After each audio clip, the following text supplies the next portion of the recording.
still, well, the board was $4, my add-on, maybe $1.50. So I'm still pretty cheap for a nice dual core. That's cheap, yeah. We put the headers on those too in Rockland for a Yes. few customers.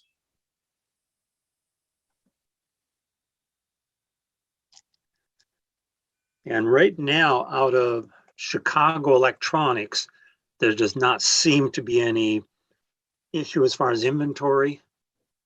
If you want to order 20 or 40, they'll accommodate you.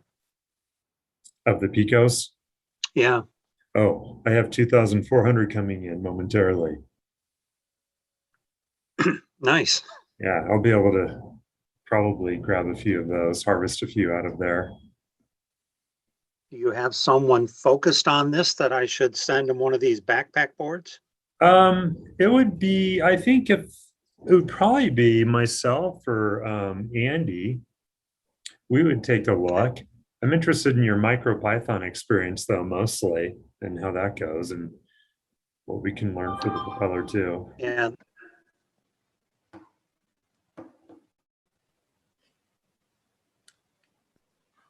And, my focus is just the physical computing. So I'm using it just to run switches and LEDs and a little bit of logic behind it.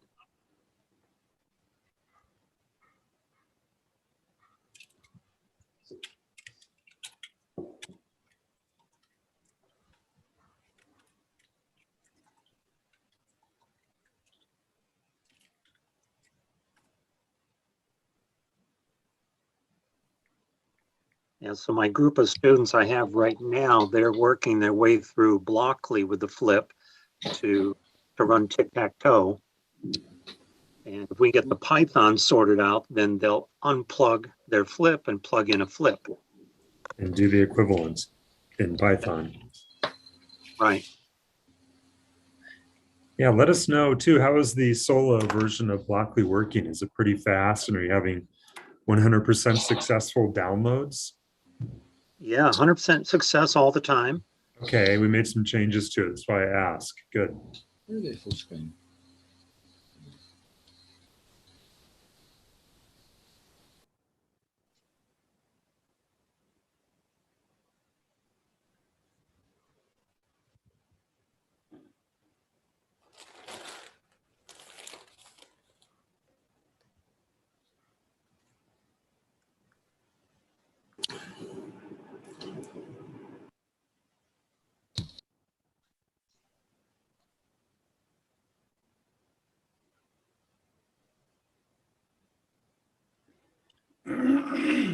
It's good to see some familiar faces.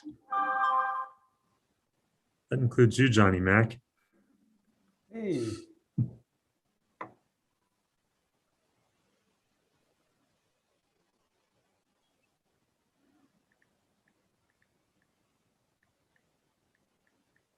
We'll start our meeting in just a couple minutes.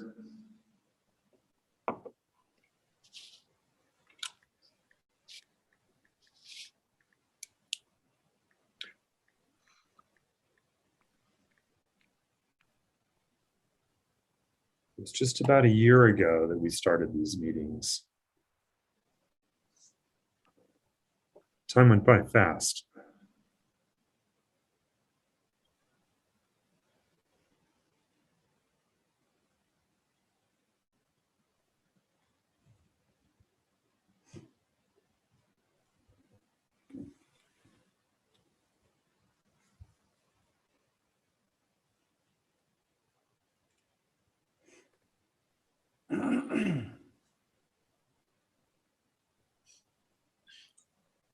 Bob commented that he missed the meetings.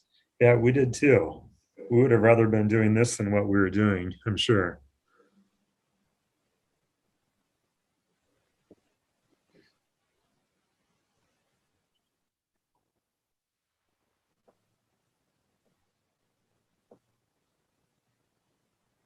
Well, good afternoon, good morning, good evening to everybody. Welcome back to the P2 Live Forum. And today, August 5th, we have just an assortment of things to discuss and really no agenda at the same time. So to kick it off today, while people get seated, Kevin's going to show us his progress on his robot recently. So I think he's got something set up in the backyard. And while he's doing that, if anybody has a topic they want to share or discuss today, drop me a direct message so that I can write it down and be sure that any support question or anything that's of interest to you is discussed with all the right people here. And if there's any update on any community projects like the P2 Cube or porting simple tools to the P2 or any of Johnny Mac's code efforts, please let me know so we could talk about those too. So Kevin, if you're here and you're ready, you want to show us how you're doing with the robot? Yeah, this is the test platform for the motor mount wheel kit. Okay, so we're live in Kevin's backyard. It's hard to see on the screen. I hope you can see it. Yeah, that works. I got the motor mount wheel kit.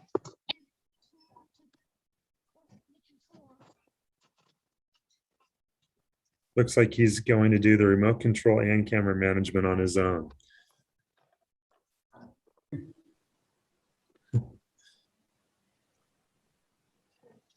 I'll spot his video so we could all see it.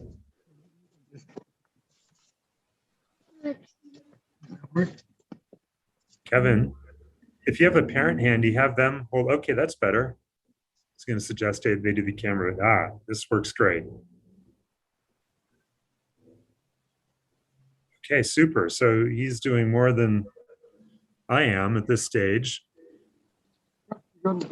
Bring that robot back into view. It's too hard to control because I'm using the throttle and that for the control, and the throttle doesn't bounce back to the middle because it's made for the drone, but it works for testing. Okay, extend it across the yard. So I know a little bit about this project. We provided Kevin with this motor mount and wheel kit, and he's got a couple HB25s on there from Roy Eltham. And I think he went to Harbor Freight for a caster wheel, and somewhere he picked up a big 12-volt battery. And yesterday he was just going back and forth. Today it's turning. So Kevin, we'll hear you much best when you're close to the audio, when you're ready to tell us about it. Okay.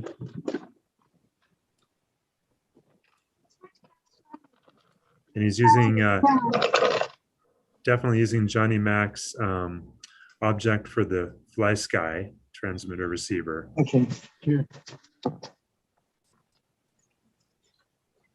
So all I need to do to the code is just add a few lines for the motor control. I don't know if you want me to show it. You had a P2 edge on there as well? Yeah. Yeah, the robot's now too heavy to pick up and throw in front of the camera. Okay, I see.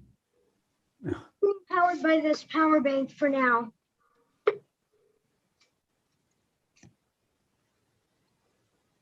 Wow. So questions, comments for Kevin?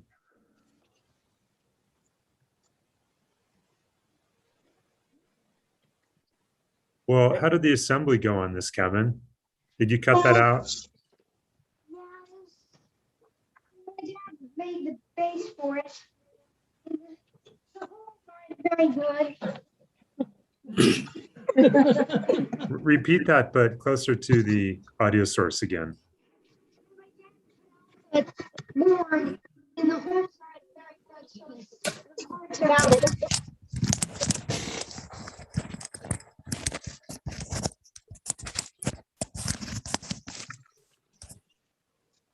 Little trouble on the audio. Does anybody want to get a quick look at his code? He's got a computer here apparently. Yeah, sure. Kevin, how many processes are you just using the P2 Edge and that's it? Yeah, that's it. And the H325 motor controllers. So Kevin, this is Johnny Mack. Can I make a suggestion? Yes. One of the things that I do for my friend John Huffman at Johnny Jib for our camera controls is we put in what's called a dead band. In the beginning, when you started it up, I think that was because you said that the potentiometer didn't return to 0. So what we do, because we have that same problem with our camera controls, is that we subtract out that middle range so that 0 is actually a whole group of numbers, and then you can go either up one way or down the other way. If you want, you can call me and I can show you how I do it in code, but that'll give you the ability to have imperfect joysticks and not have a runaway robot. Yeah, I sort of already had that, but it's not very good. It's just a tiny bit of range in the middle. Yeah, so, well, that's what I mean. Not much. You put a dead band in there so that that little wobbly imperfection doesn't cause your robot to move when you don't want. Again, we have to do that on camera platforms. Yeah, thank you. Mhm. Yeah, I also haven't gotten the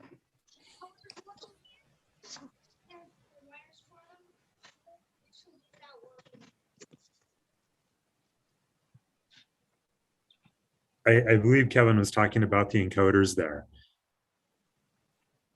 Because he's Yeah, using external optical encoders. Yeah, I don't have those working right now, but I tested them and they work. Oh, that's good.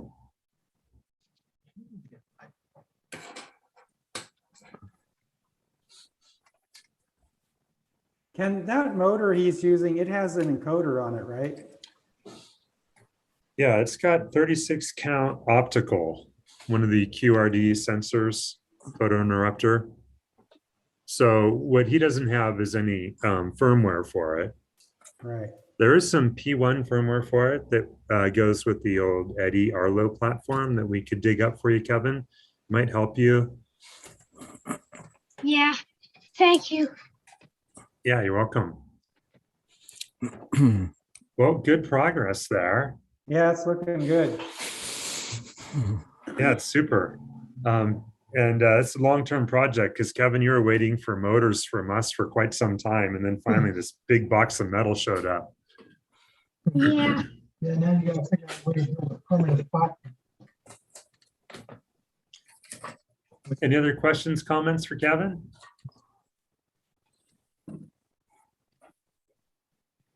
All right. Good job, Kevin. Thank you. Thanks for sharing. Yeah, thanks, Kevin. Okay, you're welcome.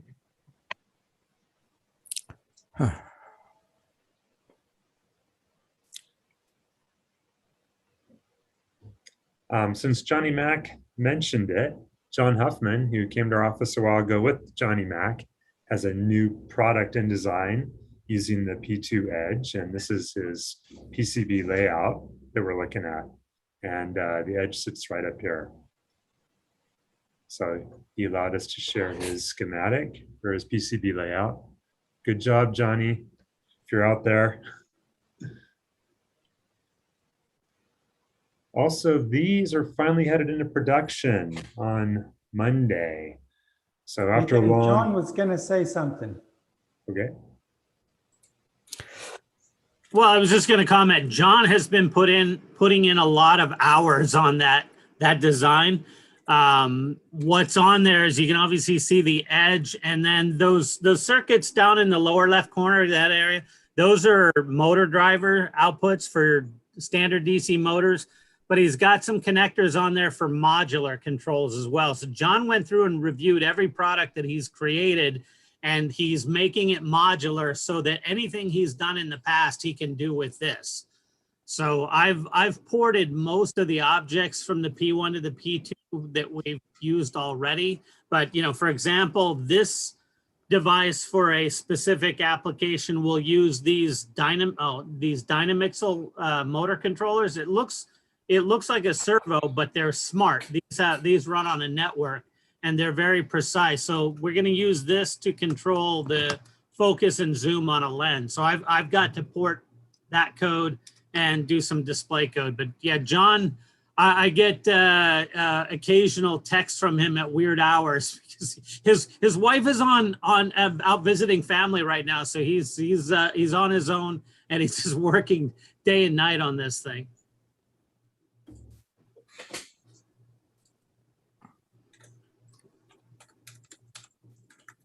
Thanks for helping him along too, John.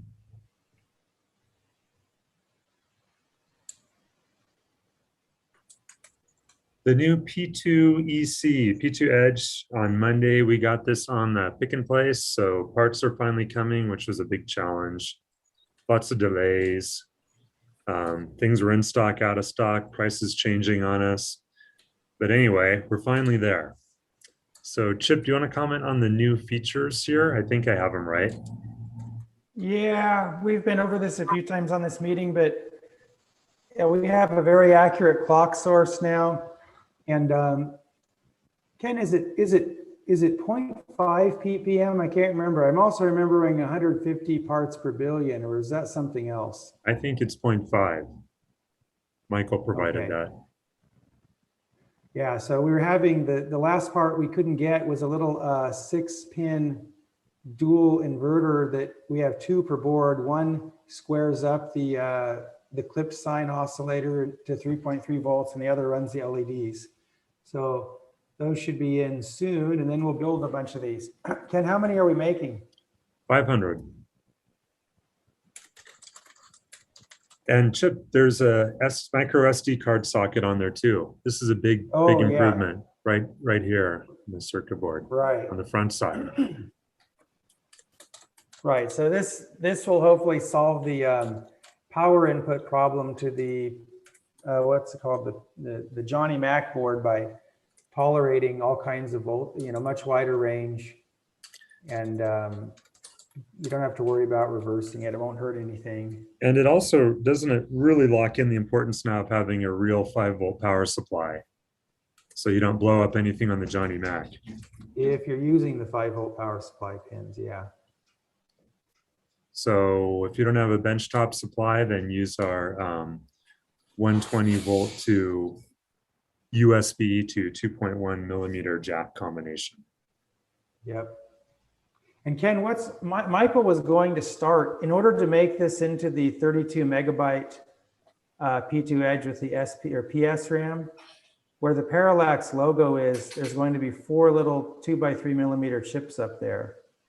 And otherwise it'll look pretty much the same. You know if he started that yet? I think he's next week. We're in a race to get this done and prototyped and just proven so that he could leverage it. Yeah, okay. So if he pauses a little bit, it's no problem. Okay, good. Yeah, that's what it'll, there's the front. Yeah, SD socket, that looks nice. Ken, do you also have we shown the final layout for the motor control board? I have that too, yep.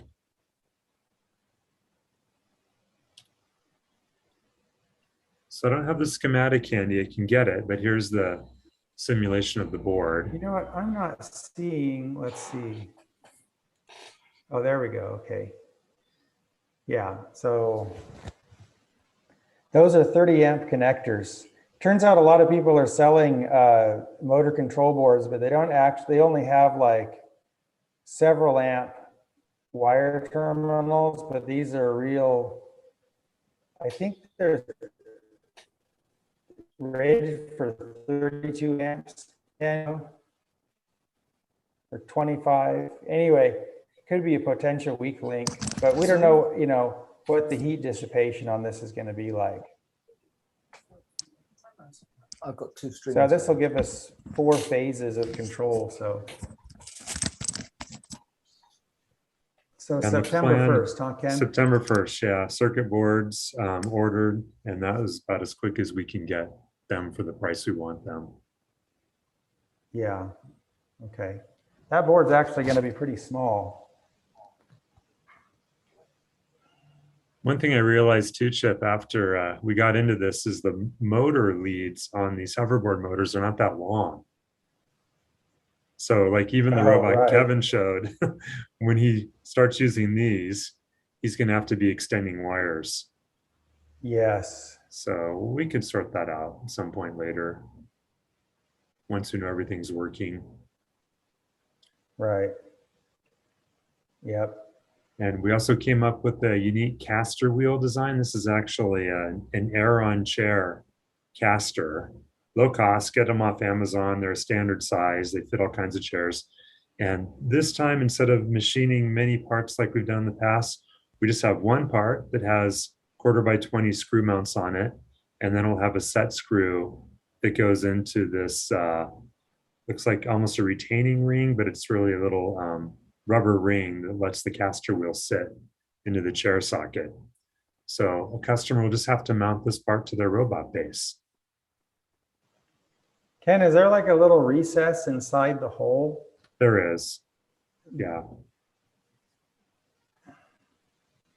It's How a is that? prototype. That must have been cut in some kind of circular pattern, right? You mean the way it was milled? Yeah. Yeah, this was done on a mill with the big cutter just going around, not on a lathe. It was too big to chuck in a lathe, at least with But our there's- tools. But there's an interior feature on that hole to capture that little ring, right? There is not. There's a recess. That ring is actually a recess in the shaft. So what we're doing is putting a screw in there just to keep the caster from sliding up and down. So it won't turn because the friction is greater than, it's like a press fit. It's a tight fit, but the Right. friction is lower with the caster, Yeah. the bearing that's on top of the caster, so it'll turn. We just have to hold it in there from popping out. Right.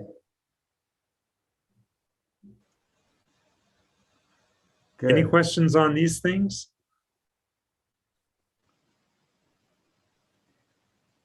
Comments? Who's looking forward to building a big robot?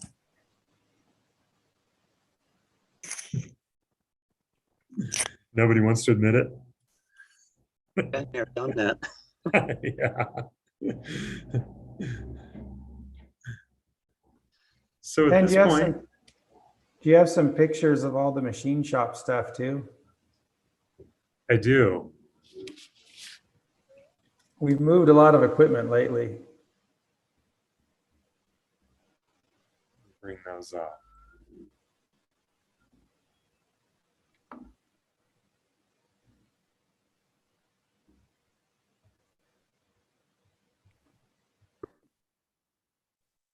Hopefully I do. So part of this effort, I think I have most of what we need. You had something up before the meeting started. So I don't have pictures of the CNC shop as finished by you, but I do have pictures of some of our chaos going on. I think I'm sharing now. Yep. Yeah, so for those who've been to Parallax, you know the inside of our offices was this burrito shop look. So we've fully demoed that, and we're cleaning up things in preparation partially for an event at Parallax, hopefully in March next year. So our main office now is one big empty space getting recarpeted and painted so that we can have space to mill around and have tables where people can share what they're working on, and then have a classroom on one side and fit very comfortably 100 to 200 people. So that's what that's about. And then of course we also did a new roof, or these guys did a new roof. The CNC stuff we pulled out of the office and moved it up to Red Bluff with Chip, where it's joined a couple of other machines. And this has been really good because we have access now to a very skilled worker, Doug Pintak. He used to work at Parallax, who has all properly licensed software tools to run these machines. So we're underway there, and we're building about 2,000 parts right now. And the poor guy has to start out next week with our gripper for the small robots, which went out of stock. And he's making new tools for that. Chip, if you have a picture of the CNC I have shop. a picture. Let's see. Okay. Oh, wait, let's see.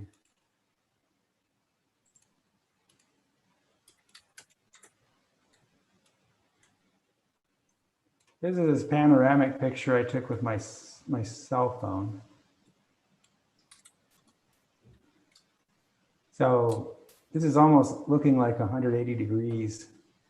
But you can see there's our old manual mill. We bought that thing back in 1998 and learned the machine on that. And then Doug has this mill and this lathe down here. And then these two middle machines came from Parallax. So he's got quite a few orders to build Parallax stuff.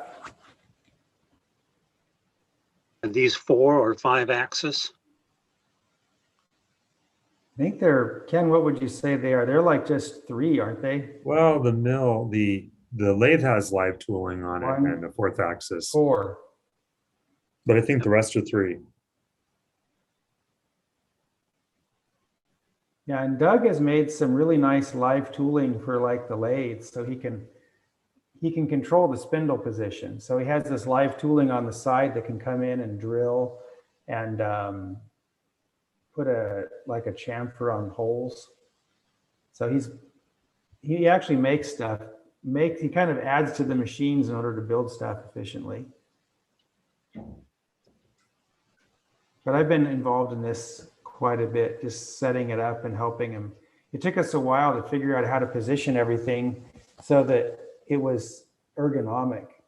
So if you look at these machines, they have these doors that open on the backs, these big service doors for all the internals, all the electronics, and they have to have 3 feet of clearance. And then the chips have to come out of the right front of the machine.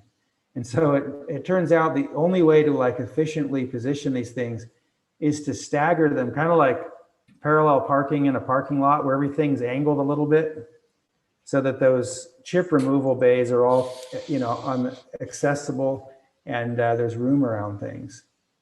So we went through lots of moving stuff around before we figured out that this was the best way to do it.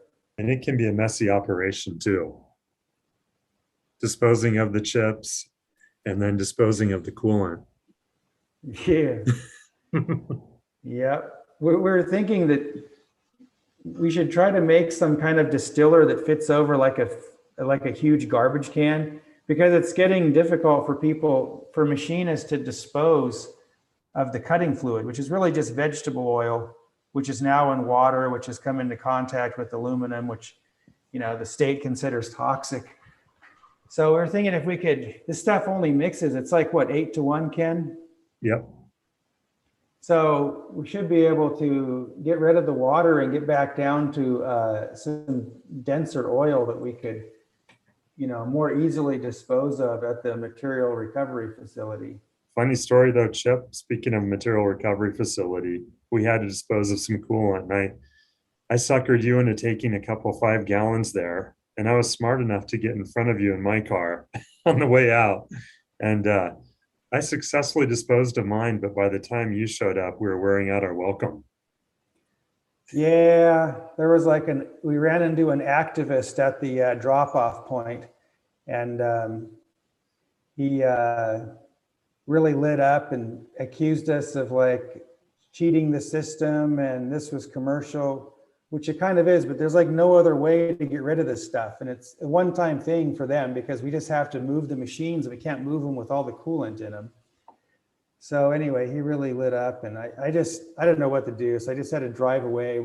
He was claiming this stuff was, what was the word he used? Corrosive, which actually the whole point is it's not corrosive, right? But anyway, he just saw this guy that looked like me come through there with 3 identical barrels that I was going to give him. And he wasn't going to take it, even though we got flagged through the, control booth. Okay. So I could have probably just folded my arms and sat there until the boss came out and made him take the stuff. But I didn't know what to do. I didn't want to have any trouble. So I just left. So now the stuff's up here in Red Bluff. So we might take it to our local place later, or distill it down and get rid of it. The less material you have, the easier it is to get rid of. But we had, how many gallons of this stuff? Or how many Oh. 5-gallon buckets of this stuff did we have? Enough to wear out our welcome. Yeah, he said, hey, you guys have been coming here all week with this. And there was still like another 2 or 3 trip loads worth of stuff to take.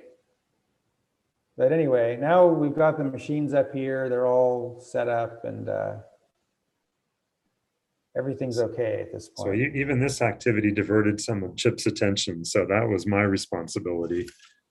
I take that for you, Chip. Otherwise, you should be showing floating point libraries by now. Absolutely, yeah. Yeah, so Please, now Chip. Doug's got enough, he's got enough orders to keep him busy until December or so. Chip, Yeah, did I understood it right? You have all that stuff in Red Bluff. yeah, this is inside of a room in the barn. This was where we had the tortilla factory before. Yes, I talked about that. So you are dependent on that huge pole transformer on the other side of the road more than ever. We're talking about the, did you say transformer? Yes, the one that was hit by a boat last time. You lose your power input, your AC power. The car accident that took out the power pole. Oh, yeah, no, that was down the road. Yeah, that didn't hurt us directly. I mean, it caused a power outage here temporarily, but it wasn't our pole. But in this room, see, it was really convenient because we have all these power drops that are like, 208 3-phase. Actually, they seem to be more like 240 3-phase. And we have air drops. There's a big compressor on the other side of the wall. So it was just perfect for a machine shop anyway. So it's very convenient. We have all the power that we need to hook up all these machines right where they're sitting. Okay, thanks. I wasn't sure I had understood it right, that you get all that stuff into Red Bluff. Oh, you Yeah, understood it it's all up correctly. there now. Okay. Thank you.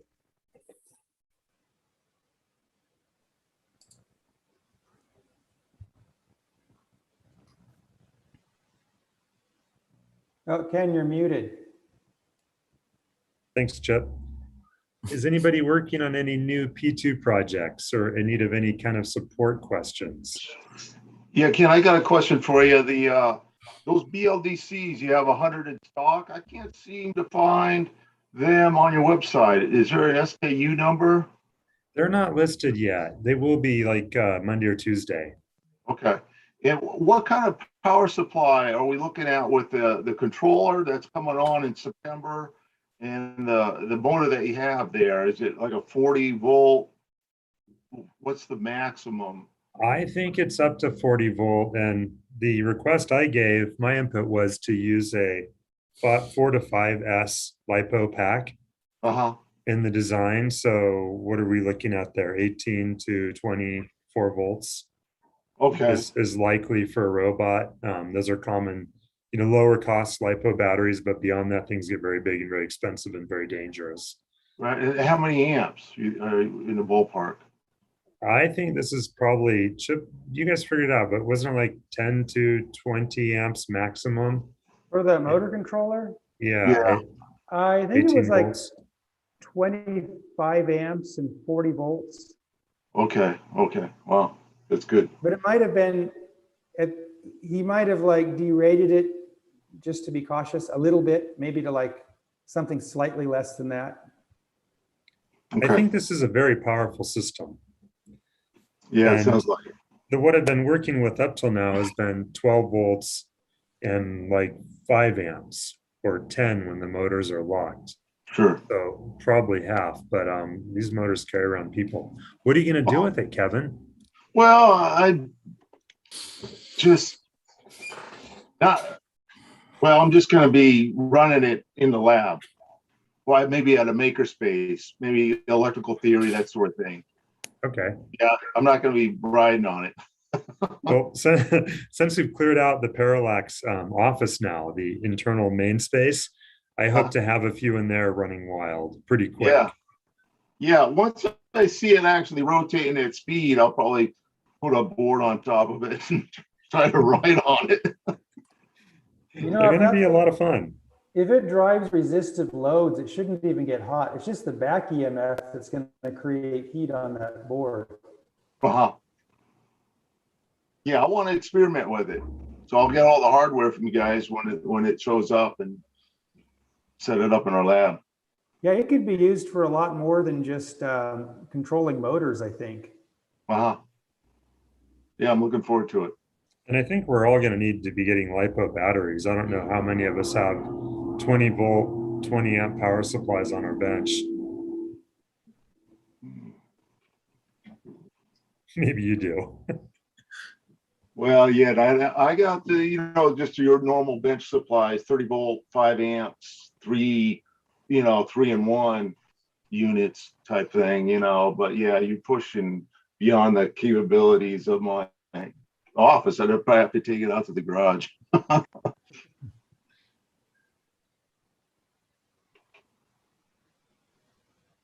right, thanks. Yeah, you bet.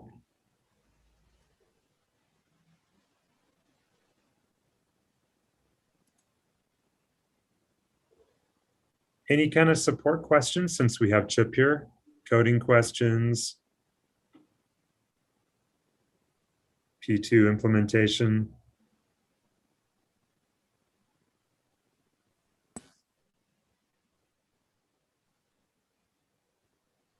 I'm sorry the floating point's not done yet. I've just been kind of thinking about all kinds of stuff and haven't been super focused on this, but I've got the code that runs in the interpreter almost done, and then I just need to go do the part for the compiler.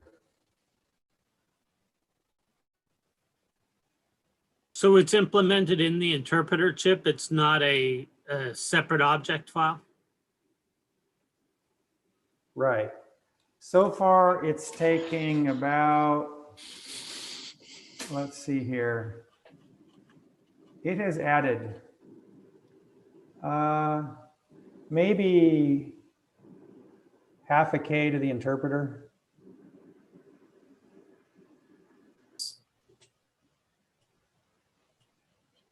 So it's much faster that way and more automatic. So it's probably worth half a K. Well, it'll be interesting that board that Ken showed that John Huffman is working on, that's a camera controller, and we'd have lots of math stuff that we have to do in fixed point. Since that's a P2 board, it'll be interesting to see if this will be beneficial. Yeah. Yeah, for all these things like accelerometers where you have to do a lot of transcendental math, floating point's just gonna make it a lot more easy to think about.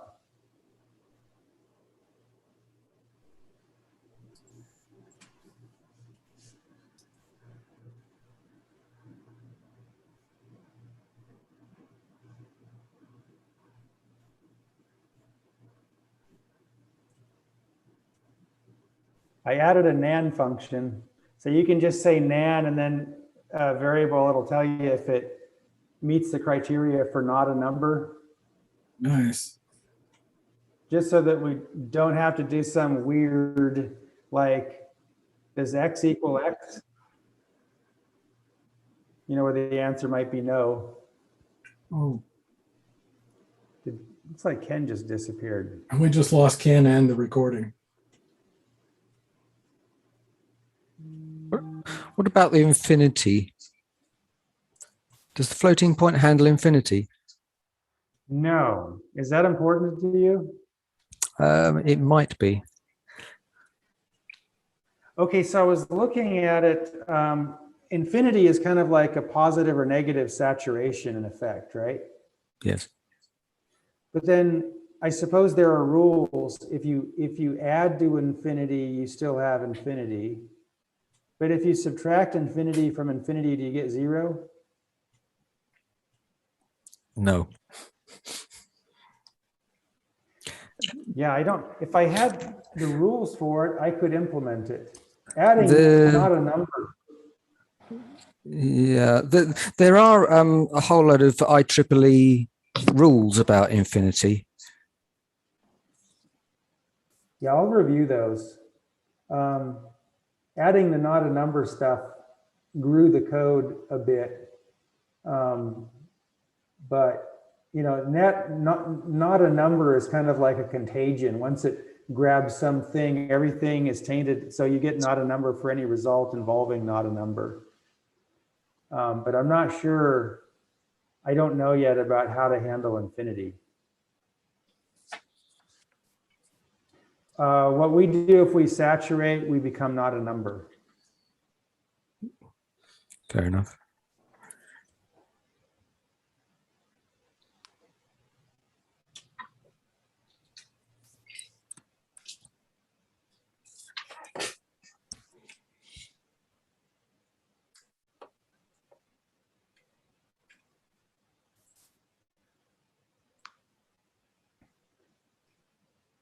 Lachlan, have you been working on anything?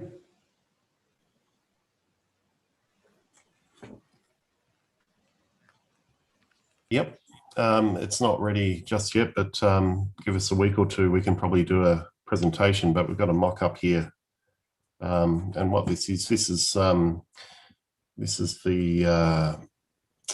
green board in the middle is like the OEM board, which we've worked on previously. And what we found out is if we just add 4 millimeters on one edge, we can actually mount it in the SparkFun MicroMod series. And so the MicroMod series is nice because you've got, you know, about 7 or 8 different processors, 8 including the Propeller 2, which slot into one of these M2 connectors, which is like a PC-based connector. The same thing you use for, you know, modern solid-state hard drives and other kinds of upgrades, Wi-Fi, etc. So it's a bit of a squeeze, you know, with where that the P2 is basically pinched between the mounting screw and the edge connector, but we've managed to squeeze it in okay. And so yeah, it'll be a nice little compact module, but it also still has the 0.1 inch and 0.05 inch breakouts at the top and bottom, which lets you still connect a prop plug, you know, if you want to use it separately. So yeah, maybe a couple more weeks and we'll have the boards back and loaded. And the nice thing about it is it kind of casts, like the P2 has these 64 sort of uncommitted pins, but this edge module, it sort of forces you to cast the I/O functions into SPI and I2C and all that kind of thing. And, you know, some people look at the P2 and think it's got no serial UARTs, but of course it's got, you know, heaps of them. and so I think it just helps, you know, this thing will cover, you know, I think it's got 3 UART ports and then, you know, at least 2 SPI and 2 I2C, and it kind of breaks it out. You know, the SPI come out up here, there's a camera interface. There's a battery on the main board there for the real-time clock. So, yeah, and it's like an eco. So you know, I don't know how popular or you know in use these boards are, but as it's a bit like the Click microsystem ecosystem, you know, as they get more boards, it becomes more attractive, and so it's kind of an N squared thing, and eventually they'll have enough CPUs and enough carrier boards to make it really appeal. So yeah, it was kind of a challenge, but we realized we'd already done most of the design work already, which you know, in theory made it easy, but in practice we still had to route. There's a lot of signal routing just to getting across to that edge connector, getting everything across to the edge connector. So yeah, 4-layer board. Yeah. Yeah, but what kind of camera interface? It's one of those OV. I'm going to get it wrong, but maybe 7460 or something like that. It's a very common, like, well, I don't know if it's spec, but it's certainly reverse engineered or it's out there. There's a lot of code out there for it. Yeah, so it's a common camera, and the nice thing is we don't have to worry about that, and also things like LiPo charging and all that. That's sort of built into the main carrier board. If not on this one, then certainly on the other models. yeah, so yeah, this board's designed for machine learning. There's actually 2 digital microphones sitting underneath here, and there's an accelerometer. And I didn't see a whole lot of educational stuff on machine learning on the SparkFun side at this point, but I guess, you know, that'll evolve. So yeah, but so machine learning, that would be for speech, maybe. yeah, I think that's right. They've got 2 digital microphones on there, and so I guess that's like a diversity idea, you know, where you can pick up the direction where the voice is coming from, or maybe there's some other test idea behind it. But yeah, 2 microphones, different microphones. So yeah, we'll hopefully get that up and running, and obviously we'll need to try and find some drivers or write some drivers for it.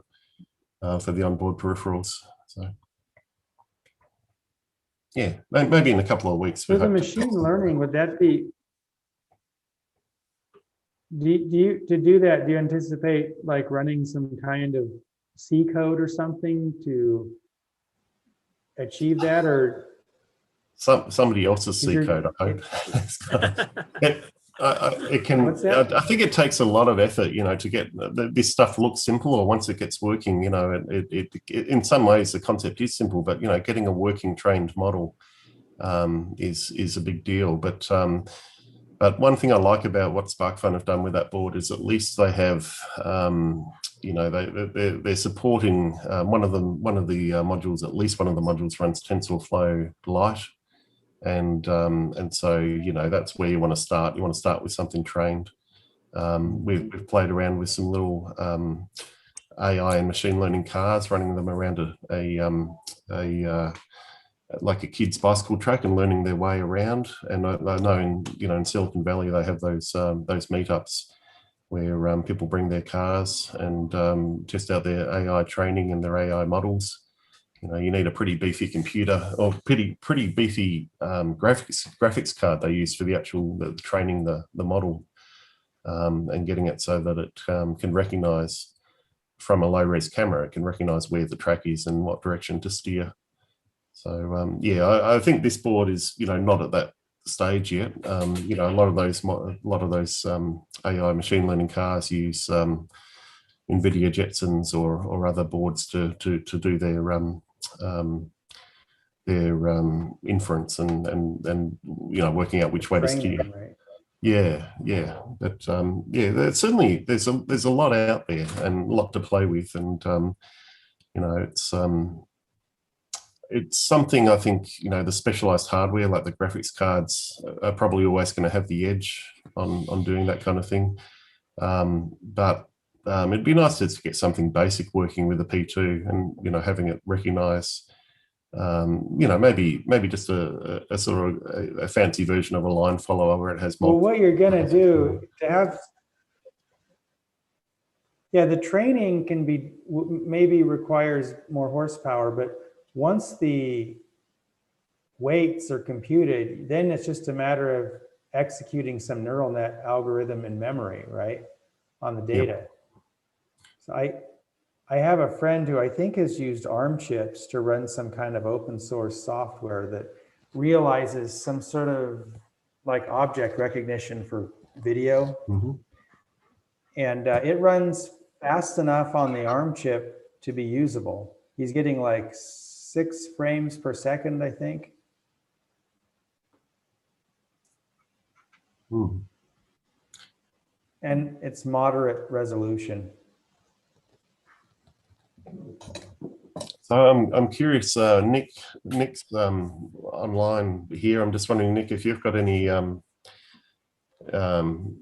products or information you had from the KISS board, or the revised KISS board, I should say.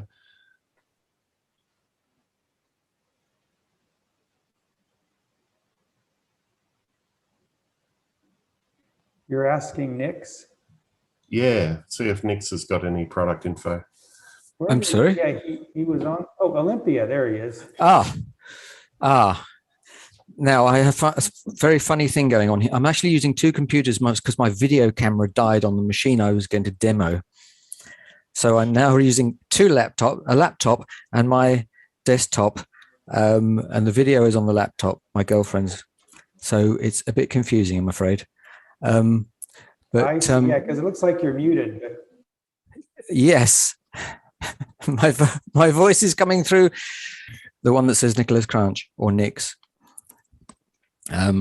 So I do apologize about that. It was just typical. I started up the system to join the meeting and the video camera didn't work. So what do I do now? So, these are everyday problems. yeah, tell me about it. It's just typical. But I'm not sure quite why Lachlan, is it Lachlan? Referred to me regarding AI. I do work on AI, but what I have to demonstrate is nothing to do with artificial intelligence. Yeah, my apologies, Nick. I had you mistaken for a man at work who's working on some hardware at the moment, and yeah, I thought I saw his name. I think I've mixed up, in the list of attendees. So I in my mind I had that he was online. Then I saw the Nick thing, and of course you're changing computers, and I saw So sorry, I've add to the confusion. Yeah, sorry about that.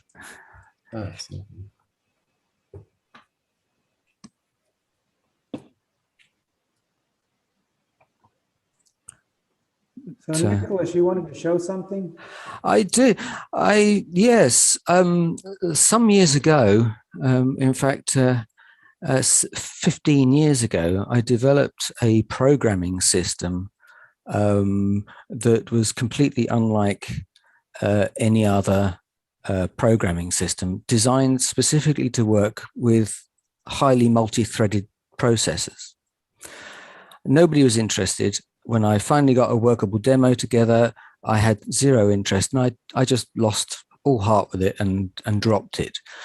I've had the Parallax tab open on my browser probably for about 5 or 6 years, hoping that maybe one day I would contact you. And then the P2 came out, and I thought, this has got to be it.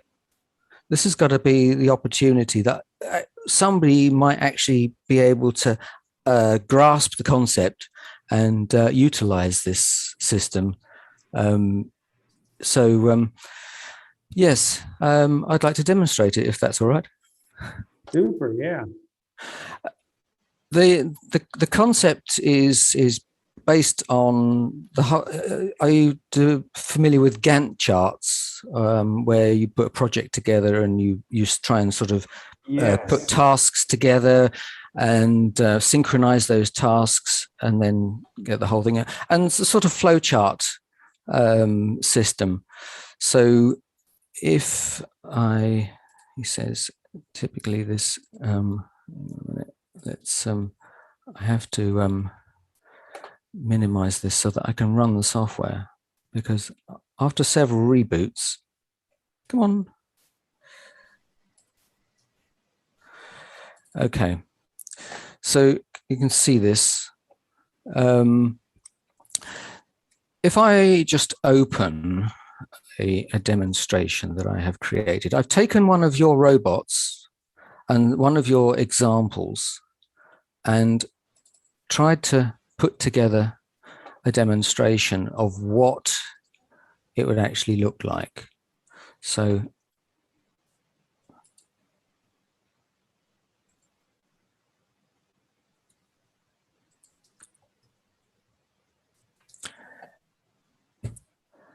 this is how you would program. As almost sort of a little bit sort of electronics design. It takes a little bit of thinking about in a different manner to what you would write procedural code in. Procedural code, you start at the beginning, you end at the end, and you loop off and you call other things, and you may go round in circles for a few times, but it's always linear. This is very, very different. It's every thread, every horizontal line here is a separate thread that the programmer doesn't need to know anything about it. Just the processor just schedules them out to whichever core is available. So with this particular example, this was taken from the Roman ping example. So this is the main loop, whereby you can see what it does here. It reads the distance, it compares it with the minimum distance. It then makes a branch up to either move forward or to find an opening. Now these two threads, top and bottom, they're essentially just buffers. Because each of these functions that I show here, and this one here, and these all require the object handle for the robot, because it's incredibly object orientated, this entire system. So you need to take the object handle from the starting point and split it, and then buffer it in this little triangle here. And then this comparator here, this compare function, chooses a path according to the value it's read from the distance. It then triggers the buffer, which then triggers the next function. And then it comes out, or in this particular example down here, it finds the opening. It can turn to the opening. If it can't find an opening, then it can reverse and turn. So this is the basic concept. It can be incredibly multi-threaded, as I've said. I can't get to the close button because it's behind the, there we are, that's better. In the setup here, it says, you can see how many threads are running simultaneously. In this particular, there's 6 here. This is the setup. So you've got so many different things. You've got the servos to set up. You've got the turret to set up. You've got the piezo buzzer and the ping transponder, not transponder, ultrasonic receiver, and the distance array is being set up here. So these can all be done simultaneously without the programmer having to really try to, split a thread off, run it, make sure it comes back. They don't care about this sort of thing. This is just completely automatic, and it's all handled by the kernel that runs this. It creates a sort of like a bytecode, which is then interpreted on the fly. It's very, very similar to any sort of processor type bytecode, where 64 bits plus extras depending upon what the function does. So every time you create one of these boxes, it creates another instruction in the code. And the handling of the synchronization in these things is all done by the compiler.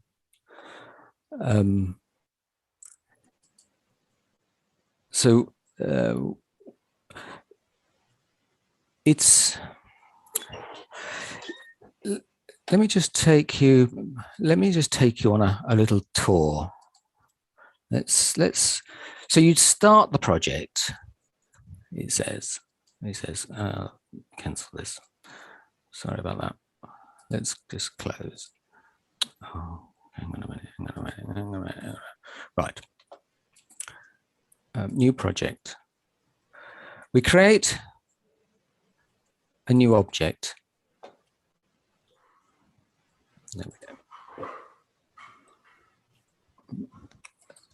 Nick, while you set that up, I could show a visual of the robot you were demonstrating there. Okay. It's something like this. If my video is being shown right now, maybe you need to stop sharing just for a second. Yes, okay. Stop share. There we are. Sorry about that. There we are. Okay, that's what you're showing, right? Yes, I took the Roman ping Arduino code that you've got for it, and I took that as a basis for what I was doing. Okay. You can share again. Oh, okay. I knew what you were So talking share about screen. instantly because we've exchanged email, but others may not have been clear on that. A wheeled robot, ping sensor, and a servo sweeping around. So, well, creating a program from scratch, we want to make a similar thing to a standard program. You can set up your color coding so that it makes it look nice and all this sort of stuff.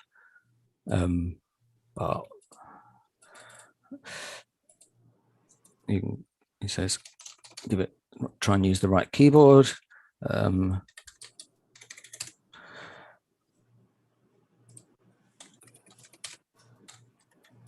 You can ignore that bit, this here, because that was just done for hysterical reasons.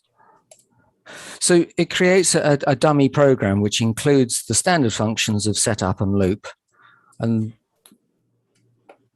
and then you just add to it. I've already got a demonstration already partly set up because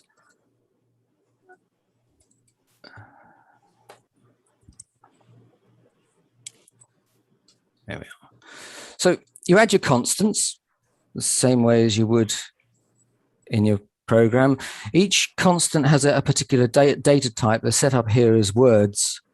The signal thing is whether it's a memory-based object or whether it's a register-based object. So when it's got a signal, it's a register-based object. When it's not, then it's a memory-based object. So there's your constants. You can define the data structure. So we've got a servo here. We've got another servo, turret servo, turret position, the piezo GPIO, and the ping GPIO. And then we've got a nice distance array to keep our distances in when we're doing the scan. And then it's just a question of adding your instructions. So you can define your instructions before you even start. You set them up so that the arguments, maneuver here, we've got speed left, speed right.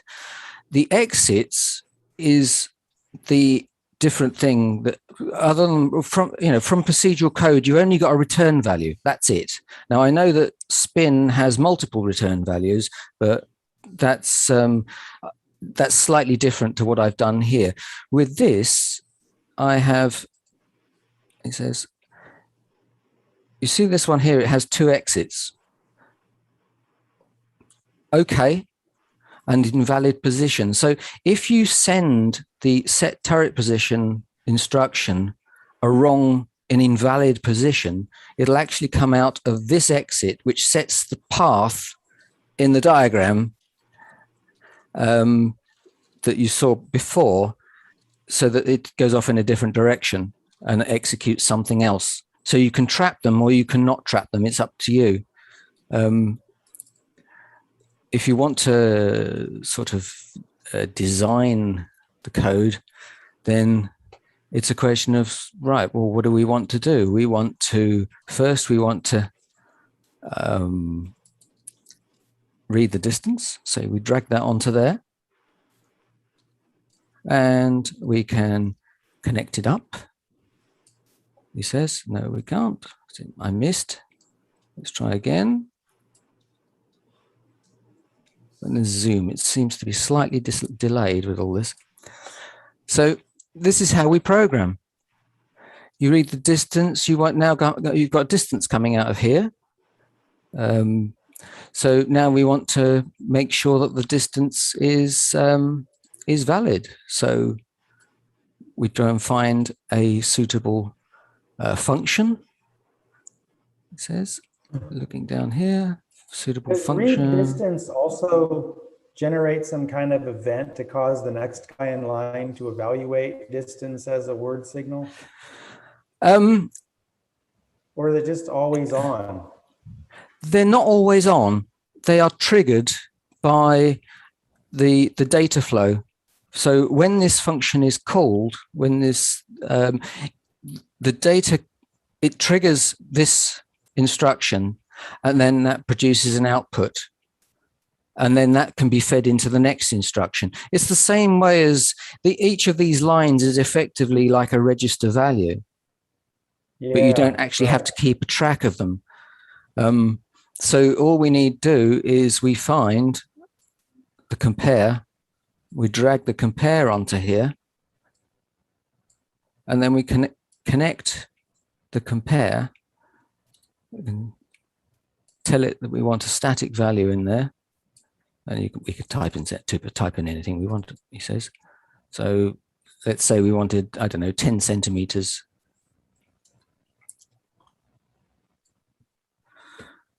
When this comes in there, you've got 3 exits. It'll either be less than it, or greater than it, or equal to it. And then you take the path and drag it to whichever way, whatever you want to do under those particular circumstances. Excuse the missing line, that's a bug in the program. I don't intend to write. This is written in VB, would you believe? I did it, as I say, 15 years ago. VB has very limited, where, I hit the limits writing this program, but I will be, if I take this up again, I will be using Java probably. So it's at least portable amongst various operating systems, and it has an awful lot better object-oriented handling when it comes to graphics. So that should be a lot easier. So effectively, when this function is run, this read distance function, it outputs a value, the distance. We put it into the comparator. The comparator checks it against the static value, and depending upon the value, the execution path changes course. And if we go back to the saved example. This is interesting comparing to Blockly, because Blockly is always going to go to the next statement unless there's a conditional, but this is kind of like some sort of evaluation and then event. It's like kind of a reformatting of how things work. Yes, if let's go back to this, design this again. So this is the completed one. So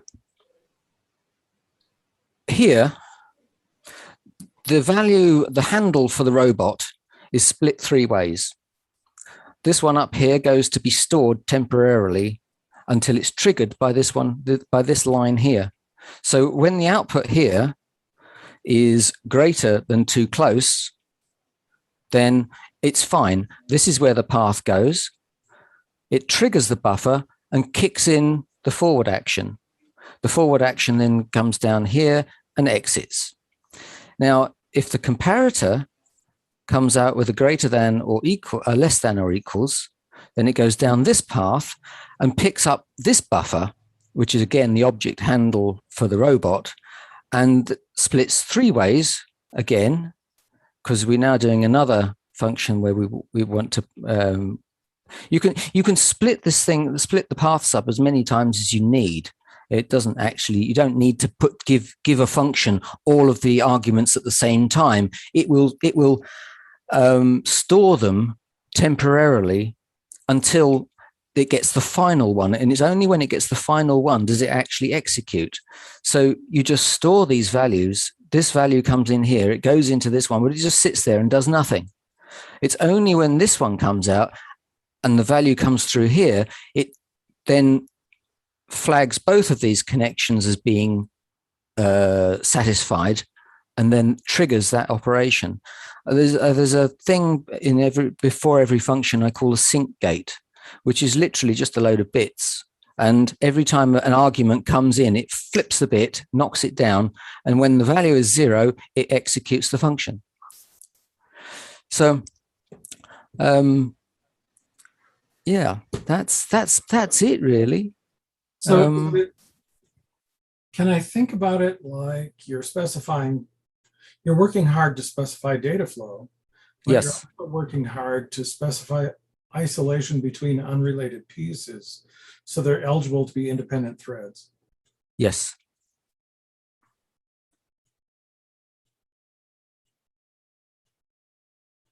Interesting. Yeah, that's kind of a twist on, because my framework is mainly Blockly prop when it comes to this kind of thing, but this is kind of a little bit of a different way of looking at things. Oh. All these arrows are actually like registers, right? These triangles. Yes, the data paths are effectively register values. They don't necessarily have names, although you can actually rename them if you so There's wish. a lot of functionality that, like when you have that one coming out of the greater than from the comparer, going up to what's also the original input, there's some kind of like decision making involved there, right? What are you talking about? This area here? Yeah, right. Yeah, right there. That is simply a buffer. It stores the handle, the object handle for the robot, because without the object handle, these functions can't do anything. They need a handle to attach to, otherwise they're a bit lost. So this value is just stored there. The handle is stored, and this black line coming up here is simply the trigger to release it. Yes, and then it releases. Now, a question for you. Well, if you look at the turn to opening block, you've got two separate inputs, and the trigger to release is the arrival of the second. Yes. Is there a reason you're not showing the forward block the same way with the compare and the handle to robot being the two arrivals? Sorry, I didn't follow the question. Okay, I moved a little fast. Turn to opening has two arrivals. And when they both arrive, it's fired. The block Yes. turn to opening. If we go to forward, technically it's got two pieces coming in too, but you're staging it at the buffer instead of letting each arrive independently at forward. Is there a reason for that? Simply for presentation. Each of these functions, if we look at the forward function down here, there are no arguments for it. It literally just puts the robot into a forward running state with both motors running at full speed. So it has no arguments. We need to trigger it and give it a handle so that it knows which robot it's trying to make go forwards, but it doesn't actually have any arguments. So the buffer simply sits there, holds the handle for the robot, and then it can be triggered by these, the input coming from the comparator. The input coming from the comparator is literally just a signal. It's used as a trigger. That's all it does. It releases that value, sends it into forward, and the robot moves forward. Right. Again, to restate, I think what we're talking about here, tell me if I'm wrong, is the difference between control flow and data flow. Okay. Do you want to expand on that? Yeah, if I'm passing an argument, that's known as data flow. If I'm just invoking a routine, that's known as control flow because I'm handing control to that routine. Yes. So there are two types of flow when you're modeling a program. Okay. Both control flow and data flow. So what you're telling me is the compare. I'm trying to associate what I'm seeing and what you're doing to those terms. And so turn to opening is a control flow. Well, yes, no. You've got a data flow for the handle for the robot. You've got a control flow for the compare output. I guess so. Yes.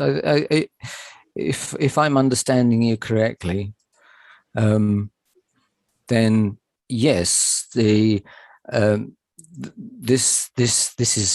the data flow. This trigger here is a control flow. So they're sort of combined. Yeah. So your buffer is a means to combine. Your buffer is a means to combine the two in time. Yes. It's a way of synchronizing the two things. If for some reason, let us say further down here, That so for some reason, I don't know, the data is held up Yes. and doesn't get stuffed into this little space here, and it gets the control flow trigger here to turn to the appropriate position, then it still doesn't fire. It won't fire until it gets both pieces of data. And then once it's got both pieces of data, off it goes. Yes. And that explanation is perfect, because that's exactly what I'm in my mind trying to explore, is the reason for you choosing the different symbology between the buffer type and the two inputs, when there seems to be an overlap. And so please don't let me drag anybody else down. I'm just trying to sort it out in my mind. Yes, I actually I understand what you're talking about now. Each of these instructions basically has a buffer of its own. This is just a way of isolating the buffer and using it as a separate instruction without actually cluttering up the display too much. So it's almost like an inbuilt function, an inbuilt instruction that literally, if for let's have a look at this turn to opening, because it's got two inputs. This bit here, the two arrows going in, is effectively the buffer for this function. Yes, understood. And this basically has the same sort of thing, except that the signals that go into it don't actually carry any data. They're just sort of like when all these triggers have been, because you can add as many inputs to a buffer as you like.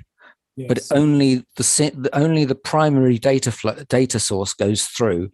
So if you want to add 10 triggers, then it'll store the primary data stream, and then wait until all 10 triggers have been fired before the data then goes through. Understood. It's a gate, if you will. Yes, that's what it is. It's just a gate. I call it, as I say, I call it a sync gate. Yeah. Now, on your turn to opening, is that a similar arbitrary width gate? Yes. Is there all gates for all instructions are 32 bits wide. Okay. So you can have up to 32 inputs on any instruction that you see as a graphical object on the screen, which I think is adequate. I'm fascinated by this.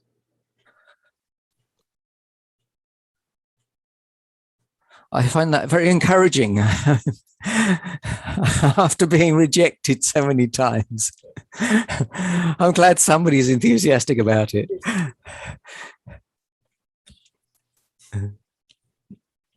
We've at Parallax talked about this kind of stuff for decades, I think, and we're always trying to formulate the grand unification theory of visual or graph programming. And I feel like we're always feeling around the perimeter of it, but never getting into the middle of it. Yeah, I can see that, Chip, and with all the different systems and the way I think about developing code, there's always a bit of mismatch between how I think about it and how the tool visualizes it. No matter what language I'm working in, no matter whether it's Blockly, no matter, and this seems to incorporate another aspect that I hadn't seen in any other visual system, because we've had many years of hoping that a specification for programming would occur that would identify tasking boundaries so that things could be deeply parallelized. And so not paralyzed. Kind of fun to see more thought there. Proliferated. Yeah.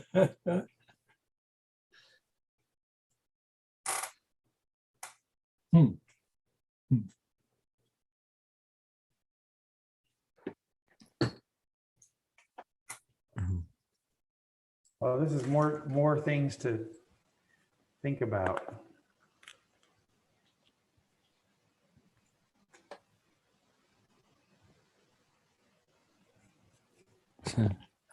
I started, though, I must admit, I started on this whole concept, churning it over since probably about 1989.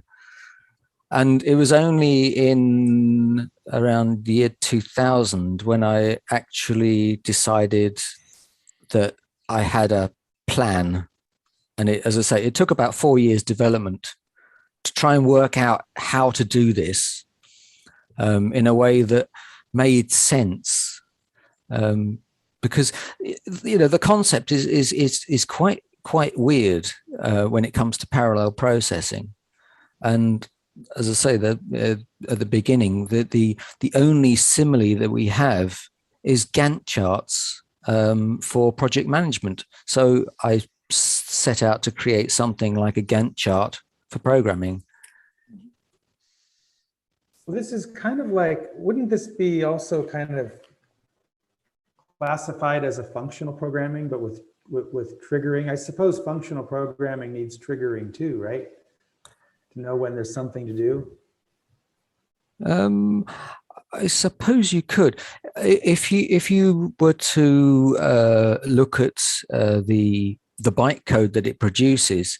It's if you imagine, obviously with a sort of standard CPU, you have an instruction, and then you have the follow-on instruction, and then you have the next instruction until it hits a branch or a jump or something similar, a call, and the program counter just literally hops from one instruction to the next. This obviously can't do that, but what it does do is when it comes out of finishing an instruction, when an instruction is completed, there's a jump table, and depending upon how many exits, because some of these functions have multiple exits, as I decided to demonstrate. Funnily enough, when Chip was talking about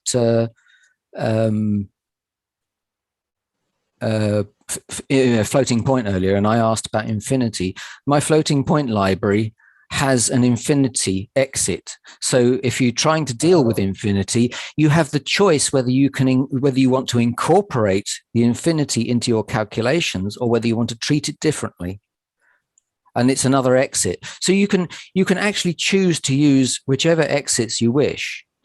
And the ones you don't want to use will cause an exception error when the program runs, if it does actually exit in the undesired manner. For all of the others, there is a position in the jump table that follows an instruction to tell it where to go next. So it is, I suppose you could call it, in a way, sort of, what did you say, Chip, earlier? Functional programming. Functional programming. It is sort of functional programming. It's triggered functional programming. Yes. Okay. Yep. So isn't that what's called the state machine? You know, after you go through a couple of compares and you got a few functions going at the same time, you know, conceptually, but physically in the real world, you're spending one state, you're spending it in the forward function, and within a microsecond, then you'll do on the next function, and you're looping through more than one function, but they seem to be doing it concurrently, but it's because it's a state machine with a resolution of, you know, it's kind of like what the selling point of the XX was. It was so fast you could have a UART of you know at 9800 baud. Meanwhile, you could do PWM, but it was just changing states so quickly, and that's like, you know, even what their Arduino's doing. You could do multiple functions if your CPU can handle the resolution of those functions. You see what I'm saying? Yeah, it's standard time slicing, isn't it? Right, exactly. So these, yeah, I just don't see it as a parallel, you know, because each data path is completely independent and therefore can be run on a completely separate core, or as you call them, pods. Okay, you're talking multiple core. Yes. Okay, I was thinking single core. No, Okay, this okay, this I will get it. Okay. this will utilize as many cores as you can throw at it. If you've Okay. got one of these latest, what's it, Yes. 38 core CPUs. Yes, my mistake. I thought we were looking at a single core processor and No, call it. Okay, okay, got it. that was the whole reason behind developing this system. I foresaw the up and coming development of multi-core CPUs, Sure. and no programming language to handle it. So this is why I developed this. So how does this handle? How does this handle an interrupt? It is, let's say you have one function that is waiting for an interrupt. That's in its own core. So basically, there's no issue there. No, there are. You can't see them because that bit of the program doesn't actually work. But where you see extras here, you have operating system calls that are available. Things like delay and interrupt. So if you want to wait for an interrupt, you call a function that says wait for the interrupt. You want to wait for a particular interrupt to come in, and you just drag that onto the board, set it up, and then that function will sit there and just wait for the interrupt to occur.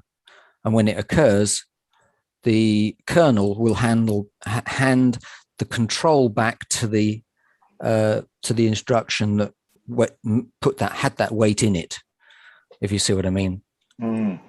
So Okay. it doesn't actually, I mean, one of the things, of course, with standard interrupt systems is if your interrupt processing takes too long and you get another one, it can really cause problems. Sure. You have, if you don't mask off that interrupt and refuse to process it, then you get a second interrupt, and it can really sort of, screw up your program. With this, it's a question of sort of like you get an interrupt and you process it. If another interrupt comes in, you haven't started the wait again.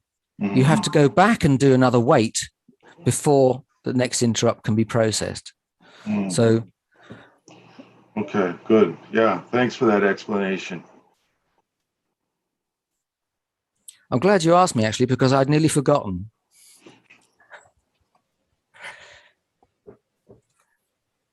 I wonder if you could make an FPGA, which, I mean, I'm sure you could, that the fabric is words instead of bits and flops, but it's like registered words. And then you could kind of close the loop on timing. If you could break these things down into discrete enough pieces, you could know how much time each takes, or maybe they take each one a clock or something. And then you could kind of close the timing picture on all this sort of stuff too. I hadn't thought of using FPGAs. I'm not familiar with them, so. Well, everything that happens in all this digital stuff, it's basically logic between flip-flops, and what feeds that logic. And you might as well say everything that comes in from the outside is registered. And then the logic can recombine its own internal states with new stuff coming in to produce the outputs. Everything that's ever been built is digital. That's all it is. Yes, moving information from one state to another. That's all it is. Just changing it and shoving it back out again. Yeah. Well, I mean, if you can make a logic system that does the same thing as software, then that's half the battle, isn't it? Gets super speed and no code. Yeah, then that Gantt chart can involve time more easily because the pieces could be more discrete. If you know how long the instructions last, then yeah. Yeah, if you could break everything would fundamentally take one clock, I suppose. One of a completely different thought I had about this same system is that once you've identified regions of the code that are completely independent, you've actually improved the maintenance or feature addition. Because if you're going to change an element of something that's already working, you know the side effects can only be in the region of the path you're changing,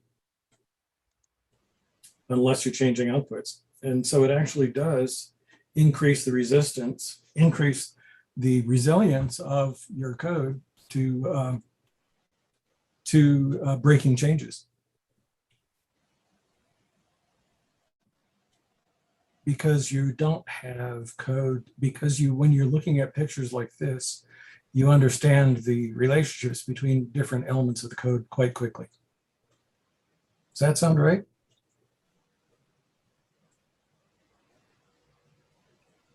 Sorry, were you addressing me? Yes, about the system. Yeah. I do apologize. I wasn't quite sure what you were saying, and I was thinking. I'm sorry. Yes, if you pulled up that setup place where you had like 6 paths, right? If you need to adjust one of the paths, you know that because the paths are independent, that you're not going to affect the other paths. Yes. Because you've got things visualized this way. Yes. When you're looking at multiple files of source code without clean organization, it's depending on the strength of the coder in terms of creating good isolation between elements. You could go in to modify something and it could be used in places you don't expect and therefore create really bad side effect during change. This kind of visualization may help something like that. The maintenance and the feature edition. Just thinking out loud. Yeah. No, I appreciate that. The slightest change, and if you misuse a variable or something in a piece of somebody else's code, you don't quite understand what the variable is supposed to be doing, and for some, change the value of it, and all of a sudden the rest of the code is completely shot because you haven't quite understood what's going on. But so yes, yeah. I mean, you can obviously break the data paths and you can insert extra components, but yeah, you can still see what's going on. And as you say, they're independent of one another. In most cases, you're just going to be sliding things around in time because something will wait longer. But yeah, very cool. Very cool. So it gives me a chance to think about things from a different perspective and kind of appreciate the differences. So thank you for bringing this up. This is fun. Oh, thank you very much.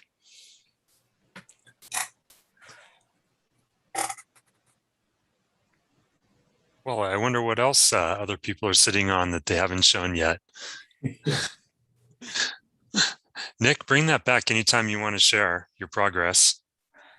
Okay. That's a bit of a sticking point, you see. I'm a bit sort of, I mean, this is the first time I've actually had a positive response from showing this, which is encouraging. But I was, wondering whether to actually pursue this and how I can actually justify it, if you see what I mean.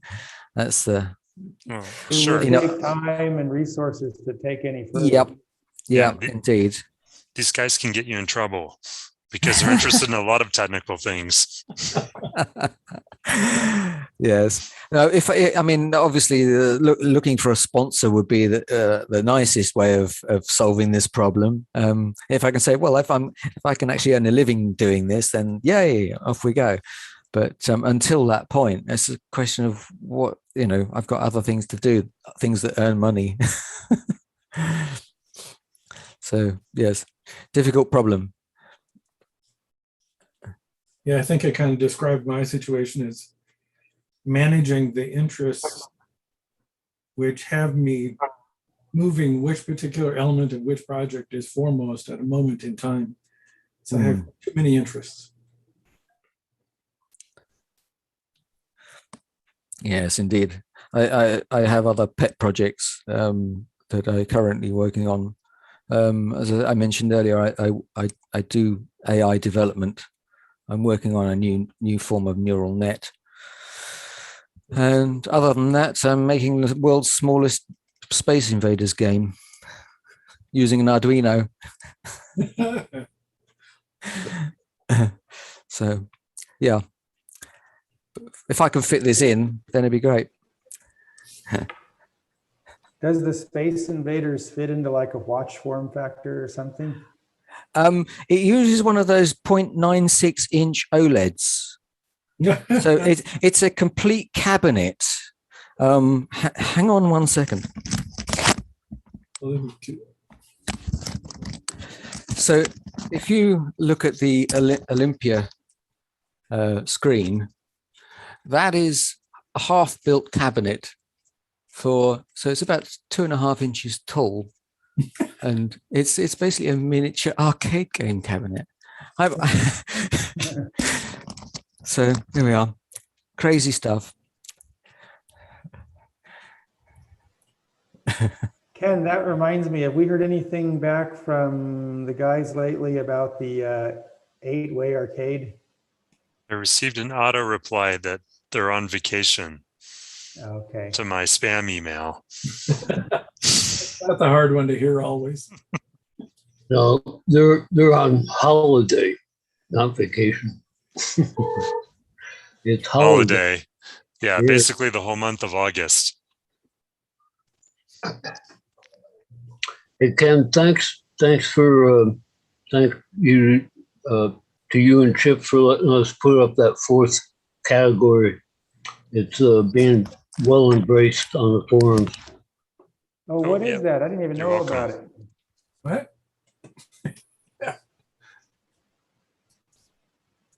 Oh, the microbit one? No, it's the 4th. 4th space, I see. Yep. People have been screaming for that for a while, and I think it's gonna pan out pretty well. Oh, nice. I wonder if Chuck Moore will ever show up. Well, I wonder if Peter will ever show back up. Peter, yeah. We're all hoping. Yep. Yeah. Well, in the meantime, Peter's P2D2 is taking on a new life in Europe. Oh my gosh, I just want one of the boards. You might get one. I have like projects just hanging. I've got 15 pre-posted envelopes ready to ship in North America right now. I'm one of them. Yep, for the last year. Yeah. That's good to hear. They might appear here next week and share their progress. We actually sent some chips over. Oh, nice. That'd be fun. Mm-hmm. I didn't want to derail this, what you guys were talking about. No worries.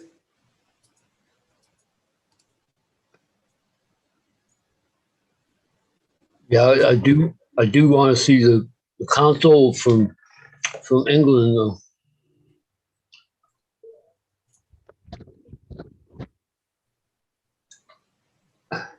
Haven't heard much from Bagley lately. Is Peter, he's doing some 4th on this 4th 2020 user group.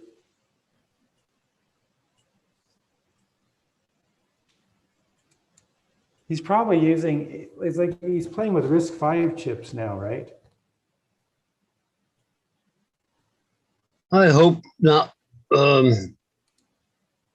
It really instead of P2, maybe in parallel with RISC-V, but yeah.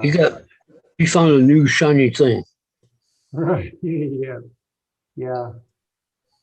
Well, RISC-V, a lot of people have asked us, if we make another propeller chip, could we use RISC-V as the core?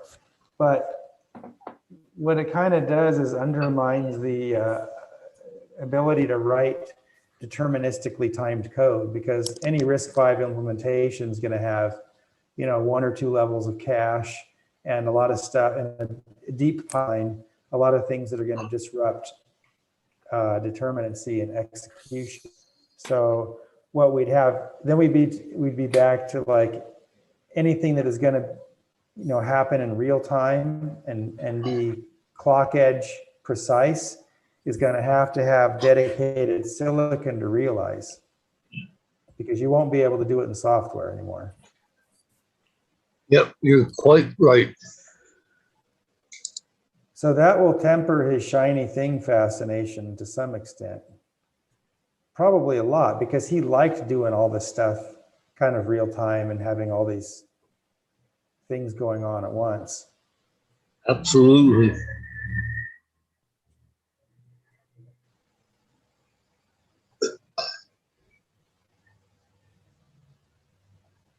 Can I share a really simple project?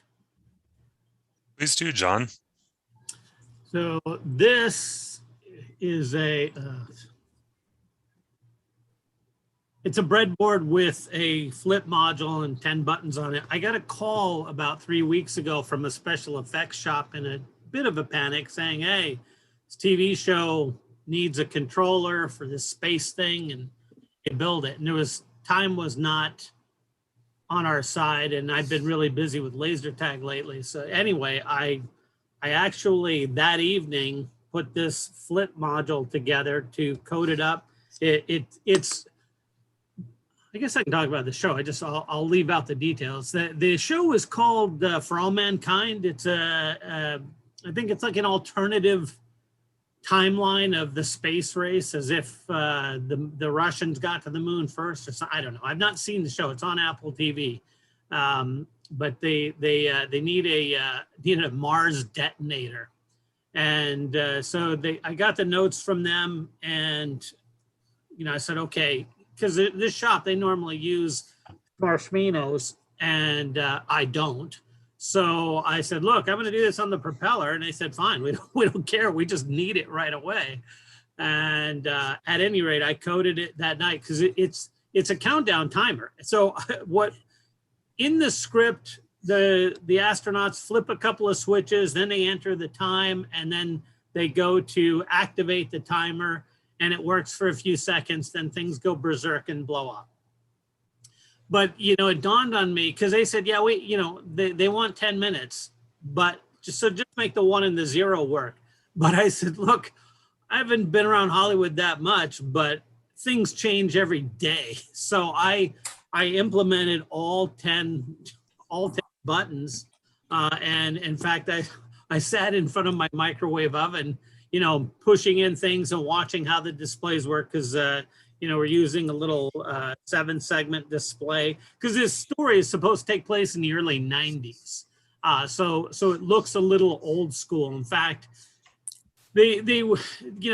everything I got was a paper sketch and just notes. There was not a little stuff. And so I decided to ask for forgiveness instead of permission. And I added in like a school segment test and a little figure 8 loop-de-loop before it would do anything, and they actually liked all of that. But once it was done, then I late one Saturday night and laid out a circuit board, and a few days later soldered it all together and then went to the shop. It's been used on set, so look for that in season 3, the show For All Mankind. If you see an episode where guys are trying to do some kind of detonation activity on Mars and things go wrong, well, that timer has got a P1 in it. And then, as I indicated earlier, my friend John Huffman at Johnny Jib, he's redesigning all of his hardware to work around the P2. So I've been doing a lot of P1 to P2 porting. And in fact, as I was indicating earlier, this Dynamixel I'm going to do this weekend, but I was going to tell Kevin about this, and for people interested in small robotics, there is a competitor version that's less expensive called the LX16, and these are about $17, and these are smart servos as well. So they do 240 degrees, and it's also it has 3 wires just like a regular servo, but it's not a pulse thing. It's a serial, bidirectional serial. And these actually work really nicely. So one of the things that was kind of fun with this, because it's a low cost product coming from overseas. Their data is not great. And so I hooked it up to a scope and a logic analyzer about a month ago, and it was looking at the transactions to see what was going on. And one of the things that I was not hopeful about doing, but did, and it worked, was using smart pins to do half duplex. Because there is a bit of a turnaround time between when you send it a command and it responds. And since, you know, switching a smart pin from transmit to receive only takes a couple of instructions, it worked out nicely. And it handles the timeout and all that. So I'm actually really happy about this. I've got all of the low-level communications code working fine. And I just have to finish up a few of the high-level commands. And then I was going to send that off to Kevin Arndt because he's the king of robots in the group. And but that'll be available for people that want to do small robot stuff. In fact, Stephen Ross had a bit of a discussion about this because he's got a robotic arm. And again, these are kind of cool because they're inexpensive specs on them, and they reached out to their tech support and asked them some detailed questions that I think they were a little, they probably don't get those questions. So they said, oh, hey, that's a good, let us check. And at any rate, then they said, since I think they figured out I'm serious about this, they said, well, here's what's happening. We're going to make it even better. So this goes 240 degrees when it's in servo mode. It does have a mode where you can send it a code and it will go then, you know, it'll act like a motor. With the drag is when it's in motor mode, you have no idea where it is. It only, the position data only comes when it's in servo mode. But they said they're going to release a new version shortly where the servo mode is essentially 360 degrees, and it will have better and more detailed encoding, position encoding. So that'll be neat. Anyway, they're inexpensive, and they work kind of nicely. And so I'll have code coming shortly for that. Yeah, John, keep me in a list, of course, for the code. I do have a full set of them. Did they say whether, I'm guessing that that's just going to be a new model of device that has the 360 servo? I think so. Well, I sent them a note back when they told me about it and said, hey, tell me more. When is it coming?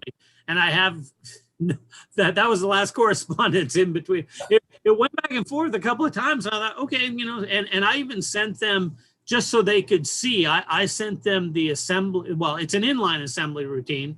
You know, I don't have to use a cog for this. My attitude was, okay, the transactions are really short. So there's, you know, I can just call it in a method, do inline assembly to handle all of that stuff. And I'm either sending out a command, which is most of the time, and occasionally asking for data back. And so that delay is not enough to justify spawning a cog, although it would be very easy to do. And so I sent them the assembly code. I said, hey, in case you've never seen the Propeller, because this is a robotics company, you know, I said, here, have a look. You know, you guys are doing robots. You should check out the Propeller. And I sent them the assembly code so they could see what I was doing. And they thought it was really neat. And then told me about their new servo and never got back to me when I asked them when it was coming. Somebody maybe wasn't supposed to mention it or something. Maybe. It was a marketing department I was originally speaking with. But yeah, so again, it's called an LX16. You can get them on Amazon, and they're not expensive, and they work quite nicely. John, for the prop you made for all mankind, Mhm. I got to see another picture of it, and you made a very nice metal control panel with lights and buttons. I'm curious how you. I didn't make that, Ken. The shop made that. That's what I want to know. Yeah. Going inside. Yeah. Okay. Don't show that picture. No, of course, but I was just curious about the fabrication of it. It's artwork. Yeah, that shop does a really good job. They do a ton of work on all the Star Wars shows. And in fact, I have a friend who's really into Star Wars, and I was trying to sneak a picture of this giant rack of lightsabers they have lined up in their shop because they build lightsabers for all the Star Wars shows. But on the specifics of that, the bottom part of the box was actually 3D printed. The top part was kind of a 2-layer sandwich They had a piece of wood on the inside and then an aluminum piece sandwiched with plastic, because then they etched the aluminum down into the plastic. So all of the markings are actually exposed plastic that's been, does that make sense what I'm saying? Yeah, it does now. Mm-hmm. They're laser etching through the aluminum into the plastic, so that shows up. The switch guards that are on there are actually NASA approved switch guards. They went out and found them and got them. There's a couple of places here in LA where you can buy old NASA gear. So they got them, and then they measured them, and they actually made a 3D model so they can produce them on their own now. And yeah, so they had a switch. The shop owner is a guy named Frank Ippolito. So if you ever saw the show Face Off, he was a contestant on that show. He's a well-known Hollywood guy. He has a friend who works for NASA. So he called his friend and he asked him some specifics. Because as you were indicating, parts are tricky to get these days, and finding buttons was a problem. And so luckily we found them, and they, the art people liked them, and they gave the shop one of the NASA gloves from the show so they could make sure that the buttons would be pressable, because on the gloves they have that big rubber tip. And so it's for Ken's seen the picture, but for everybody else, there's 2 columns of 5 buttons. It goes 1 to 5, and then 6 down to 10, which is a 0 digit, and those are all. I made this because I had to do this really fast. There's not a lot of IO, and I didn't want to do anything funky. Well, I just dropped the button out, but you can see there's actually 10 buttons here. So I'm going into 10 IO pins. There are 2 lamp outputs, and then there's the switch inputs. Knowing that we'll probably do similar projects with the same shop, when I laid out the PCB, I made 4 outputs.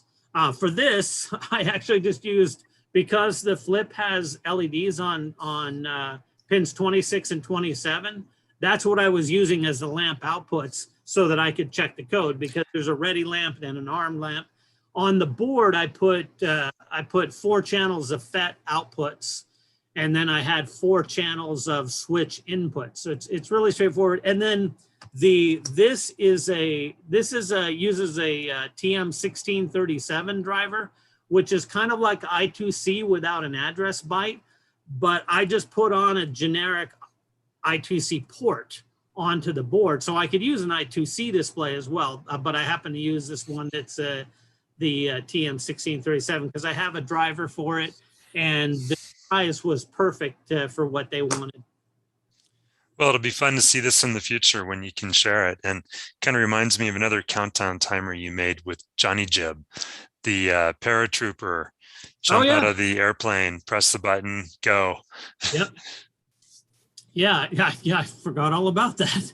Yeah, the interesting thing about this is because the shop, they're used to working under these kind of crunch things. They do exactly what people tell them. And then if somebody says, hey, we want to change, they charge them for it. That's not my normal style of working. So what I said to the shop is that it's a functioning timer. If you look at the code, and I'll release it after the episode is out, it's a working timer, and then there's a flag called Go Crazy. So if Go Crazy is set to true, then the timer mechanism fails at 3 seconds and exits out. And then the top level code that invokes the timers looks for that flag as well. And it does some random stuff in the display, and then it goes to the exploding portion of the thing. Anyway, so it is working timer code. It's just got a flag in there to make it not work after a few seconds of Hollywood magic.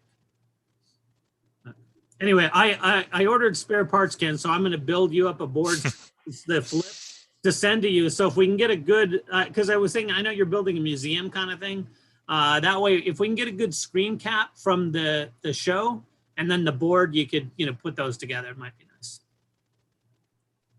Could make an exciting entry point in our building. Yeah, there you go. Well, yeah, you have the tools. You could mimic what those guys did with the box. Yeah. But anyway, it was fun. I was telling the shop, normally people ask me to write code and I have no idea. I know it's for a movie project. I usually don't have any idea where it's going or what it's going to do. All right. I mean, I know what it's going to do, but for example, I wrote some code for my friend Matt, and a few months later he said, oh, hey, check out this movie. When you see the robot belly light up, that's your code. Oh, okay, cool. All he did is ask me for a driver, and he used it in a movie. Anyway. Well, since we have your attention, Hollywood. Have you worked on GPS at all lately? I have not had that opportunity, but I will get going. You know what I did? I moved my desk so I'm not near a window with my desk.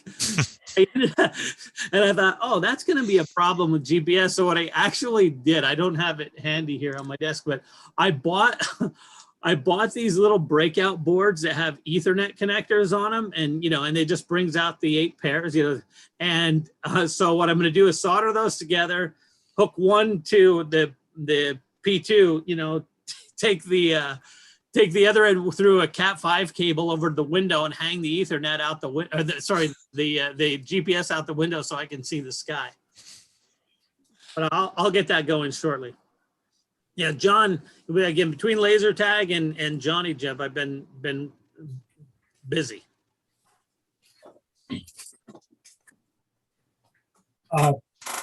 This is the GPS stuff I've been testing lately. So I use a different shroud for mine, John.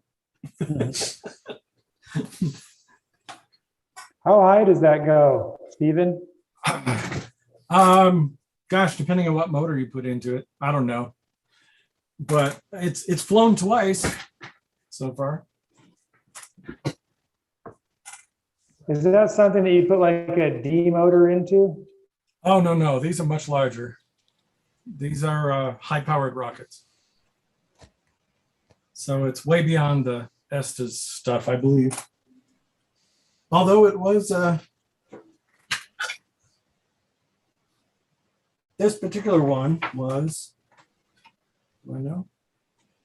It's actually an Estes Pro, so it did come from them. So is it GPS used so that you can locate it, or are you also doing live telemetry during the flight? Yes, both. I'm not doing it. I did the iOS application for the ground station. And so it's on amateur radio frequencies. 70 centimeter, I believe this is the ground station receiver. Tele-BT is what that says. And basically this connects via Bluetooth to the phone, and the phone decodes the telemetry. It's of course used for locating the rockets once they're down, but yes, we capture full telemetry as well. Altimeter, temperature, it also triggers the motors, firing the motors, the pyro stuff. And so, yeah, it's the flight computers are made in the Black Forest here in Colorado Springs, just north of Colorado Springs, by a friend of mine. And then I decided to do the ground station iOS app. They do an Android app and a Mac desktop app. So yeah, nothing to do with P2, but another passion because they're friends. In the crazy world of that we live in, not very long after 9/11, I got an email from a guy saying, "Hey, I want to connect a GPS to my model rocket so I can control where it lands." Yeah. And it was not from a US email address. I said, yeah, that's the definition of a missile. I'm going to forward this to the FBI and see if they can help you. Absolutely. Every rocketry association across the US is just absolutely against that. Yeah. Well, Ken and I had done a bunch of GPS stuff with the BS-2P. Ken was flying these crazy fast model airplanes and wanted to know how fast they were actually going, so we strapped a BS2, and it was really big. Remember that those cell phones are sorry, it was the size of a cell phone, but what was the name of that I guess it was a Garmin GPS. Garmin. A hiking GPS unit. Yes, yeah, that was like the size of those Nokia cell phones. And Ken strapped it to his plane. We had a board on there and recorded all the flight data. Yeah, that was a very big thing. Ken was always taking teachers out to this local field and flying airplanes and recording their moves. This is glow fuel engines too. Fun. So, John, I put the link to the company, the High Wonder company that actually does those servos as well, in chat. Oh yeah, yeah. They do some pretty amazing robotics things as well, and their demos are line sort, object sorters and stuff like this. So Yeah, but it seems like it would be, like, I mean, the Propeller would seem to be a really good processor for the kinds of projects they're doing. oh my gosh, yes.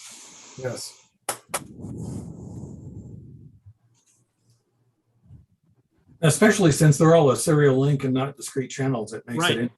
Yeah. Have you studied the protocols to understand what? Oh my gosh, that's the plane. Yeah, there it is. Have you studied the protocols to know how many you can control simultaneously on a bus? Well, they claim, because the address space will take 253 addresses, legal addresses. Right. I don't know if that's really viable. That's what the address space will allow. I guess depending on the amount of the frequency of communication you need with each servo would limit that severely, I think. Yes, it would. And there are a lot of commands that, just like with the, Ken, sorry, I'm trying to talk through things. Ken was really good at taking all that data. We had a way, I don't even remember how we did it, but we stored it in the BS2, and then we could dump it out, and then Ken figured out really cool ways to graph it. Nice. Yeah, that was a really popular kind of thing with all the educator courses that we're doing. Oh, yeah. Seems like this was decades ago, but it was only 12 years ago. Still feels that long, huh? It does. It's funny. I'll bet you if I went and looked at that code, I'd have to spend half a day teaching myself. Of course. I remember there was a time when a teacher, one of our guests, was flying, and then the plane just was going to do a big header into the ground, and Ken had to grab the controls of the plane, and it was really great because you could see that in the data set. Yeah, look at that engine. This was a twin engine synchronizer. Jeez. Microcontroller sitting between the receiver and the throttle servos. Oh, wow. Okay. With a tachometer, just a painted stripe on the nose cone, and an optical encoder. That looks like Barrowman. Is that who? It is, yes. So you were able to synchronize the. Yep, 1 count per revolution. Mm-hmm. Wow. Makes for some really crazy sounds too. Oh, I bet. Drifting in and out of phase. Yeah. How fun. Using the tools we had at the time. Mm-hmm.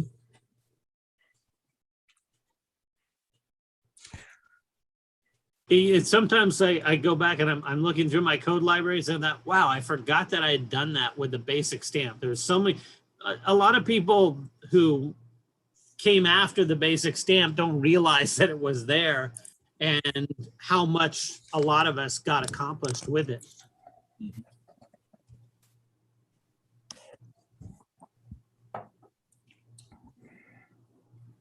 Yeah, I don't know if you know, John, but I basically took your flight type code and hooked it up, and then I'm using a 16-channel PWM board to drive my arm over I²C, so I can just let the board set on the servos. And then I translated your FlySky stuff signals to map the different controls to what I want to do with the servos. And so my whole goal was to position the arm and identify then what the servo settings were, so I can then create a list of positions that I want the arm to go to for all servos. Right. And so I literally have a toggle that's open and close the jaw, and a toggle that says enable control of the servos, and then a separate toggle that says dump servo positions. And so that's how I'm determining my arm positions. And then I get my arm locations in a list, and now I can just run through the locations And in the claw, at the time I run through the locations, is my 9 degree of freedom sensor. And so now I can do repeatable testing on placing the sensor into fixed locations, and also slew rates, so I can validate my roll pitch and yaw code. So talk about a long way to get there, but that's what I'm doing with it. Well, these guys, these little smart motors, if you give these a go, they may be beneficial because you can preload destinations and then start them after.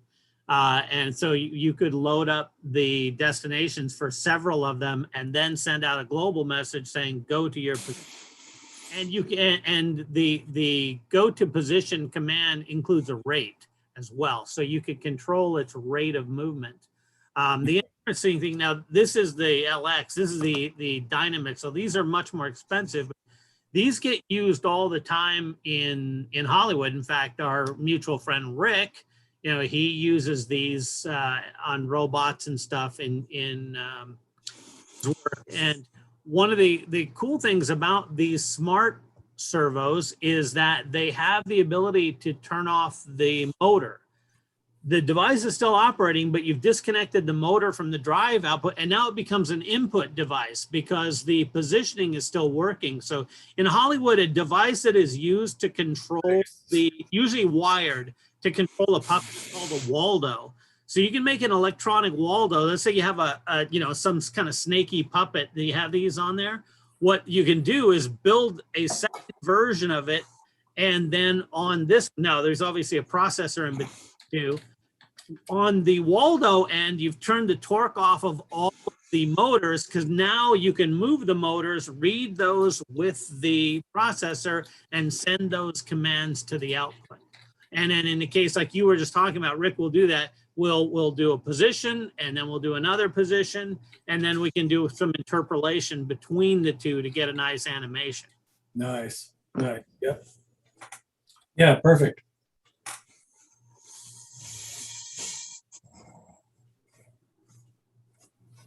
Do you have that arm nearby, Stephen?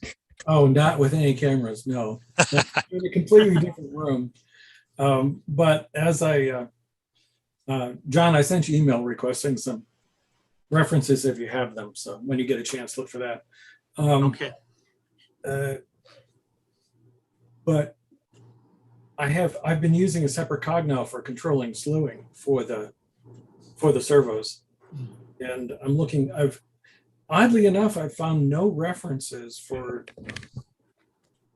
models for how to control ramps and speeds of these digital servos, because digital servos just want to slam to their location at the best rate of the device. But there must be techniques that people use to do it. And I haven't found anything written though. So it's just weird.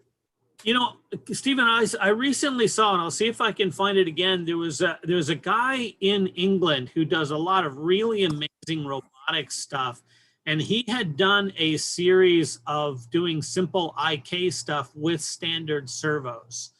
And so he may have that in there. Now, the Dynamixels, and going back again, the expensive ones, they have a compliance setting which allows them to have a smooth endpoint. When I was working with my friend Matt, whom I've mentioned many times, and he and I were doing a Terminator head for a company that makes collectibles. And so we had a full-size Terminator head, and we had 2 Dynamixels. It was an XY configuration to move the skull. We actually had micro servos to run the eyes. So we had 2 kind of devices. We had Dynamixels and standard servos. And then we had a kind of a half circle array of ping type sensors. So if somebody walked into the room, the head would turn towards where it detected motion. And then it would, the eyes would light up and do the little scanning thing. But then we figured out this compliance thing. What would happen is the head would turn over and stop, and then it would, bounce. So it would get this boing kind of thing.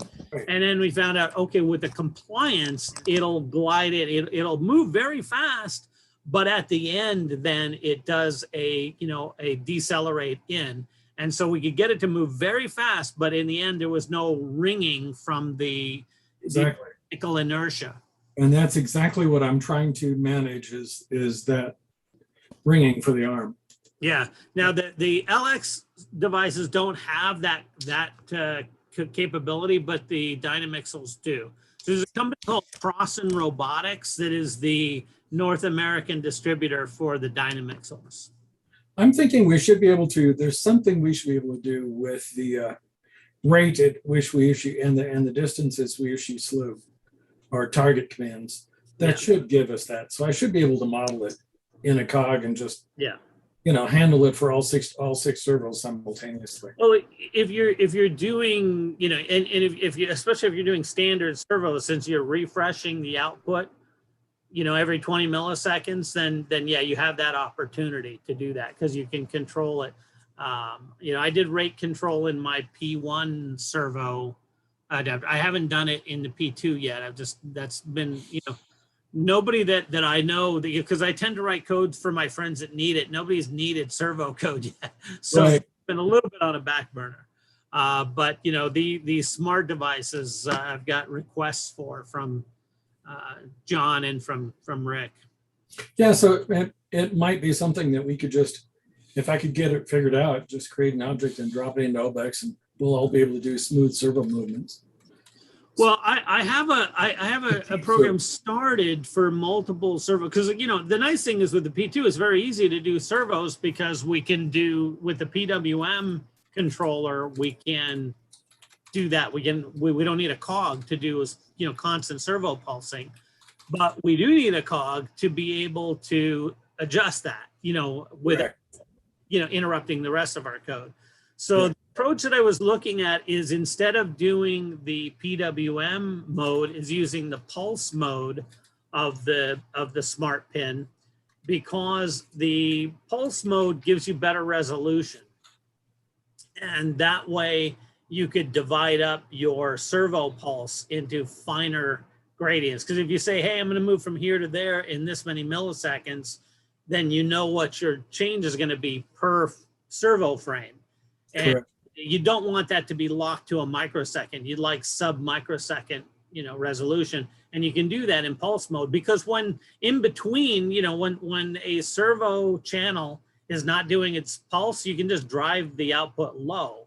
So, you don't have to, it's pretty easy to deal with. So I think I've been working on it. I just haven't had time to focus on it and finish it.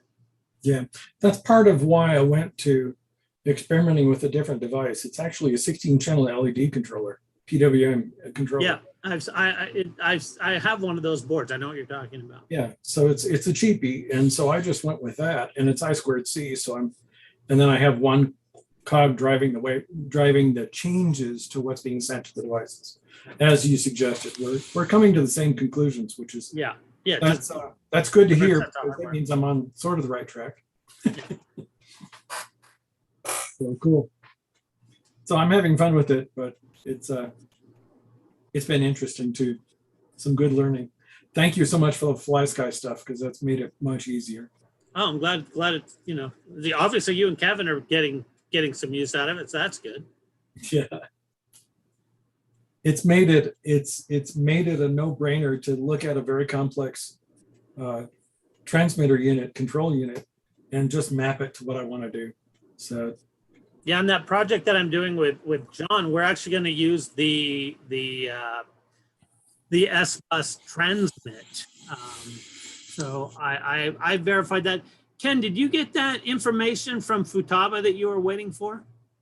No, lots of back and forth with the paperwork, and I did not get it. I'll ask him now. I mean, I know that Roy Eltham took my S-Bus transmitter. I didn't have until recently. I didn't have S-Bus servos to test with, but Roy did, and he said, yeah, it worked fine. But I want to compare it to what Futaba says because on that project for John, one of the variations of the project uses a camera stabilizer called the Ronin that comes from DJI, and that takes an S-Bus input for the pan, tilt, and roll channels.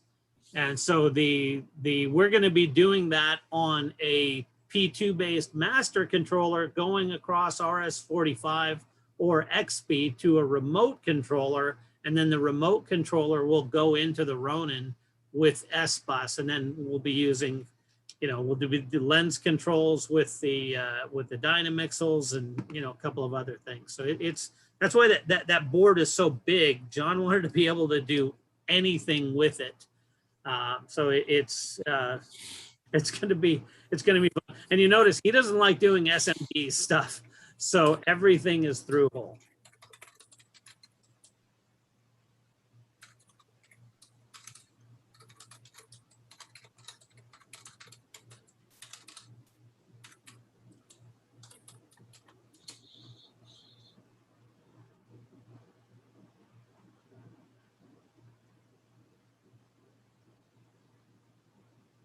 Has anybody built boards with a large part count, surface mount, say like 400 copies of something on a board? And have they done them by hand?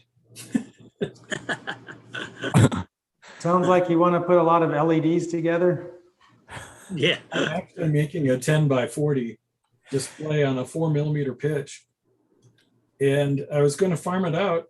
And then I realized, since I have my own reflow, that I might get good with stencils, but then I had the issue of trying to place the parts. And it just dawned on me that a 3D printed jig for dropping the parts in place on the paste is actually going to work pretty well. Mm. And so I may be able to make these boards a lot quicker than I thought I was. It's a prototype for a friend. We're doing an MQTT based clock, digital clock with remote control of the displays and stuff like this. That's an awful lot of current to handle. Yeah, it is. These are the 2020s though, APC 102 2020s, APA 102 2020s. So they're 2 mil by 2 mil parts, but it is a lot of current still. I have a driver for that chip if you need it. Thank you. I will probably use it.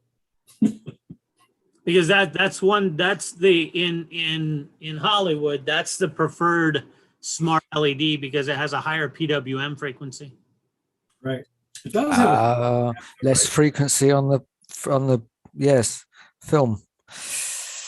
Yeah, the DS2811s have a fair, like I think a 400 hertz PWM frequency, or WS2812s rather.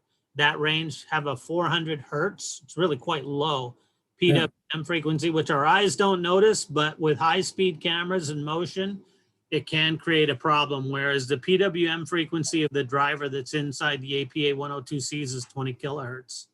Jeez. So it's easier to use too. I mean, it's a 2-wire system, but it's it's SPI without a chip select. It's really easy. Right. Yeah. Six pads per part.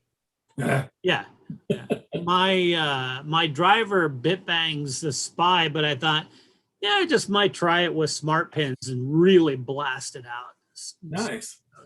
Did it work? And the driver works. I haven't tried it. I always say, okay, make it work first and then, go crazy later. And it works. And, Rick's been using it and other friends in Hollywood. So I don't want to break things. Yeah, I understand that. But I'm getting a little bit more, like I said, even with, again, it's a really simple thing. I mean, this is probably laughable for Chip, but before I thought, okay, it's not really possible. Well, not possible, but I didn't think it was pragmatic to use smart pins to do half duplex serial on the same pin. But it turns out it's not a problem. It's that's what, with this guy. And now this is the same thing. It's a half duplex on one pin. So when I rewrite the driver, my P1 driver, I'm going to take what I learned from this, the LX16 and apply it to the AX12. That did one of the nice things I was telling John this, what I have found personally, and this is just anecdotal, but if I write an assembly driver on the P1, moving it to the P2 is about 25 to 30% less code.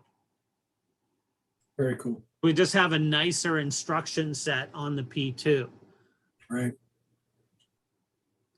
And then, you know, when Chip was saying somebody wanted to use the RISC-V, I threw up in my mouth a little bit. I bought the RISC-V and started reading it and threw it away. Yeah, no.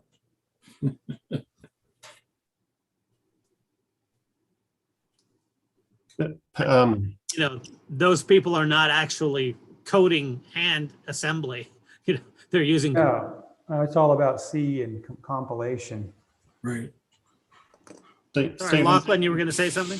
oh yeah, I was just going to ask Stephen, did you say you were going to have a stencil for placement using a 4mm pitch and 2mm parts? Is that right? So you'd like to have an opening or a grid or something like that?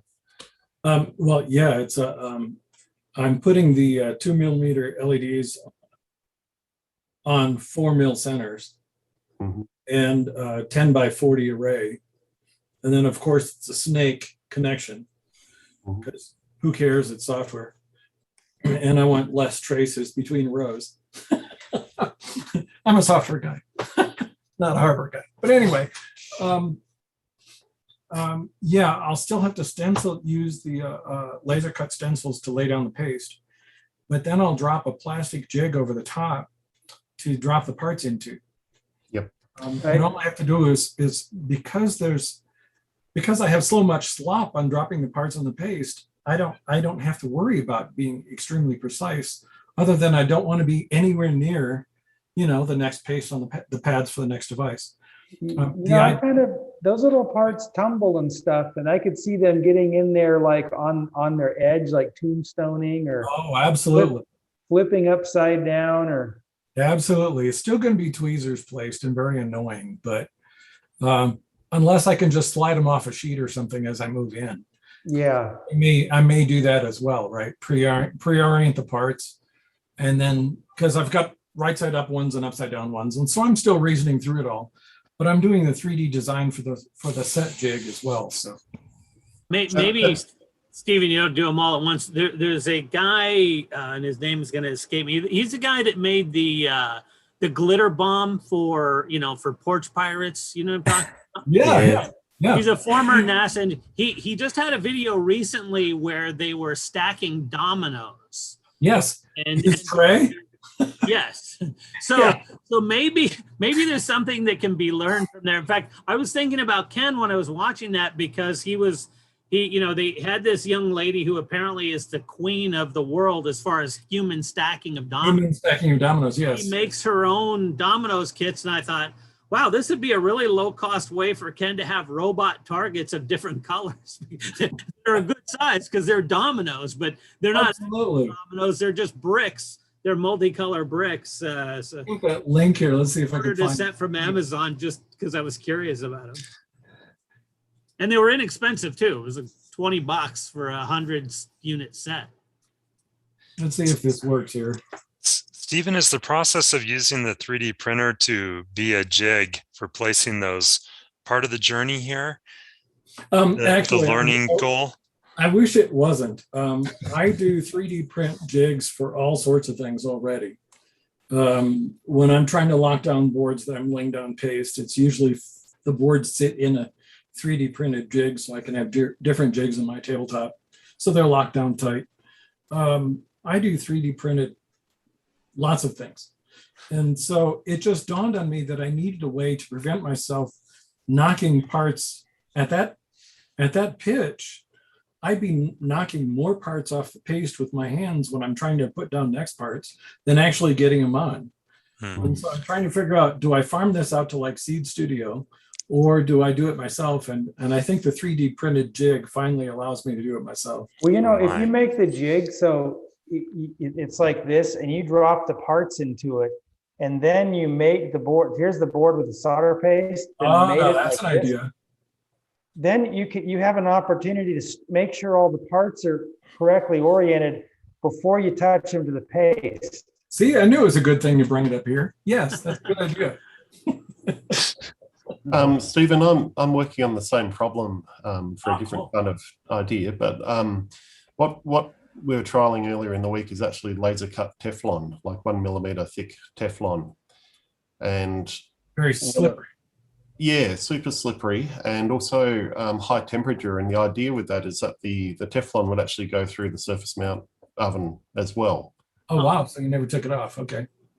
Yeah. So one thing we're doing, the laser lets you sort of notch like a small C shape, just so you can actually put the tweezers in, or like when you release a part kind of Both thing. ends apart, right. Yeah. And I was factoring that into my 3D design for this little tiny hole. So I've got 400 of these little tiny holes I've got to put in. yeah.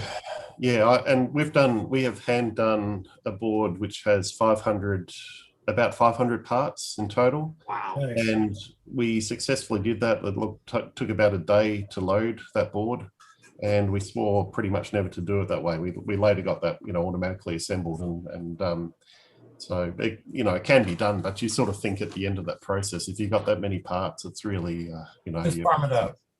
Yeah, that would be my advice. But it's also fun to learn and try, these things. And at least one. I'm there too. It's just like, well, gotta deal with. I haven't done designs with fiducials. I'm gonna have to do that. I have to get the parts qualified through Seed Studio, and they don't have it. And it's like, oh, now what am I going to do? So it's going to be a month and a half lead time. I can have a 3D design done in a week. Yeah. So these 400 LEDs are in a particular pattern? Is that why you're not using just a P4 pitch panel? Yeah, it's a smaller geometry thing. He just wanted a fixed. He basically wants a Pi Zero controlling this panel, and MQTT interface to the Pi Zero network based. So it's an IoT based clock basically, but with this protocol coming in the back. We do all our home control stuff with MQTT. Yep. Control and information dissemination throughout the house and stuff like this. So he's just adding it to his house, and he needs somebody to do board for him. And so I said, fine, okay. He's paying for the hardware, so I'll go ahead and do the boards. I put the link to that Lego robot in our chat, the video for it. Hey, Stephen, another possible source, and I'm bringing this up because I'm going to try them on a really simple board with WS2812s, but also the 4 millimeter one, just called PCBWay. Okay, I'll check it out. They'll make the boards and they'll do prototype, stuff for you. They seem to be getting, there's another board company that I've used that I've been really happy with their boards called JLC PCB. That's what. And now I've gotten boards from both, and both are really good as far as the quality of the boards. But apparently JLC PCB, who also offers prototype assembly, not so good. There was a lot of, because DEF CON is starting today, so a couple of months ago there were a lot of people that were getting their DEF CON badge life stuff going, and there was a lot of complaints about JLC. So I'm going to try PCBWay first. And the board I'm doing is dirt simple. It's got 15 LEDs on it. Right. That's easy. And a cap for each. There's nothing. And it's big. It's a lighting component for the laser tag thing. But I thought, I can do small stuff like that in my kitchen, in my reflow oven, which is a Cuisinart. But this is the thing where we might need 100, and I don't mind building 5 or 10 boards, but I don't want to build 100. Correct. Anyway, check with them. I'm going to be running those LED boards through probably. In fact, I got to get that done. I owe that to my colleague, and the board has been designed. I just haven't sent it to them because to figuring out what they need, because they want to bill of materials. The nice thing too about PCBWay is they'll buy from anybody. So if you give them a DigiKey bomb, they'll acquire the parts. Now, they have their own inventory, of course, and I try to use them. And and they just need a bomb and then a pick and place file, which I don't know what generate. Yeah, all of them are generating that. Yeah, it was new to me, but DipTrace does that. Yep. And I'm using KiCad, and it's generating that file as well. I just have to trim it for the parts I don't want placed, but no big deal. So I'll probably, if I can find a place that'll do it in a reasonable amount of time, I'll do it for sure. but I thought I may play with this idea. We'll see. Oh, let me walk away and come right back. John, I want to show you something. Okay.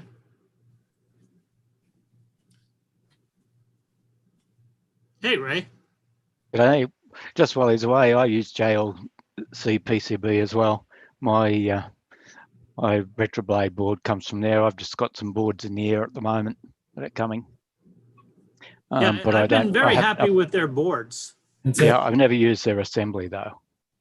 So Lachlan, you might recognize this now, if I can get the camera to show it. Oh yeah, okay. This is the new click. Oh, that the click adapter? Yeah, with the labels. So John, this Wow. will be you. Yep. Look at that. Yeah. So kind of cool. Yeah. Oh, very nice. And so the last thing I'm doing before I ship it to you is just verifying electrically that everything's fine, but I think we're good to go. So with Excellent. labels on the side and everything else, I just made a couple of these one-off. So kind of Oh, and pretty. then pins for a logic analyzer, right? Exactly. Yeah. Try and get the Cool. camera. Yeah, it comes up really good, really nicely, doesn't it? The labels. And so big deal, an extra $7 for the board to put that header on, that connector on it. So kind of pretty. That's So one how did you label those headers? that's a socket you buy from the micro company. Yeah. And so the labels are on the side of the socket itself. It's a tall Right. socket, right? And so you just solder the socket in place and your labels are already No, there. I understand that. How did so was the label something you produced or the socket company did for you?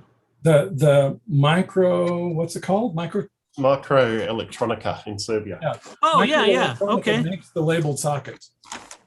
Oh, got it. Okay, because they're the originator of the click module, so they've pre-made. Is that am I right in that? I just bought the through-hole version and put it on the Okay. board. Yeah. Okay, got it. And so that'll be coming to you. Yeah, that's it. That's it. That's a grey version, so it's like a right. Oh wow. 3D part, and so that's a surface mount variant. Right. But they've got the labels, and on each it's been like pad printed or something like that. Yeah. Right. So it's all ready to go, but it does result in a professional looking. It does. Yeah, I had big boards already, and I left some open, and then Lachlan suggested these connectors existed, and I was like, fine, okay. So I went and ordered them, and I'll probably rework a board or two, but I had two ready, so I can ship one to you. So that'll make it a little easier to play with. You still have to do the 5-volt level shifting to your analyzer, but okay. Hey, Stephen, something for you as well. This JLC just recently dropped the price on metal circuit boards. And so if you're doing like lead, this is actually a metal P2 board. Okay. But it's aluminium on the back. Okay.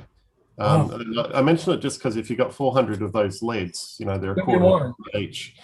You're going to have fun, but of course you can route like it needs to be essentially a single-sided board, but you can do that with your APA 102s. Correct, I could. So if you have heat issues or warpage issues or EMC issues, yeah. No, I think the biggest issue, because it's all software control, we don't have to drive it with heat. So I'm not expecting there being any heat issues, but you're right, the board wouldn't take it if we did drive it to a heat position.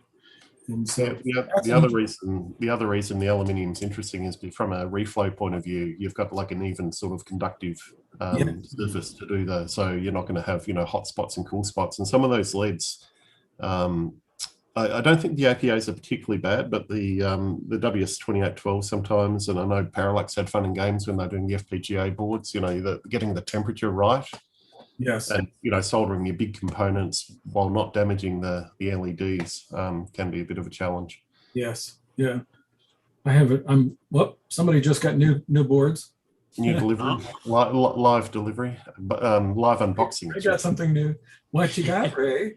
JLC PCBs. What kind of Speaking of the devil. I sent the order off on the weekend. They keep sending us cute little things. I got a puzzle from their production line. It's just bizarre things. And this is a spare. This is the last board I did, you know, from that. But this is a little simple ESP board for the Nice. laser tag game component. Well, What hopefully- I like, you know, I used to use Gold Phoenix forever, and then somebody told me about JLC and then the other company I mentioned, and I went to them and it's, holy cow, those guys at Gold Phoenix are so expensive compared to everybody else. I mean, these guys will do, you can see that there's solder mask on the back, you know, where you couldn't get that from other people. Yeah, they're nice. And I'll always spend the extra $3 so they don't put their own production marking on it. Yeah. Don't put your own stuff on there. To be truthful, I haven't cared, John. So you'll see and you know, honestly, the shipping is the worst part of it. You know, the boards, you can get a handful of boards, you know, for the project and spares for $8 or $9. And a stainless steel stencil, I think, is another $7. And then the shipping is 25. So the shipping is the worst end of it. So that's why I always end up with a lot of spare boards now, because I think, well, if we're going to need to do some more, I mean, this is going to go into production, so I won't have to do any more prototypes. But you know, it is nice. It's interesting how PCB world has become, which is beneficial to those of us that are experimenters and kind of advanced hobbyists. Yeah, I'm having, you know, I'm electronics by hobby only. This is fun, right? He's got new toys. Well, again, yeah, it's nice. You know, you throw the stuff in a toaster oven, like, or I guess, and then have a really professionally made, or what looks like a commercial product. Correct. Did you build your reflow algorithms, or did you buy them, or what? No, the one so I actually am currently in possession of Rick Allinson's oven. That there was a discussion 6 or 7 years ago on the Propeller list about the best toaster oven for reflow, and there was a big kind of group agreement on a particular model of Cuisinart. So it's completely unmodified. We have an aluminum sheet, you know, getting to what Lachlan was saying a minute ago. So we have an aluminum piece that we put in onto the rack, and then I got a thermocouple, and I use Kapton tape to that, so I can bring up, so I can just monitor it. But we have not modified the oven. We're doing it completely by hand, and I've not ever had a problem with anything I've run through. So some ovens actually, we actually science the profile, like the heating profile, and the rate at which the temperature rises in the oven naturally is around the same rate as what you want out of an ideal reflow thing. And so if you get lucky, if you get the right, you know, brand and type, you can actually match, or, you know, just naturally match. So you don't actually need to on-off control it or anything. You just go, and it kind of just ramps up. That's your display board, Ray, for your computer, right? No, here you're on mute, Ray. We can't hear you.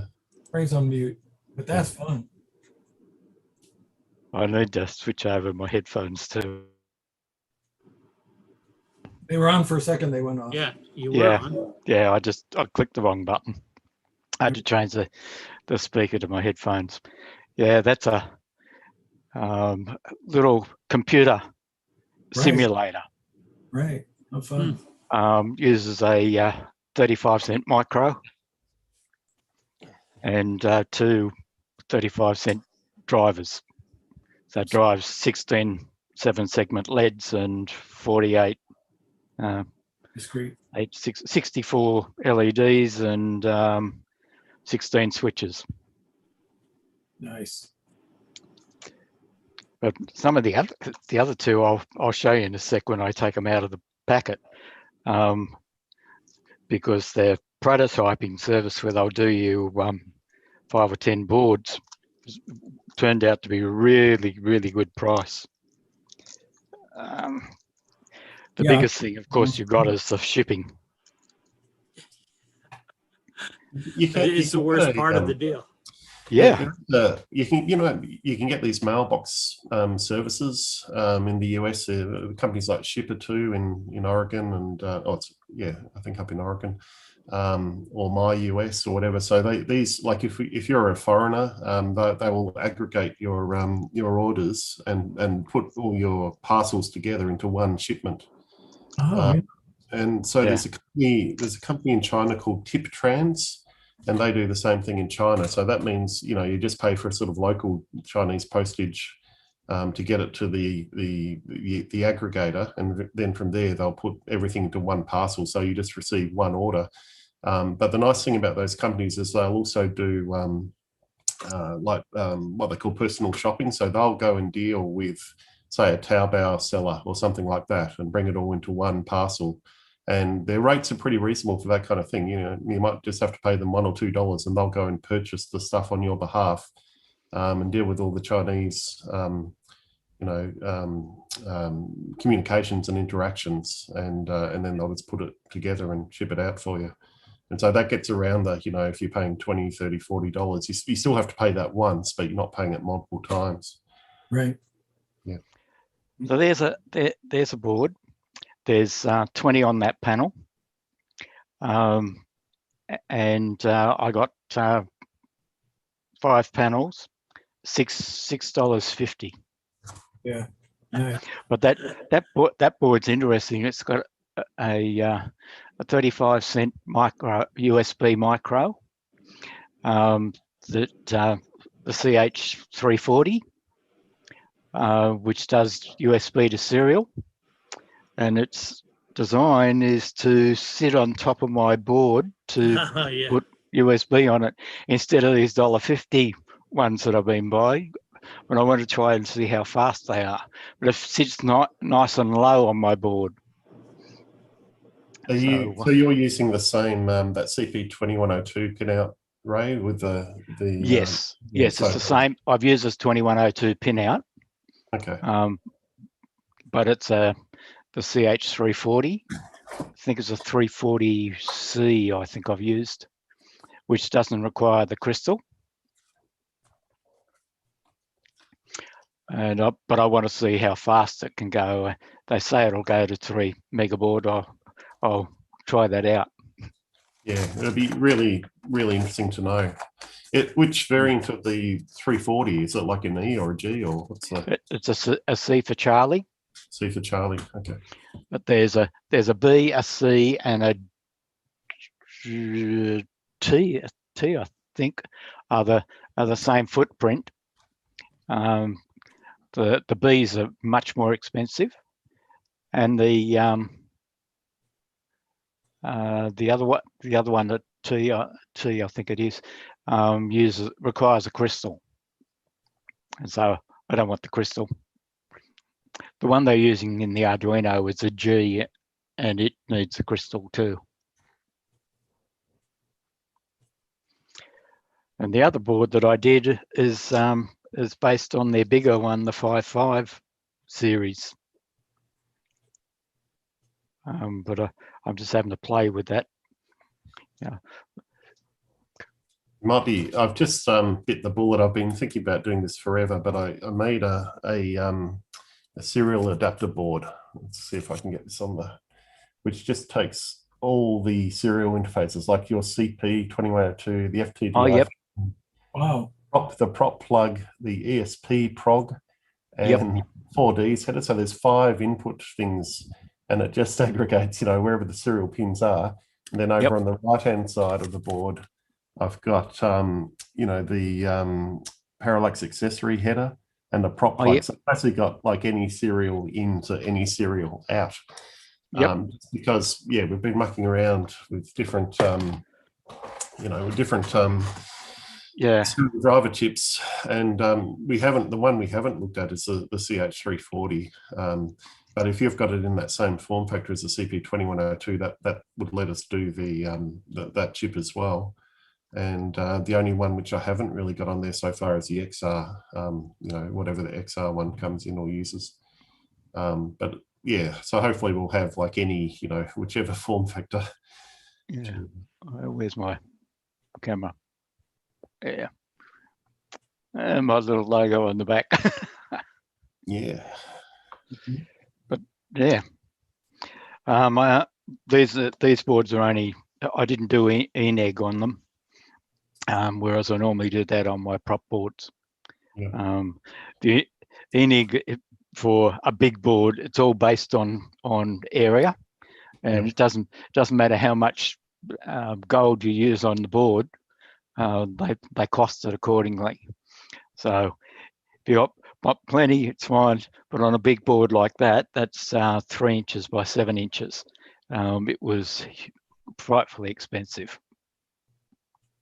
So it's just non-lead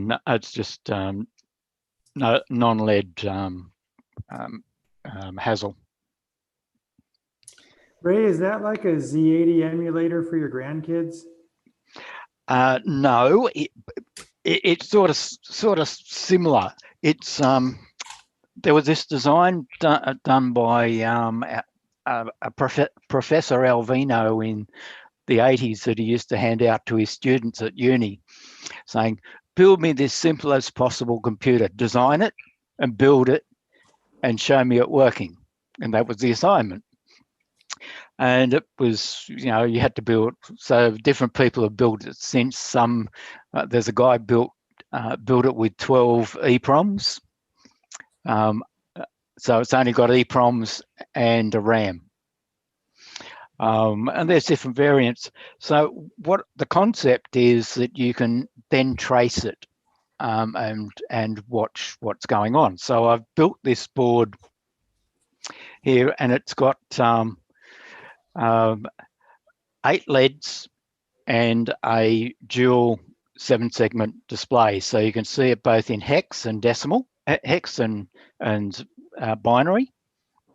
And so I've got state, the program counter, the memory address register, the instruction register, the accumulator, the ALU, the B register, which feeds the second side of the ALU, and I've got an input output. And then I've got 8 slide switches for the input, and I've got 8 push button switches that allow you to step it, run it, reset it, load the memory, etc. And then I've just got a little 35-cent micro that drives all of that and simulates these half a dozen instructions. So, you have a load, a store, an add, a subtract, and you can expand it, but it's simulating it all. And so you can step it through and watch it go through. So on the top of the board is where all the control is. There's 2 chips that drive all the LEDs and 7-segment displays and switches, and then the little tiny 35-cent micro that drives those 2 boards, and a power supply. So yes, it's designed to let my grandkids learn how a computer works. Neat. So I was going to do it with a propeller, but then I thought, if I do it with a really, really cheap micro, I might just be able to build it and they can, take it to school and all their friends can get one. Because I think I worked out there's $5 worth of parts and there's $5 worth of board. So it's cheap for someone to work out how a computer works, get 256 instructions in it. And That's what we had in the basic stamp 1. Yeah. How much memory was in the basic stamp 1? Well, the EEPROM was 256 bytes, but one of the bytes was the length of the program. So technically, your program and data could be 255 bytes. Right. Now, there was, I think, basic instructions, there's about 30, 25, 30. It's pretty straightforward. What was the ROM in it, Chip? And What I size? think we had 16 bytes of variables, right? Yeah. Yeah. And how much ROM was in it that you had the basic interpreter? 1K. 1K by 12. Well, these 35-cent chips have got 16K of flash, 256 bytes of RAM, plus another 1K or 2K of external RAM, which is still in the chip, but it's addressed differently. 35 cents. And it's got USB, and it's USB loadable. It's got a USB loader in it. Wow. And what kind of core does it have? It's a high-speed 8051. That's a little board from Electric Dragon, which is what I've been making, is what one of these other boards is that I've done. Because I don't want to be mucking around with programming it on that to start off with. So I built that to program it. Yeah. And get one. I bought a couple of boards from. I've got boards coming from Osh Park.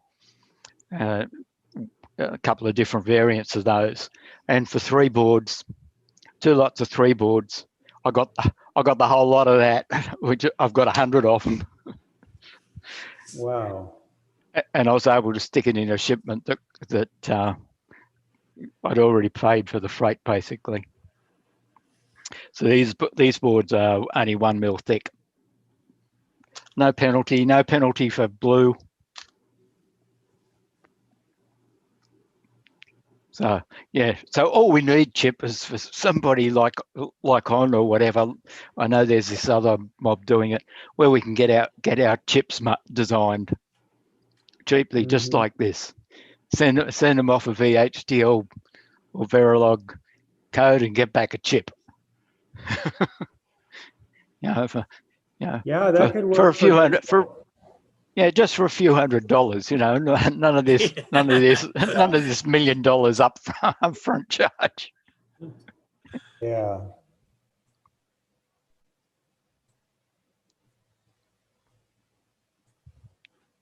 It's interesting. They've got this company WCH that makes the CH chips. The 5.5 series are interesting. They go up to 64K. They're running about 48 megahertz 8051s with single clock cycles. Wow. And USB inbuilt. One of their chips, I think, is $1.30, and it can do either 1 USB slave or 2 USB masters, what they call them, hosts. So you can put a mouse and a keyboard on it, come out serial out the other side. That's pretty neat. With some ROM code, the P2 could load over USB also. Yeah. But I don't know, it's still ambiguous to me about what it would need to do exactly. Yeah, well, they've done this nicely. You just pull the D+ pin high on powering the chip, and it jumps into its bootloader. So it's quite simple to program, and you don't need anything special because you've already got the USB. And typically, you're powering a lot of stuff these days is powering off the USB anyway. Right. So, it makes it easy. Just while I'm on it, have a look at. I'm trying to hold the pieces in place. Those heat sinks? Heat sinks. Oh, heat sink for your your little board. There's 2 styles. One is quite a heavy copper, and the other was thin anodized aluminium. You get a pack of 4, and I use 3 of them. The big one in the packet goes nicely over the top of our P2. They're for a Raspberry Pi. So they're dime a dozen on eBay. Right. Oh, nice. They must have some kind of adhesive backing. Yeah, there's just a sticky back. And they fit flush, so you can put them on a circuit board? Yep, you can fit them on a circuit board or on the chip, and I'm going to stick them on the chip and see what difference it makes. Because I know I've always said, oh, you can only put half an amp into my board, but I know you can do more than that. People say, oh, it feels hot. Yeah, it feels hot, but it's all subjective. I've measured the temperature. So yes, I'm sorry I missed the first hour and a half. I was still getting my beauty sleep. Yeah. I was going to ask you, you dealing with your country's military keeping you locked behind doors? Yeah. It's yeah, probably less heinous than it appears on the news here. Oh yeah, yeah. All they're doing is helping the police. So they're going. We're a couple of police that go knock on the door to check to see someone was home. There's a police and one of the army personnel, and they're just checking off to make sure that people that have got the virus are not out in the community. Because we've managed to basically keep the country almost free of the virus, but this new Delta strain is just terrible. You know, someone can walk past you, they've seen it, they've gone back through the video, and two people walked past one another, didn't know one another, didn't stop, and they caught it. That was in the early days, and they went right through the video of when he was at the shops, and that's the only thing that they found in all the video. So it's really, really contagious, and it's also appears to be more dangerous as well.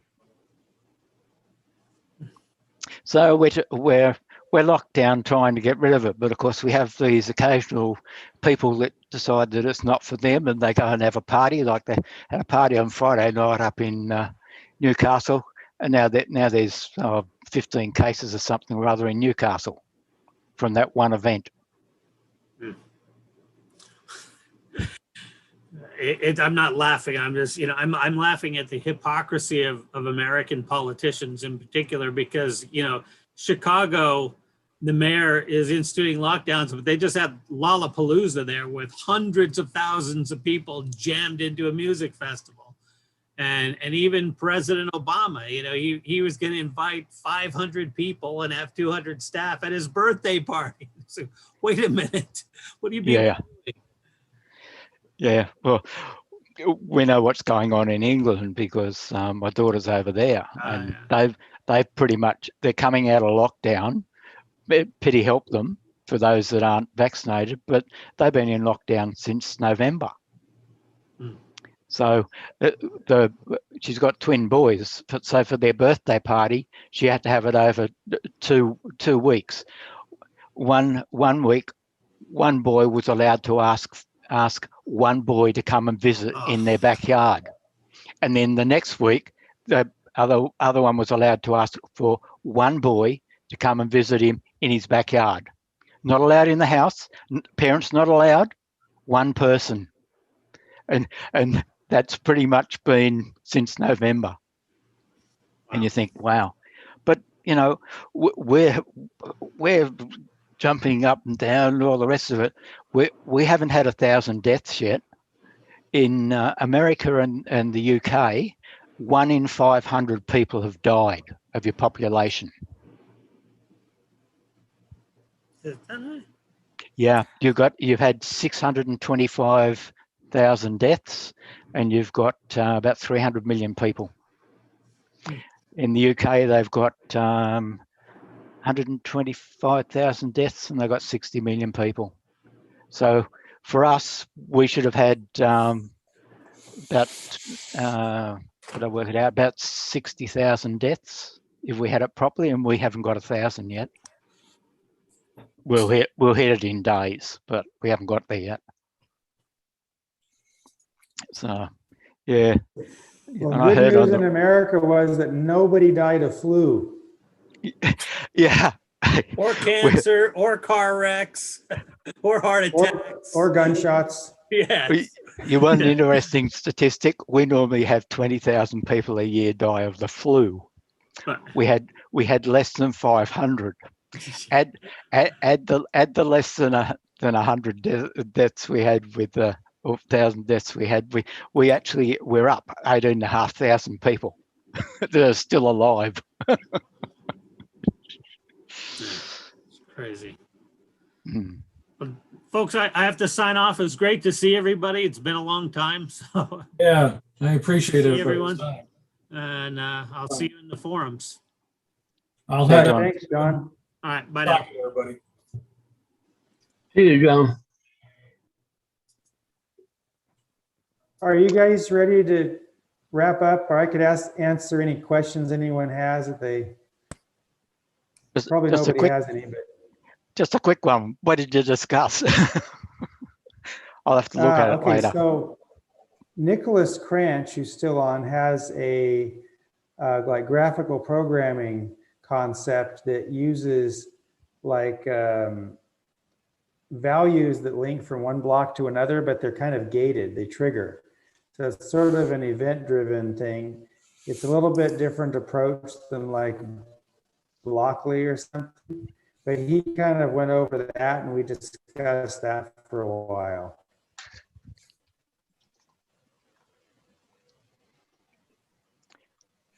Right. Yes. So you showed your new motor driver board, Chip? Wait, Clouseau, you're breaking up. Say that again. Oh, did you show your new Right. motor board? Did you show your new Yeah. motor board? I don't think I have an image. Let me see Doesn't if I have doesn't an matter. image I'll of watch it. it later. Yeah. Ken showed Yeah. a render, like a render of the Yep. of the board. Yeah, I don't have, what Ken had was a lot more up to date than my docs. Yeah, it's fine. I'll watch Yeah, it I'm when not it gets sure. posted.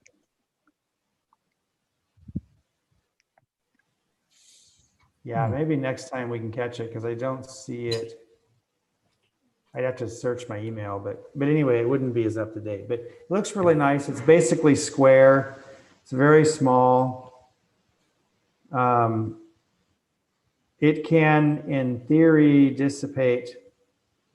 Well, there may be a lot of power to do back EMF that will heat the board, and maybe like heat sinks could be added to the board if required. But if you're driving resistive loads, I don't think you need that because it switches with just a few milliohms. So it's the inductive kickback that's going to cause the diodes in the FETs to turn on and generate heat.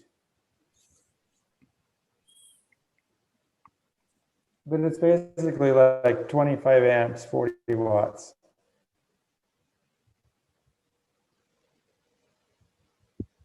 Okay, let's see. Nicholas Montoya asked something. I used to use the original prop, but I stopped using it because it didn't have integrated peripherals like VMA, I2C, SMA. Does the P2 have integrated peripherals? So the answer is that the smart pins are kind of like building blocks, which can be used in all kinds of different ways. So SPI could be the synchronous serial. Same with I2C.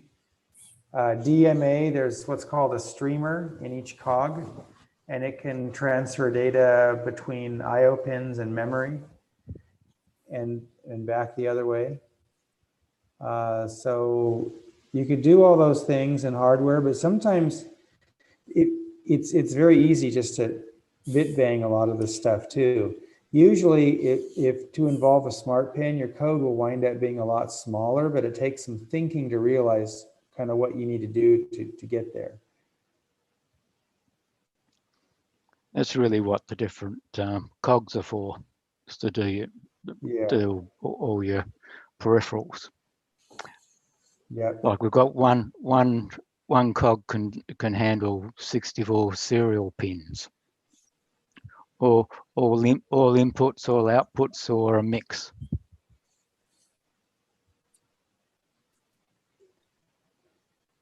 Let's see, Nicholas wrote some more worth stuff. mentioning two things. One is, apart from the the DACs and ADCs and things in smart pins, there's also a USB engine, like a low-level USB bit engine in the in every pin pair, and also interrupts, which weren't on the P1, let you write sort of efficient kind of, say, I2C code or something like that. So you're not really tying up a whole cog.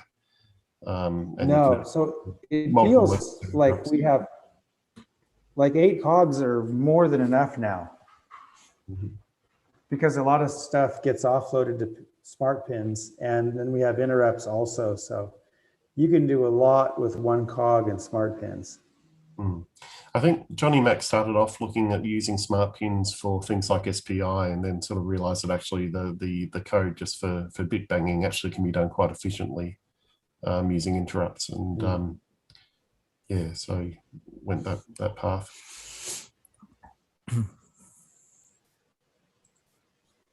Will there be documentation? Yeah, I wrote some, but nobody likes it. And other people have written some more thorough documentation, like John Titus, and I think that's linked on our site somewhere. But they're not really hard to use. I documented what they are and how they work, but it seems too terse to people, but that's really conclusively how they work. It's just in practice, it becomes, you can switch gears very quickly. You can make these things operate in one mode and then turn them around and operate them in another mode on the next couple clocks. So it's not like they just have to be one thing all the time. There's a lot of flexibility. So I documented basically what the pins do, but you might have to make some inferences like, okay, how will that be useful to me? But yeah, we need like a cookbook of all the things you can do with smart pins. The advantage of using separate cogs to do the different peripherals or multiple peripherals is that you can also do extended processing on what's coming in or out within that cog, and it's separate from your main program. So you don't have to worry about, oh, now I've written my main program, now I've got to worry about, can I handle all these interrupts at the same time? You don't need to worry about that because it's handled in a different section of the chip, in a different cog, a different core. Yeah, so it's a different way of it's a completely different way of thinking. You haven't got those complexities that you have in a normal program. Unfortunately, I think people don't realize that concept when they look at it and say, oh, I don't have those peripherals. But when they're soft, yes, there could be a little bit more help in those smart pins to do better SPI and things like that. But you've got to realize you've got these cores there that can do them and offload all that stuff. Yep. And you're not worrying about that happening. Now, there's another feature in there wasn't mentioned. Each pair of cogs can actually share 2K of LUT memory between the two of them as common memory. And so you can have one doing one job and another doing another, and effectively DMAing into the other's memory space without any interrupts occurring. Yeah. Yeah. Go ahead, Ray. Yeah, it's a completely different way of thinking, and once you wrap your head around it, it's an easier way of thinking. Yeah, it's 1,000,000% easier. It is, but you have to be an ascetic monk to figure it out. This is the problem in the world. Yeah, it's definitely a different way of thinking. Yeah, it's not hard. It is easier, but it's a different way of thinking, which makes it esoteric. Yeah, because they're coming from a way of how they do it, and then they think, oh, now I've got to handle all this bit banging stuff. Well, no, you don't, because you offload it into a different chip. Effectively a different chip. You've got eight processor chips on there sharing a common piece of memory and a common set of pins. Yep. It makes your main code, and everybody's got a piece of main code, and it makes that main code so simple. Yeah, I'm always thinking, I feel like I need to get the right inspiration, and I'll take off like a rocket, but these things about Blockly and then what Nicholas was showing today, those are like, it's like we're feeling the way around this sphere, right? Been feeling it for like many years, but we can't get into the middle of the thing, because if we could, what we need to do is make something that is so easy. The presentation is so simple that it's like Blockly. Everybody could get into it, but it could also fully exploit the architecture of the chip, which would be a unique thing. So the architecture is unique, and we don't have the right entryway yet. I mean, we have things that work that for us we understand, but we can't take someone off the street and help them to use it. No, I mean, Peter's fourth is great, except I can't wrap my head around the reverse notation. And I think that's a problem a lot of people have. If you could do what he's done in fourth, but in a simple language, that would be brilliant. People have to be able to like also perceive the resource utilization, so they know how full they're getting, you know, so they get a handle on what they're dealing with. If you can understand the perimeters and the height, width, and depth, then that's like a big help, you know. Then you kind of you go, okay, I know where what my operating space is. Even just knowing that is kind of empowering, but there's some idea that hasn't congealed, hasn't come to me. I felt like if I had it, I could really make something that would be super compelling.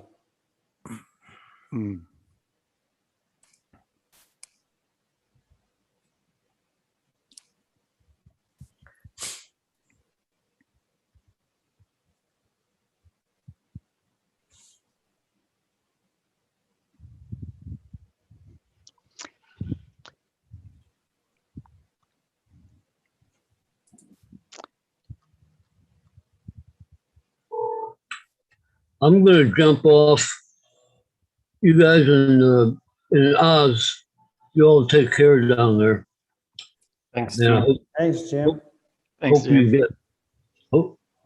hope they take your shackles off you pretty soon. We will if some of these idiots will stay at home. You're right. We got those here in Florida. Yeah. So, all right, take care, everyone. Cheers, Jim. See you. You too. So Chip, that's my board. Yeah. So that little header is designed to take that. That's the USB to serial board. So I just have made, which has got a micro USB on the end of it. So I don't know how well you can see that little board. Yeah. That's the CP2102. No, it's a CH340, but it sits in the same pinout. So it'll just sit on my board on top of the existing, on top of that USB, it'll sit directly above it with another USB. So I keep my two USBs, and that'll do my serial. And it's cut away to allow access to the SD micro SD card still. But I want to see how fast this chip can go. It's supposed to go 3 megabaud, so we'll see.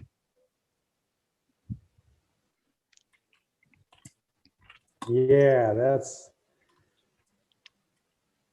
hopefully it does. My experience has been that it's the Windows app that seems to slow things down. Yeah. Yep, and we're not going to get around Nicholas asks about an RTOS system. Yeah, Yep. Nicholas, an RTOS may not be necessary. If you can fit it into some smart pins and cogs, then you wouldn't need an RTOS. Everything would just run all concurrently.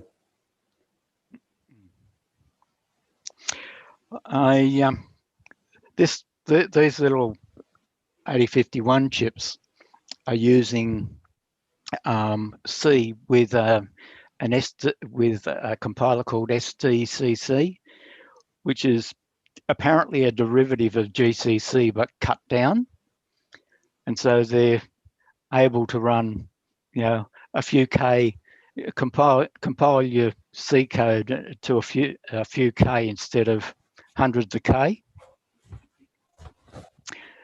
So I wonder whether that's good. if somebody targeted that compiler to the P2, whether we'd get a much more efficient C compiler.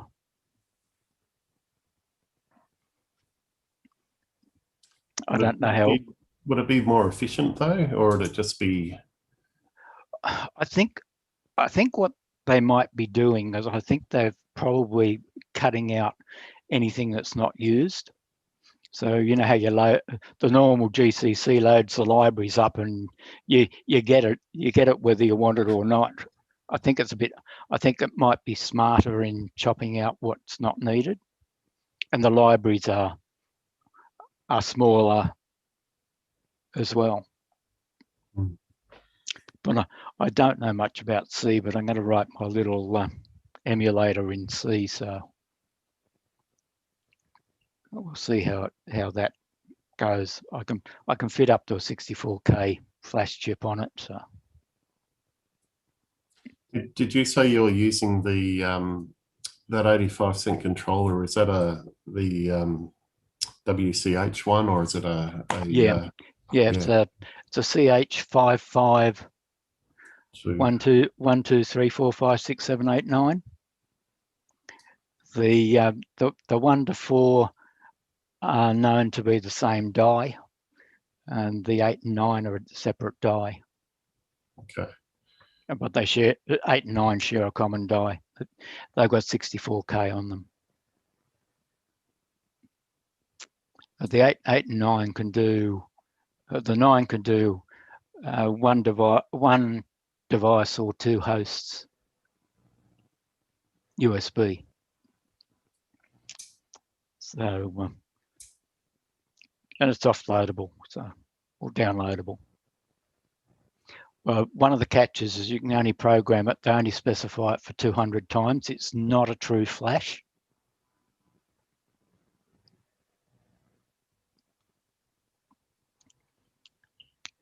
But yeah, they range from 35 cents 100 up to I think about $1.30 100.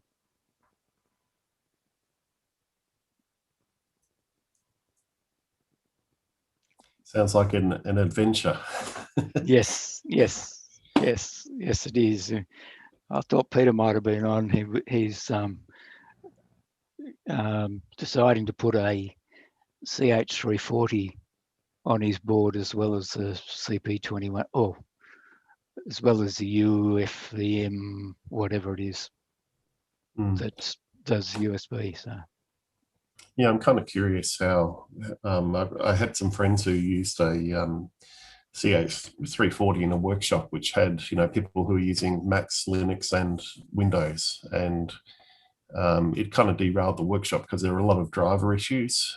So it's one of those things like you might get lucky or you might have issues, but from a workshop point of view, it's sort of what you don't really want is to have everybody using a different flavor of Linux. Some might have issues, some might not, and so I mean the FTDI one seemed to do a bit of a fairly good job of smoothing over that kind of problem. Yeah. But I don't know. The CH340 over time, the drivers might get better. All the support for it. Yeah, well, they're certainly using the 340s in the Arduino world. So hopefully they've got over that issue. Yeah, it's so 3 megabits per second theoretically. Yeah, it'd be interesting to see how it performs. Yeah. Well, I'll know shortly. Yeah. I'm still waiting for those chips weren't that I need for that coming from eBay because LCSC were out of them.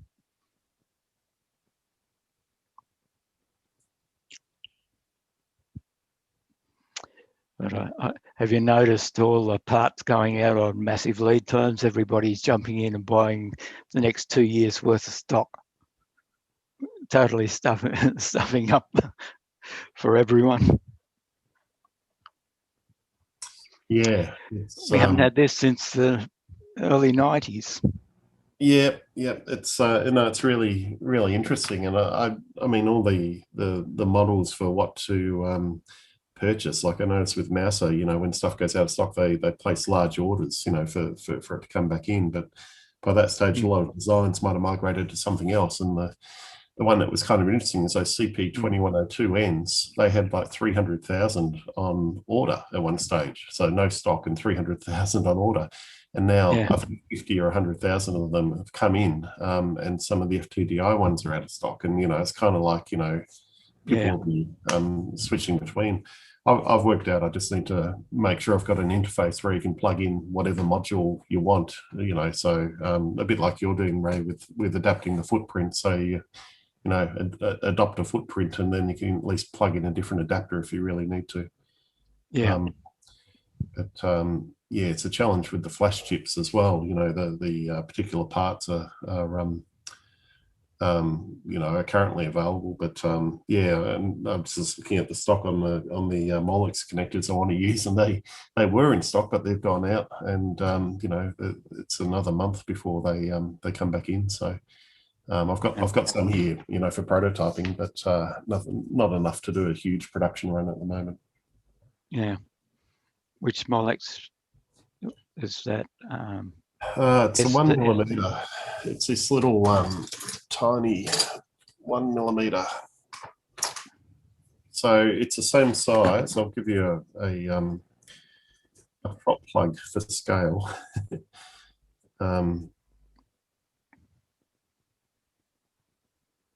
Might be what I used on the P1. No, these are like a little board to what do you call it? A mezzanine connector. Oh, So, okay. Hang on, got to get that in there. But Yep. And there's 60 pins in pretty much the same area as the edge of that prop plug there. Yep. And so they, it's a really nice, compact, dense connector, and I've never really seen why people use them, but now I do. It's really has been a thing for mobile phone manufacturers. Yeah.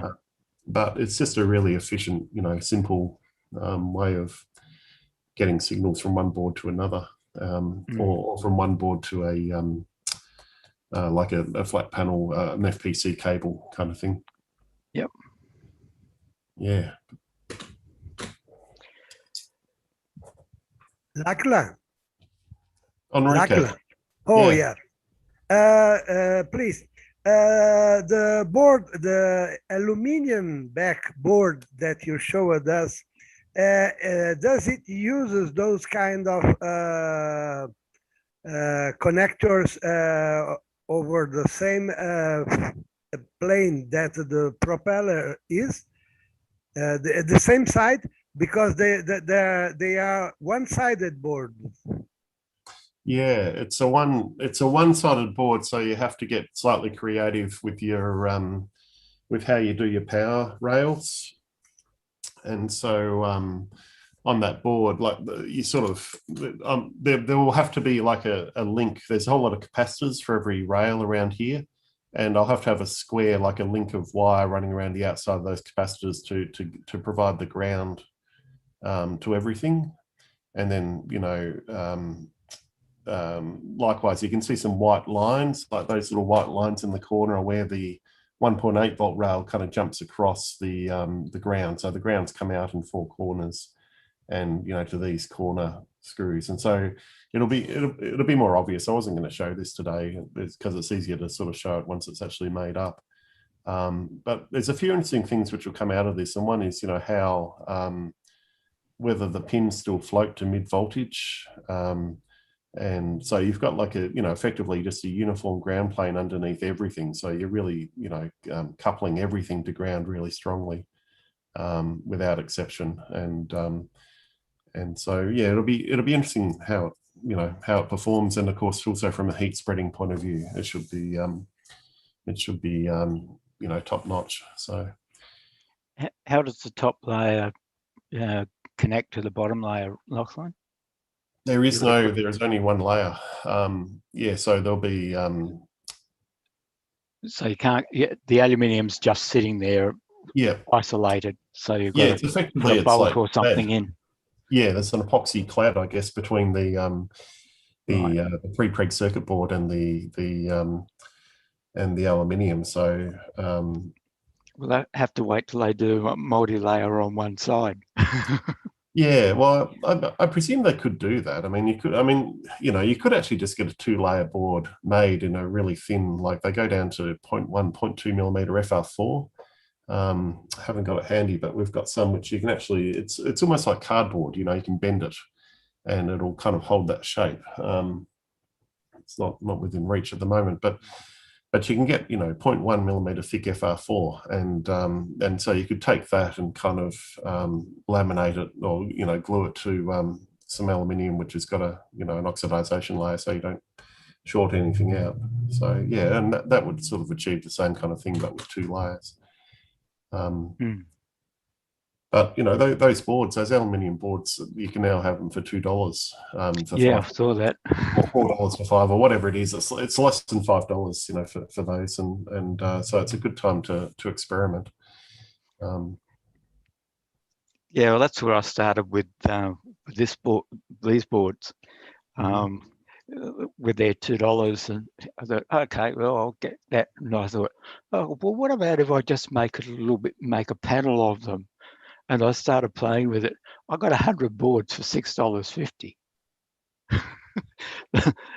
whereas I could get 5 for $2. I thought, I'll have the 100, thanks. I might never use them, but at least I got them sitting there. Yeah. They must really have their production down pat these days. Oh, for sure. Yeah, the volume, there's many, some of my friends have toured through the factory there, and there's some online, like some YouTube, tours, and it's just a massive, well-oiled operation, I think, and yeah, it's remarkable what you can get for the price, but it just takes, it's still not as quick. We lost, PCB Zone in New Zealand, who could do like an overnight board for you, Cluso. They shut down, and so we lost our overnight option where you can get a board back in, a day or two. But yeah, JLC or PCB Way are both excellent. I haven't got any complaints myself, but yeah, certainly you hear some people, who have the occasional issue. They both seem to use the optical solder mask these days, so you get nice, precise apertures. But they use a silk screened overlay. So you get, you can't get sharp, small text or whatever, but that's really the only minor criticism. And if you get a 4-layer board made, you're allowed to go down to 3.5 mil track and space, which is remarkably generous. Yeah. At least for the outer 2 layers. I think the internal layers have to be 5 mil track and space. But yeah, like I said to Chip, I just can't. I want them to build before I kick the bucket. I want to be able to produce my own chip. Yeah. We need the sort of, well, Osh Park sort of started all of this, really. But you can just watch Chip produce chips, and the process that he goes through in the torture, and on our behalf. Do you really go through that yourself? Yeah, but not. I want to cut some of the torture out. I'll let them put their own layout around the side, use their own pull-ups, pull down, whatever. I think, to me, it's amazing. Half the thing is like trying to work out, if something's that expensive to get made, like to actually make a decision on what to put in there and what to leave out, you know, becomes that would, I think, drive you around in circles, like trying to decide that, or what size. I mean, I guess the equivalent with the P2 is whether to make a small, like 2-core or 8-core, or what, or how much memory. Yeah. Yeah.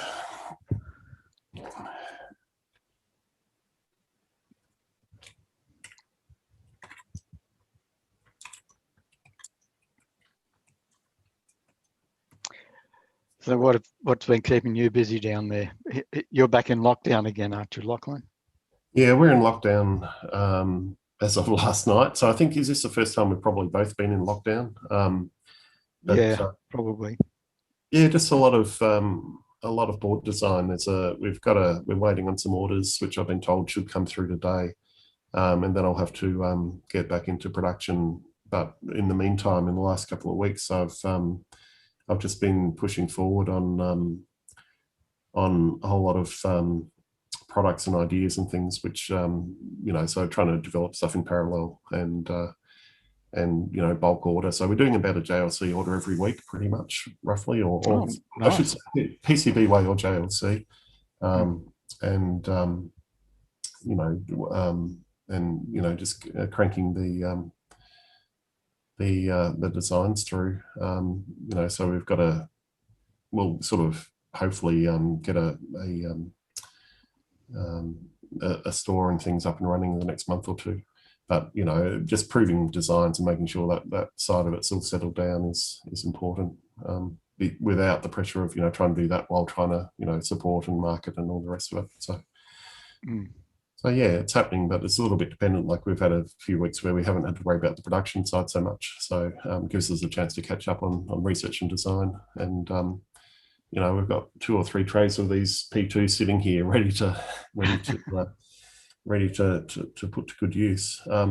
There's also another product I'm working on, which is reliant on another company getting around to releasing that. And so, you know, we've got you know, drivers and demos and all sorts of things and products around that. But we're sort of just got to wait for, you know, we'll be able to talk about that more in the coming months. But right now we're just sort of in a bit of a holding pattern on that side. So meanwhile we develop our own stuff. Yeah. Keeps you out of mischief. Yeah. It's a funny, like going in and out of lockdown, you know, at least some ways the long lockdown like they're having up in Sydney, at least you know what to expect each day, you know, whereas we're a bit more, you know, but you've got Bunnings barbecues up there, Cluso? Yeah. So we managed to get our club managed to hold a barbecue last weekend, you know, in between the previous lockdown and the current one. So yeah, it's just a random kind of proposition as to whether you can actually complete things or not at the moment. But at least manufacturing is exempt, and we can keep, you know, making things. And I'm guessing that's the same with say Parallax, you know, Rockland. Like Chippy, are there restrictions on who can go to the office at Rockland, or, you know, people told to work from home, or what's the? Well, a lot of people have gotten in the habit of working from home, and then we have some people that need to be there to build the circuit boards.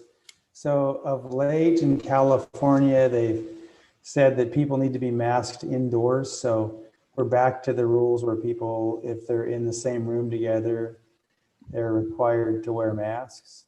If they're in their own office, not necessary. That's about it. Yeah. Are the fires affecting you? Are they, I mean, it was so bad last season or whatever, but are they further away this year, or? You say, is the virus affecting us? Is that what No, you asked? the fires, like the bush fires, the fires. So, you know, yeah, every day up here, it's smoke rolls in at some point, and there's kind of a burning smell. So there's a lot of acreage that's burning up in the hills. Yeah, that goes on. It seems like these days there's like a good 2 months of that, from the, you know, late summer into the fall, and so that's kind of ongoing. But it doesn't really have much practical effect on us, but we're not getting burned up. But I think the fires that are burning right now are mainly out in wilderness areas where there aren't many structures. So not many people are losing their homes. You know, not many people are getting burned up.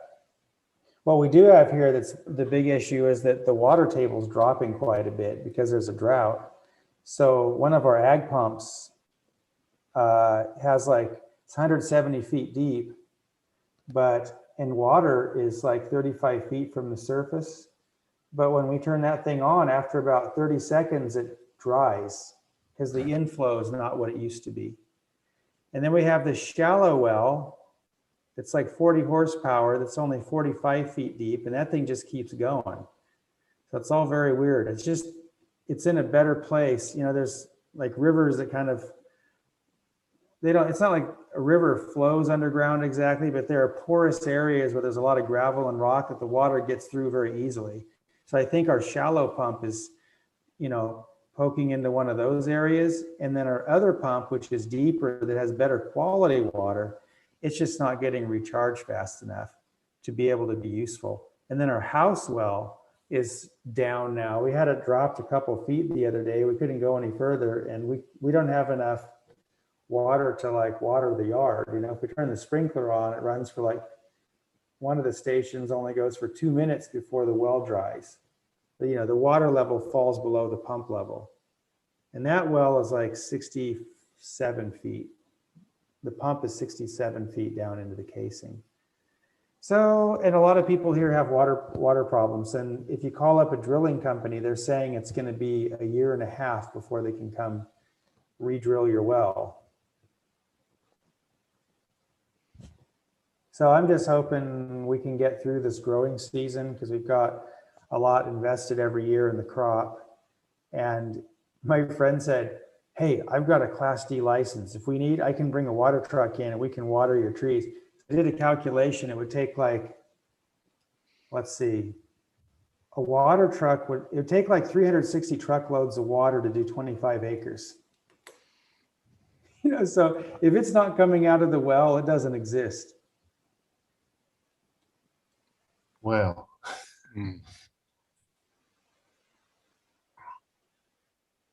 So that's our main issue, is just the water. A lot of people are having water issues. You got your vaccination? You had your vaccination, Chip? No. No, I listen to you guys and I see that you very much believe what you're you know, told through the media and the government. Here, a lot of people don't believe it because they see that this whole thing's been exploited to grab all kinds of power, but they're really on the warpath now. They want everybody to get injected, which makes me want it even less. Oh, I have my second one next Tuesday. I've had AstraZeneca. Yeah, I've had 2 Pfizer, so I'm ticked off, but I'm done, I should say, not ticked off. Yeah. Wait, say that again, Lachlan. I didn't hear. Well, I've had my Pfizer, which is BioNTech or whatever, and I think it's a relief to have it. But I know, like here in Australia, it's not so contentious as in the US. So, but Yeah. there's certainly, you know, there's certainly a proportion of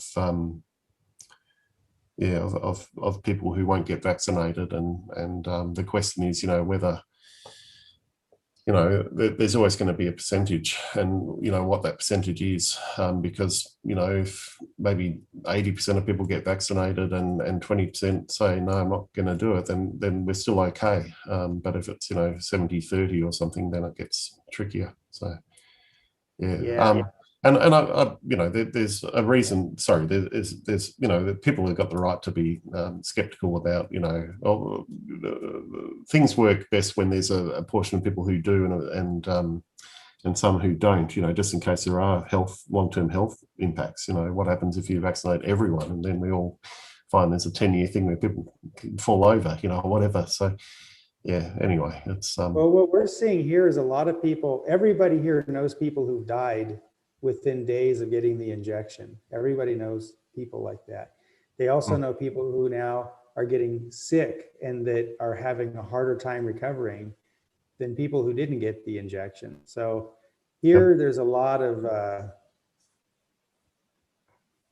distrust about the whole matter. Yep. Yeah. And I heard the other day, I was listening to a local college district that I grew up near. They had a regents meeting and they wanted to implement like a mandatory vaccine mandate that all students have to be vaccinated to come on campus. And it was really obvious that, the public called in and made every point possible against that, which are all a lot of good points. I think they covered just about everything, but it's obvious that the regents listen to mainstream news. They have no idea that there are doctors that have stuck their neck out at the cost of being canceled, and they're heavily censored to try to warn people about this whole thing. They have no awareness of any of that. So they just flippantly dismiss everything the public tells them. And then they go ahead after that, they adjourn, they come back and they say, well, it was a really hard decision to make, but we have to do it. And I don't know why they think this way. I think that being in education now, you have to be extremely politically correct, because the environment that you work in, if you are an outlier, you're going to get the treatment. You're going to be out of there in no time. And so they don't even allow themselves to think about things. If they heard information that would be contrary, they'd probably in real time be dismissing it, because to let those thoughts even go into their head completely jeopardizes their career. They don't want to, they're not going to do it. So this is kind of where things are at here. And I don't know where they're going to go, but I know that the government is putting a lot of pressure on people, even bribing them $100 if you go get the shot. And the thing is, the people that have already gotten the shot, a lot of them here that I know, they regret it because they feel they were bamboozled into it. And those that don't want it are never going to get it. You're going to have to kill them before you can stick a needle in them. That's how adamant they are about it. And so it's not like there's this soft group out there that's left over that you can cajole into getting this. They're not going to take it. They're not going to let their kids get it. It's just how it is. Right or wrong, that's just the fact. So everybody's kind of dug their heels in at this point. Yeah, it's I realized some time ago that this is going to become a great fault line, and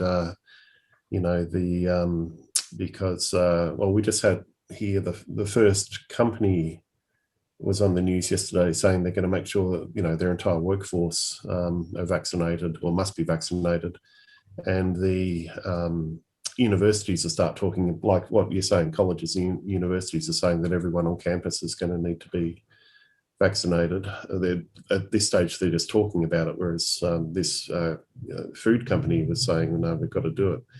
At the end of the day, there'll be a kind of like a class divide kind of thing with the different sides, and that's just going to become more and more. So as time marches on, I think it's going to become more and more pronounced or polar. I think I think in some way, the private companies and certainly doing what the government can't legally do. They can't force you to get an injection, but they can try to induce companies to make it so that you can't survive if you can't go to the grocery store. These things are going on. But I think though that it's probably going to come to a head before too much longer, because I think that it's going to become evident that the vaccine is more dangerous than the virus. And when that is understood, I think this thing dissipates. But it seems now they're in a big hurry to get everyone injected before that day comes. Like they're up against the wall and they're doing everything they can to try to induce people to get these shots. But that's a disputed. I mean, that's the kind of thing which is in the mainstream media saying that the virus is worse, and you're saying the vaccine's worse on the other side of it, and it's kind of, it's a statistical interpretation thing as to, you know, what you. We have completely different bases of information that we're feeding from. Yeah. You know, I mean, I know what the mainstream media says, but I also know what, like, there's a group called America's Frontline Doctors that have made huge sacrifices to try to get the word out on these problems of microclotting because of the spike proteins, and you know, they're out there explaining these things, and it's evidenced by what I see in the people I know. I know a lot of people who are vaccinated who have COVID at this moment. Yeah. And you know, so at least it's like the vaccine is not effective, and then it's probably harmful too. That's what a lot of people are perceiving. So, but then there's a lot of other people that are completely, I don't want to say unaware, but they're feeding from different information sources that are very harmonized and correlated, and they're thinking they're getting the absolute complete picture. Like my mom is this way, and you just, there's no convincing them of anything other than what they think they know, and that's just how it is. So we're kind of all floating down the river at this point with these different ideas in our heads, and the pressure building, and you know, the vaccinated thinking that the unvaxxed are going to kill them, and the unvaccinated thinking that the government's trying to kill them. And you know, it's something, it's going to resolve at some point, but who knows how. It's not going to resolve. That's what I'm saying. It's going to be a fault line. Yeah, well, I think they want it to be that, maybe. I'll jump. Do you hear me? I'll jump in. Actually, been listening to this. It's quite interesting. I'm Australian actually, but I live in the Netherlands, and I was really surprised when I heard Ray just mention before, all those bloody idiots wouldn't stay home. I always thought Australians were a bit more like, you know, adventurous, or a bit more tough, or a bit more resistant. And I'm really pleased with what you're saying, Chip, and I'm really surprised about how the Australians have been. And I think it's because I had this series of emails with my mother recently, and I literally think she would gas me if she could for not being vaccinated. I mean, I'm really stunned. It really feels to me like she's literally gone insane, and it's so sad to have that. I mean, she's, I think a little bit for Australia, because you lock yourselves down on the borders right from the beginning, you've been patting yourselves on the back for, you know, resisting the virus from day one. You sort of got yourselves into a really difficult position, sort of like between a rock and a hard place. Because how do you open up without letting the virus through? And all the politicians have made their call, and they've put themselves in an unwinnable position. They've either got to get everybody vaccinated, or they've got to let the virus run its course. And so it's a very complicated position to be in. But I was really, really stunned with my mother. And I can only conclude that the Australian media have just got it up to 11 or something. And yeah, they do. It's like a hermetic sealed system that everybody there lives within, I think. And they're, yeah, and I'm just stunned. I've got to write some of these emails. I've got to keep for posterity. But I think also because you're not living with the virus around you, you're sort of imagining it's a lot worse than what it really is. Well, I know what it is in the UK because we talk to our daughter every day of the week. Yeah, and it's killed 1 in 500 people already, and it's the same in the US. I completely agree with the Chip on this. And if you really dig into the numbers yourself, and you really look in detail at the actual differences, this is, if you look, I mean, have you actually done that? Have you actually looked at what a normal annual flu season looks like in terms of deaths? Have you actually charted it out? We have 20,000 deaths normally in Australia per year. But if we had the thing is, when you say killed 1 in every 500, you're not including the people who would normally have died. That's the thing. And so all the numbers get massively distorted. Well, you've I got mean- 625,000 people have been killed in America from the virus. You've got 125,000, 127,000 in the UK. Yeah, I know that. But That's one this in is- but 500. I realize, but the One thing in, about flu it is doesn't kill. this Flu doesn't reaction. kill 1 in 500. But there's a very simple reaction which we should have done right from the beginning. Okay, and that is the only people that needed to be, isolated were the people who are at risk. And what I don't understand is why they want to shut everyone down, shut all the businesses down, it's just crazy. There's a very distinct risk profile. It's not like a other type of virus like a Spanish flu or something, which killed right across the board. There's a very distinct risk profile. And since we know that, we knew that very early on, elderly people, overweight people, it's very clear who dies from this, and the other people have almost no risk. And for everyone else, the risk profile changed from the original, like the early days, to the Delta. Like the Delta risk what profile. Delta? Have you pulled up a chart about the Delta virus? Yeah, the deaths are basically zero. No, That's not what we're finding Yes, here. They are zero. What deaths? There's no deaths in Australia at all. The deaths are Yes, there. basically zero for the Delta virus. 25, I think we're up to. 25. In New South so you're going to Wales. shut down millions of people for 25. I'm just so. Because if we don't, we'll be running 50,000 like some of these other countries. No, but the truth is, what you should be doing very simply is, elderly people over 55, say, should be at home and vaccinated, and then the rest should get on with their day. I mean, it's really not as bad as you think it is. So, yeah, James, the challenge with it is, like, you're right about the older people are the ones who are likely to be affected. But the big challenge you've got is, like, the healthcare kind of workforce is generally around 30, 40, that kind of age. Yeah. And so they're the ones who sort of move around a lot more and, like, have parties and all that kind of thing. And so they've got this double thing where you're trying to protect the people who are in healthcare.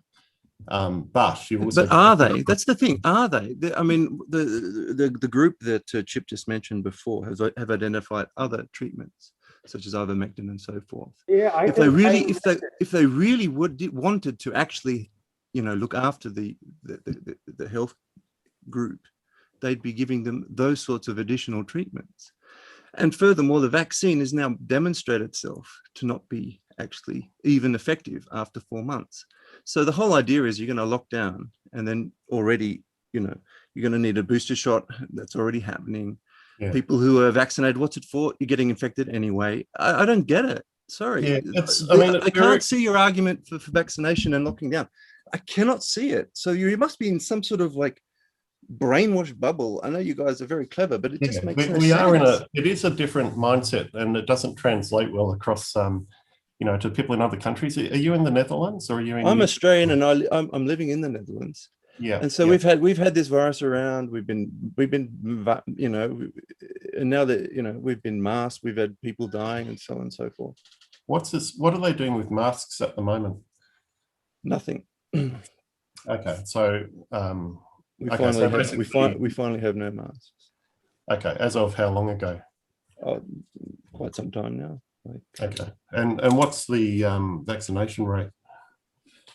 I think it's sort of around about 60%, something like this. 60%, no masks for the last, month or two? Yeah, something like this. Okay, so no, you're not using masks indoor or outdoor, neither of those? No. Okay. And what's the main vaccine? What do they use? Which brand? I don't know. I think all of them. I wouldn't know. I don't know specifically. But the key thing is, if you look at the deaths, and I'm looking at the chart right now, even though we've had a massive spike in this so-called Delta, there's basically gone to zero. Yeah, I mean, the funny thing is, and I don't know if you've really followed it, and I have, because I am so stunned by what's going on, that whenever they introduce vaccines anywhere in the world, if you follow it closely, all these charts, you can plot after a 2-week period from whenever they had started the vaccines, a massive spike in COVID. Did you know that? And in addition, you get new variants coming out of the There's more than vaccines. one explanation for that, though. I mean, you know, it's a Is there? complicated. Well, one of the things that happens is like when people say, "Oh, finally we've solved it," people race ahead of like, you know, like the vaccination targets and all that kind of thing, and think, "Okay, well now we can like free up and we can move it freely again because we've got this under control." And as soon as you believe you've got something under control, the reverse happens. Because people's psychology kind of, you know, believe what we act on what we believe, and so Let's just have a look at the Delta variants. You're familiar with the UK, right? They took their masks off 2 weeks ago, right? Yeah. What happened? Everyone said, "Oh my God, Delta's going to go through the roof. Everyone's going to start dying." But of course, the opposite happened, and the reason is you get herd immunity because you allow it to go through the place. And natural herd immunity, the way we've always dealt with it for bloody hundreds of thousands of years, for the way our body is designed to deal with it, if you lock people up, natural herd immunity can't emerge. I can't understand. I mean, it seems so obvious that we are treating this in the opposite way that we should be doing it. But I mean, what's well, here's the thing, though. We have no control or say in what's going on, because we would never have thought to take any of these measures ourselves, right? This is all being imposed upon us, and the narration is established, and you know, we're made to fear things and be alarmed, and they want to pull that chain every chance they get. And so none of us would have responded to this thing. I mean, probably older versions of SARS could have been exploited to the same end that COVID has been, but they weren't. Well, that's the issue now, isn't it? That now that they've figured out the way to use the media to take it to 11 on anything, they can achieve this anytime they want. Any seasonal flu that they want. Yeah. I saw this really awesome video, this guy who, I'll try to find it and put it in the link here. He is a guy that has a company that tracks patents that have to do with different like technologies and how and what their like market value, current market and potential market value are. And so his job is to analyze all these kinds of developments, and he knows a lot about pharmaceuticals. And he made some really interesting comments. Let me see if I were to tell them to you, you might go, "Oh, pff." But if you listen to his presentation, you'd say, wow, I guess he probably didn't just make all that stuff up. But it seems, I mean, there's a lot of evidence that this entire thing has been orchestrated, and the whole point was to normalize people to injections for whatever purposes. You know, I kind of had that epiphany a few months ago that they wanted to digitize our immune system. And if you can achieve that, you basically, you know, if you can require that, you've got complete control of the entire population forevermore. All you need to do is deny someone their vaccine, and they can, you know, it certainly looks like that. I mean, I wish to hell it wasn't like looking like that, but it does. I mean, you do appreciate the survival rate for children is, and then they did the numbers in the UK, right? Again, I'm going to use this UK because, Ray, you're familiar with this. That's 2 in a million, right? And of those, it's probably people who are, you know, were vulnerable in the first place. I mean, the vaccines have got heart effect rates even higher than that already, and and half the kids here already got vaccinated because, you know, they're again over here trying to promote vaccines to children. And that's where I thought, what are you doing? This has got almost no risk, and you've got an unknown future risk associated with these vaccines as an experimental gene technology that's impossible to know. You talk about unknown harm. I mean, there's all sorts of discussions about where the spike protein accumulates. One of the places it does seem to accumulate is in ovaries. Who knows what this means in 10 to 15 years' time? And you're doing it for something where you've got zero personal risk. And it doesn't make any sense. Yeah, well, these proteins apparently cause snags in very tiny capillaries, which can lead to hypertension and heart tissue and reduce a person's oxygenation. And a lot of these things aren't very repairable. Well, just yesterday, a family friend dropped dead after having a vaccine after a couple of weeks from a heart attack. You know, He was a keen biker, and he's a bit older, but they don't. That sort of relationship won't even be investigated, unfortunately. No, a lot of the stuff's just ignored. Well, we're in America now. We're living through a time of extreme lawlessness on the part of the federal government. They just, like the communists would, they'd have some bureaucrat issue some edict, and then the whole power structure supports it, even though it's illegal and they know it's illegal. And they just roll that way now. And there's insufficient people to stop it in the system, it seems. But it does seem to be some sort of tipping point we're heading towards. That's right. I think what could be, look at how every institution on earth is worried about, for example, liability, right? So they'll let liability guide all of their decisions about all their policy might be guided by liability. Well, then you think about all people on earth, super wealthy people, they want to preserve what they got, right? And they see this system, this situation on the horizon where all central banks are on the cusp of hyperinflation, right? All together in unison. And so, like, look in America, we've got all kinds of people that live without doing any productive work, yet they have all these inflated notions of what's deserved by them. They're not willing to do anything. The government pays them not to work, and they smoke pot all day. And so there's this huge mass of people like this that these guys just deem as, like, you've heard the term useless eaters. And so I think the ultra wealthy think that, you understand, you've all heard about the proportion of property they own in relation to everybody else, right? It's like so skewed. It's mind-boggling. So I think they're like a farmer that sees that he has a rodent problem, and he sees that, okay, Social Security is not going to work. We can print money, but it's not going to buy people the benefit that it's getting them today. We're going to have like a huge, out of control bunch of pissed off people that are just going to go ape snarf, and it's going to be a disaster.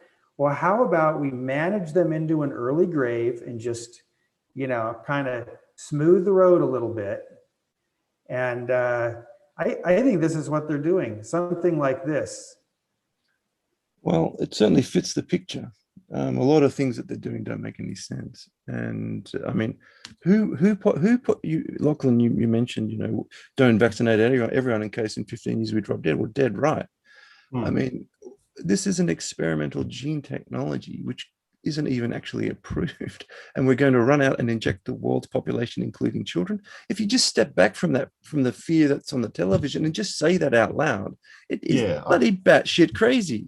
No, it's not. But it's just, it gets stranded. What do you mean it's not? It is batshit crazy. Sorry, you don't inject the world's population with an unproven. I don't think they're going to inject children. I don't think it'll come to that. I know there's kind of it's a debatable kind of thing, but I suppose you don't know. So the point is, you don't know. So you're going to inject the world's population with something you don't know about. That's right. You can't say. So why would you take that risk? I'm not.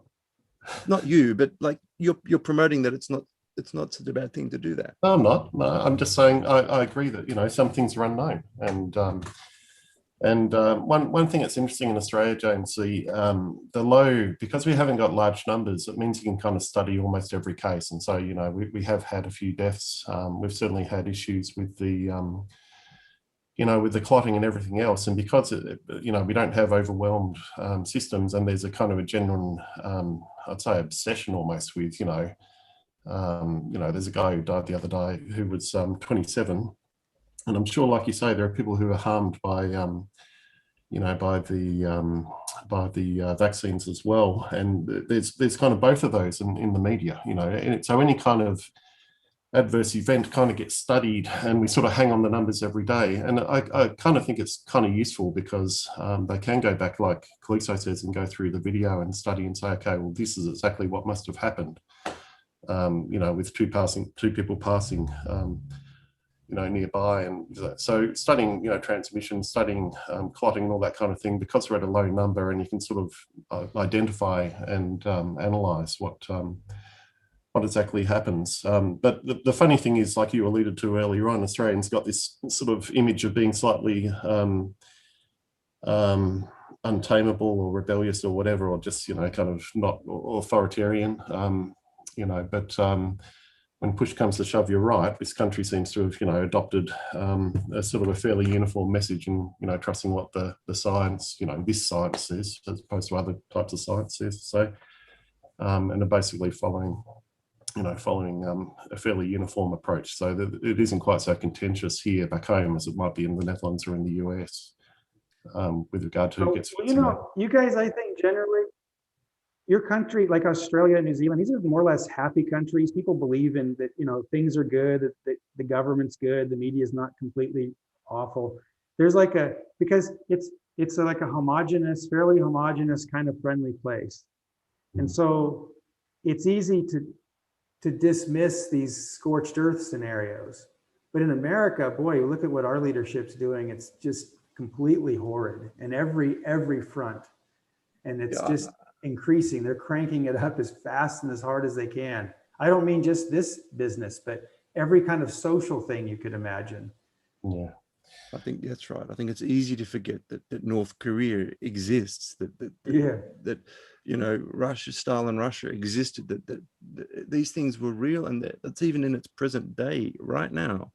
Probably half the world is in some form of extreme government. And America, that you guys are really wobbling at the knees at the moment in terms of having, you know, it feels like it's spiraling down. That's right. And if America goes, you know, Australia is very close to China. Let's just say that. Well, yeah, I mean, there's a lot of evidence that China has pretty much purchased this entire situation. Well, which leads to the very important question: why isn't anyone seemingly very interested in figuring out where it came from? I mean, it's pretty clear and obvious that it did come from this lab, right? But no one seems interested in pursuing it. There's all these redacted emails from Fauci and so forth that no one seems to want to actually figure it out. I mean, we have aircraft investigations which go into every minute detail when a plane crashes. Here, the whole world's population is being, kidnapped, and we don't even care where it came from. What? Well, I think about this phenomenon a lot. I am Mormon, right? And we have this thing at church called the Book of Mormon, and it completely warns about this sort of circumstance happening, and that we're commanded to awaken to our awful situation. Well, so my fellow Mormons ought to be very keen on observing these things, but the reason they're so out to lunch is because the leadership has basically claimed infallibility and programmed the people that they can do no wrong. And they have signed up for Agenda 2030. And you can go on the church website in the newsroom and find articles about how the high ups in the church are going to all these UN confabs and praising all of the sustainable development goals and how they're going to be using the church's children's magazine to introduce sustainability to the kids. There was this picture that was leaked in late March, a coloring page out of the church's coloring book. Well, not coloring book. It's like a children's magazine called The Friend, right? And in this coloring page, it says, "I can be brave." And it shows a kid sitting on a gurney with a masked nurse right next to him, giving him an injection in the arm. It's like obviously COVID vaccine. But this predated the point in time at which the media started saying, we got to vaccinate the kids. And so a lot of people complained to the church, like, what the heck is this all about? And they apologized. Oh, I'm sorry. But then the church, I mean, the big iron behind them comes out and gives this big blanket statement on how we support vaccines and yada, yada. And then they go ahead and publish it in June as planned. But someone leaked that. But see, that the church is signed up for Agenda 2030. And another thing, our prophet, right? The guy that Mormons really believe talks to God and anything he says is inspired of God, and he probably talks to Jesus Christ all the time. He keeps calling us global citizens and admonishing us to be good global citizens. And you know, that the phrasing there is kind of freakish. I mean, that should trigger anybody, right? To think, aren't we God's children? What is this global citizen stuff?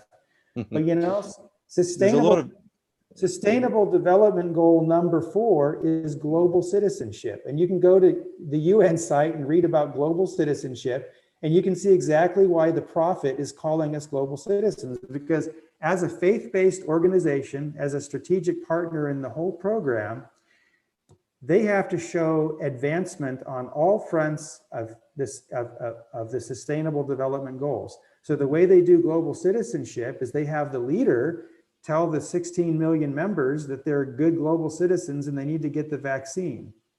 You know, but what blows me away is that church members, a few of them are like aware of this, but most, you could tell them this and they would just, it would float out the other ear. I think it's just been too long. It's been too long since something really bad kicked people in the butt. And so they just can't figure out how to react. I mean, you're locked. I mean, come on. I mean, we would send boys running at bullets, and now we're all sitting cowered behind, you know, young men who basically can't die. I mean, I just can't explain my confusion about the situation. Well, I don't think it's not confusing. I mean, if you read the Bible and the Book of Mormon, to me, it's like, it's all, we should expect these things. But the irony is, see, when I joined the church, they have a fantastic history of supporting the Constitution and personal freedom and all these kinds of things, that the individual is the basis of society. And these are things that we believe God inspired the Constitution, for example. So it really blows me away to now be in the church and see it completely buckling and joining the side of the globalists who want to take over everything and inject everybody for unspecified reasons. And well, I mean, I must say, I'm not against the vaccines for the risk groups, and I think the obvious thing the society should do is vaccinate the risk groups and move on. And you know, there's a risk to living. We drive every day. Right. People die driving. You know, people die every year from the flu. Where'd the flu go this year? They say it went to 0%. I mean, what? It's like it doesn't make any sense. Almost nothing that is said makes any sense. Yeah. So it's let's hope it's not what you're talking about, which is the, you know, let's hope it's just a bunch of you know, opportunistically motivated sort of self-emergent coordinated groups rather than an actual cohesively coordinated effort. They're globally interconnected and they're in lockstep. Yeah, well, certainly everything does seem to be being done in with World War II. The only reason that it didn't work out is that you had different groups fighting against each other. They kind of figured out not to do that. They kind of figured out, you know, if you wanted to really get ahead, all the countries had to kind of work together and make sure they aligned all of their, you know, all of their planning. Sorry, what's that an argument for, James? Say that again. What's that an argument for? Like you're saying, but shouldn't we have more than one plan? Is that like? Oh no, we're just commenting on the idea that the nations of the world seem to be coordinating their efforts for the benefit of the people coordinating it, rather than individual nation states acting individually for their own best interests. Yeah, and so. You know, a lot of African nations, a lot of Africans are very skeptical of Western people with needles because they've had lots of problems with finding out they've been mass sterilized and. But so anyway, and they have been. That's right. Yeah. No, I mean the point was, Lachlan, that the nation, what Chip's talking about is you know, a globally, you might call it a corporate or even supranational coordinated effort to control interests around the world.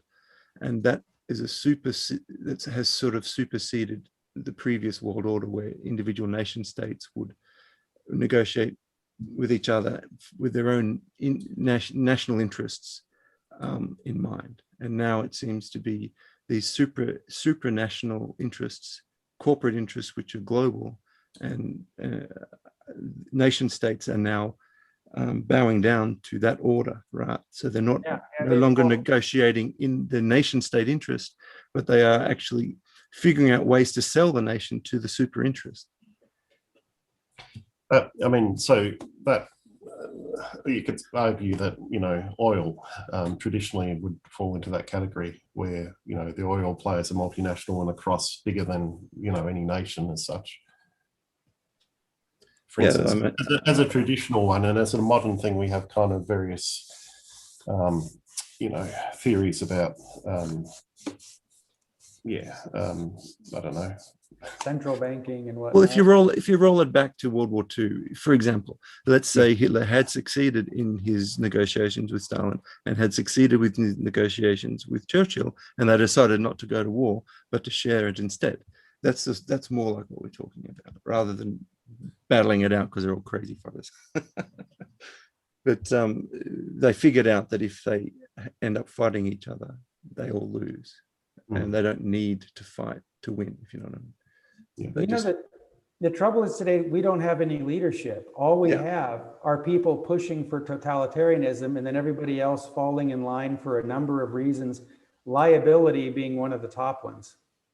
Which is interesting why they've made these vaccine consequences with a liability waiver. And hence, that is, of course, the number one reason why you shouldn't take it, I would think, you know.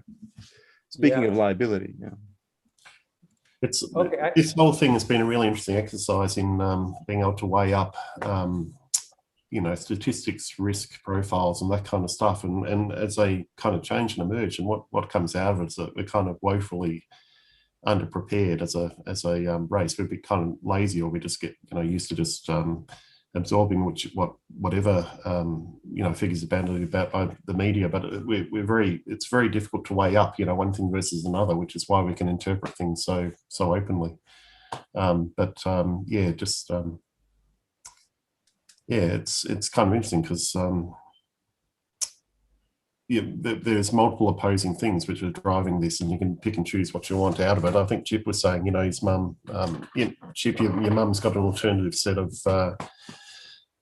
stats or sources or whatever, and it doesn't. The world's money system's ending. There's going to be chaos. You better get control of the situation. I think that's what they're thinking.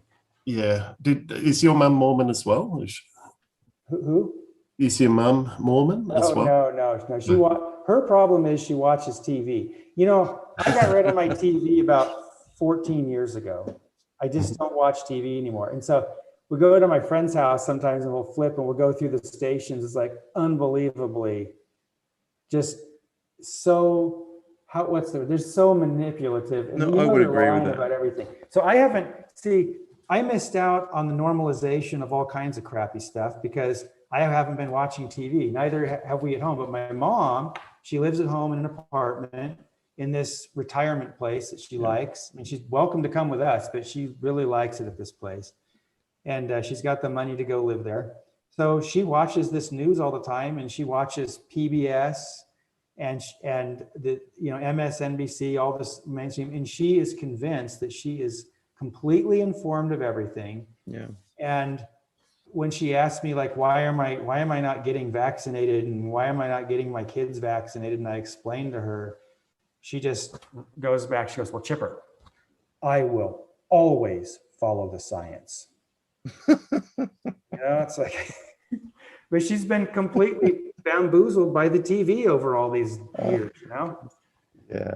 But I mean, if any of us had gotten rid of our TVs 14 years ago, we may not be vaccinated. We probably would not be getting vaccinated. But we've been, things that like a whole framework has been normalized to us. It's not, I don't think it's real.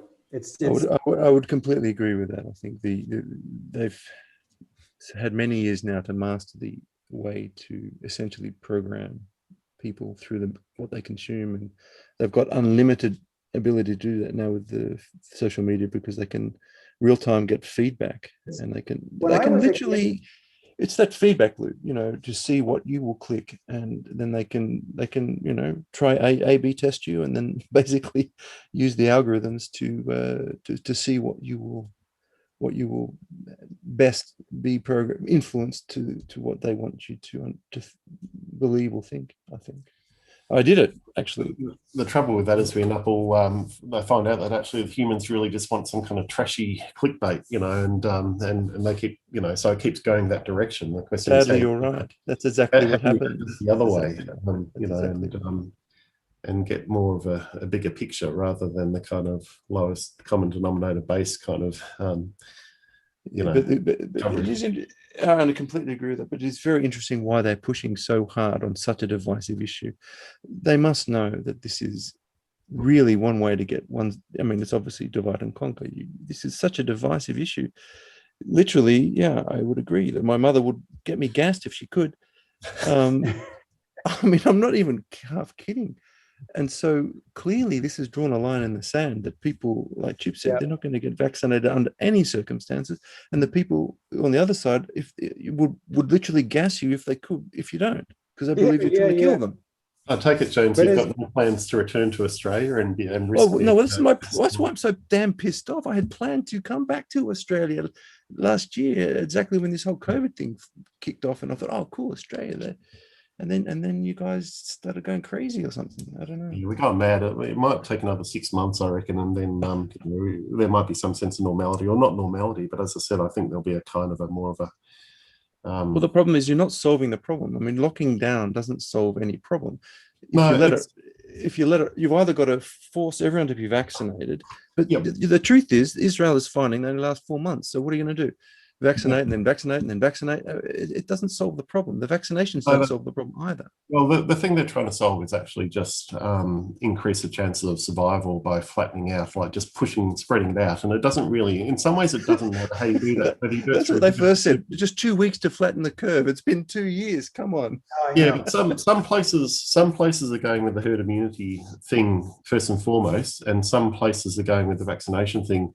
I think we're all going to end up in the same space within a sort of a 6-month window. And, okay, we're not going to have, like the Netherlands and Sweden and places like this are all going to probably hit the herd immunity in the UK, I guess, and that kind of thing much, much sooner than Australia. But we'll probably be vaccinated, in about 4 months. And so you kind of, at the end of the day, we shouldn't have Delta virus circulating, but the question is whether there's a new mutation that comes along. I'm confused about this Delta virus. I'm looking at all the statistics. I see no deaths.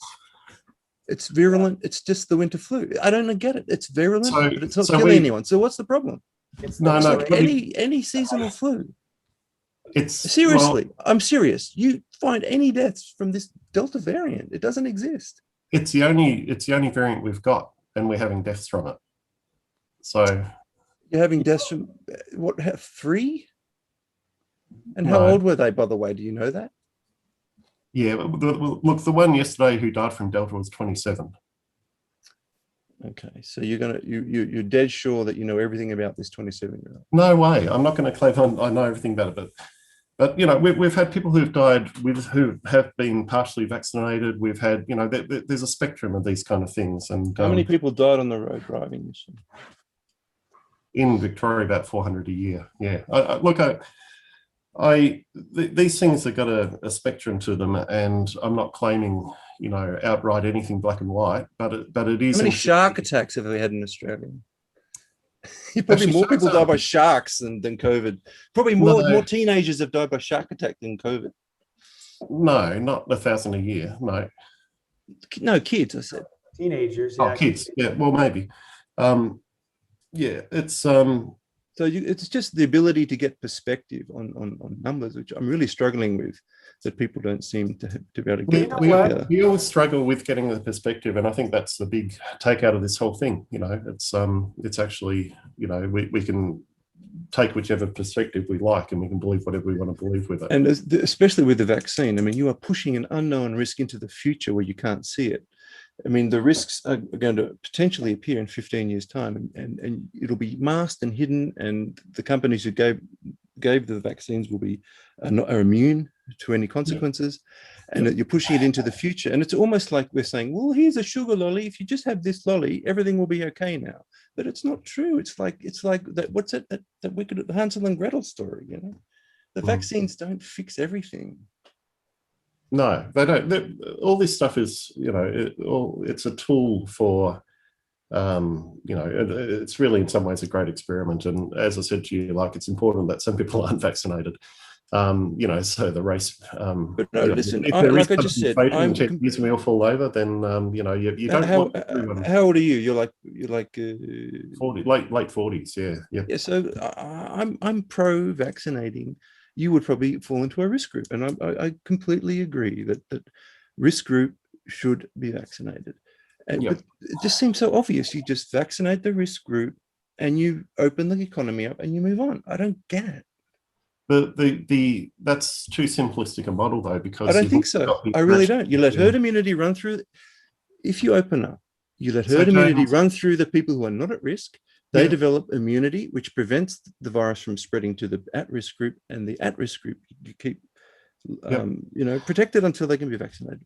Yeah, that that's seems a theory, to be but James, almost obvious and straightforward model, which is in tune with how our biology has evolved, how we've always done it. But it's insufficiently nuanced because, as I said to you, you've got people who are at risk, who are being looked after by people who are young and not necessarily at risk of dying, but certainly at risk of spreading.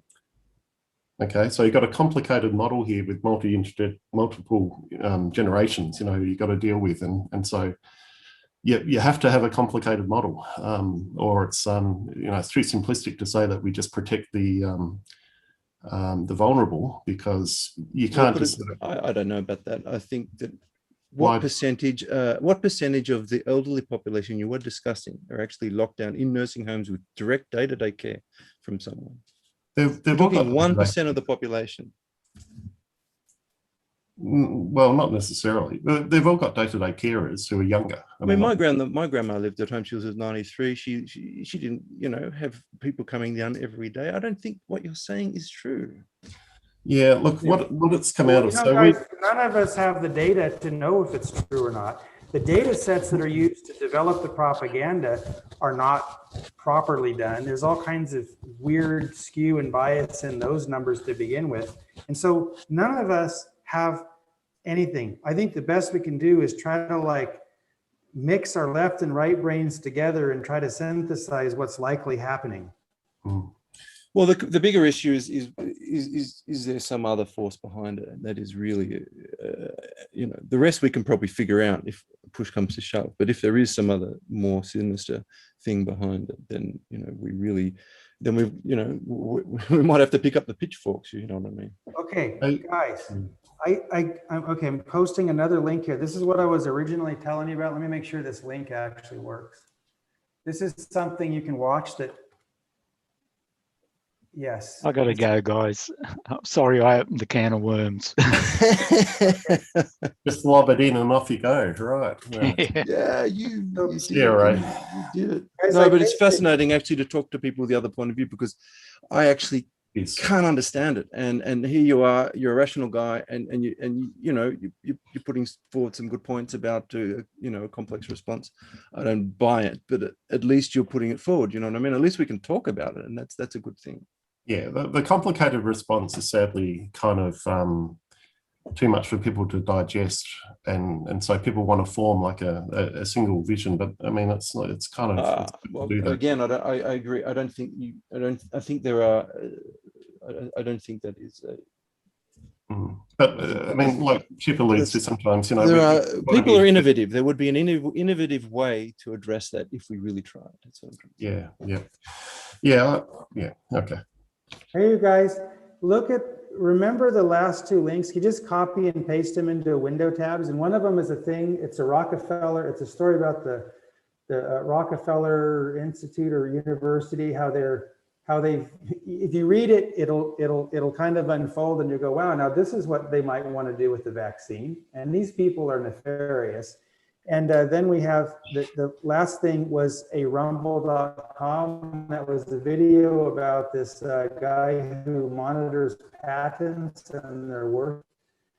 And that's video. It's like an hour or so, but it's, if you watch that, it kind of presents stuff that you really have to go, okay, if you're not wed to the idea that everything COVID is real, you should be able to absorb that and go, okay, I got to factor that into my view of what all's happening around me.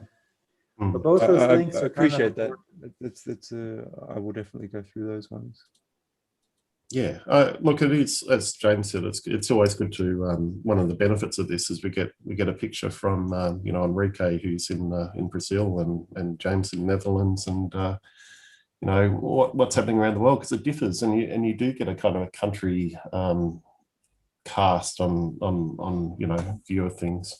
We had that Fauci guy again was on the news here last night, Chip, because he has a rough time in the US, I believe. It's yeah, he's my mother's personal hero, and I think he's as close to the devil as you can get. So it's like pretty complex. I agree, James. Yeah. My mother thinks he's awesome. Yeah. I mean, you talk about I just, oh my God. Okay, you know how this works with the case of my mom. She's a registered nurse, but she's retired, right? So she's very vested in the whole medical thing, and there's like an element of flattery in the whole matter for her. She likes to believe. And then otherwise, think of this big scary thing happens.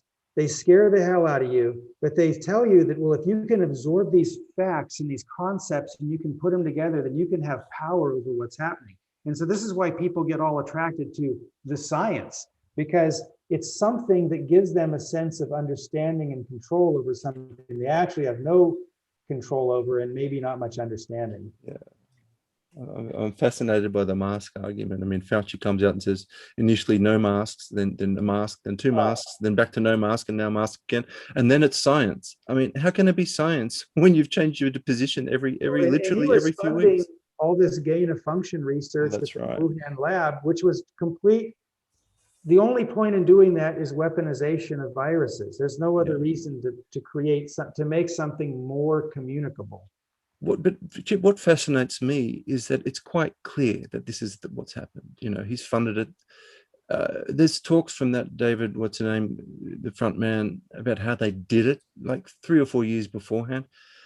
How is it possible? I mean, that these people are still in their positions of authority. I don't get it. It's like a monster under the bed, right? If the kid says, there's no monster under the bed, there's no monster under the bed, and I want all my friends to agree, there's no monster under the bed, then it's easy for people to go ahead and believe stuff that's not true because they feel there's comfort. The worst thing I found out through church, right? Because here we have a bunch of Christians who should be aware of this stuff and interested and curious, and they're not, is that what freaks people out the most is ostracism. The idea that they're going to be left out and they're going to be all alone. That's right. So this is a huge force. It's a force at church.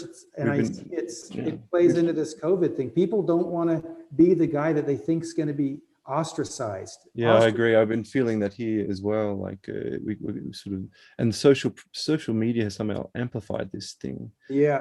Because you can real time check if you're in the group or not somehow, and it creates a complex dynamic and almost a group madness somehow. I don't know. It's very strange. But this Peter Giesecke, or whatever his name is, the guy who actually was the front man for the funding that Fauci did, he did this terrifically interesting video well before COVID, describing in great detail exactly how they weaponized these viruses. Yeah. And the thing is that they had this technique and technology 3 to 4 years before it came out. And you've heard of Event 201 also, right? But what surprises me is, why is it, if you draw a chart of the peak cases in the United States, it can't be a coincidence that peak occurred during the election. If they had this technology 3 years beforehand. Yeah. Why can't that be a coincidence? The peak cases happens at that, well, because they had the technology for 3 years, right? But hang on, the peak cases happened because they changed, like when Biden came in, they changed the policy settings, didn't they? well, there's also something to do with that. But the point is that it is very close to the election. So if you this is more evidence for the powers that behind the scenes thing. Trump swept the election. He won all the swing states, and the stuff that was going on in those with the cheating was out of control. But that's slowly, it's percolating out now. They're doing audits and this stuff is being discovered, but the mainstream media will not touch it, because it's too unraveling. Well, it feels to me like this is one of two things is going to happen. It feels like it's like a dam that's waiting to bust or dominoes waiting to fall. It feels like there just needs to be like one domino to fall, like maybe Fauci gets investigated, or maybe the audit in Maricopa County comes out, positive, or just one of these things, which will then, lead to a whole, like it's like a discovery in a court case. It feels like everything's been covered up.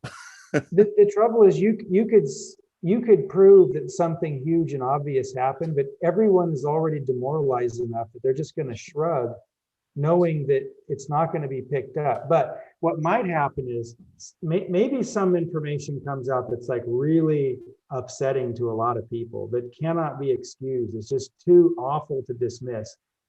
Like we have a friend at church, and she said, I think our country, we need like a near-death experience to really rattle us, to see that the liberty is just about gone, and we've tolerated all this bad stuff for so long, and maybe that will throw a switch where people get the resolve to like want to have things right and not tolerate everything being screwed up anymore.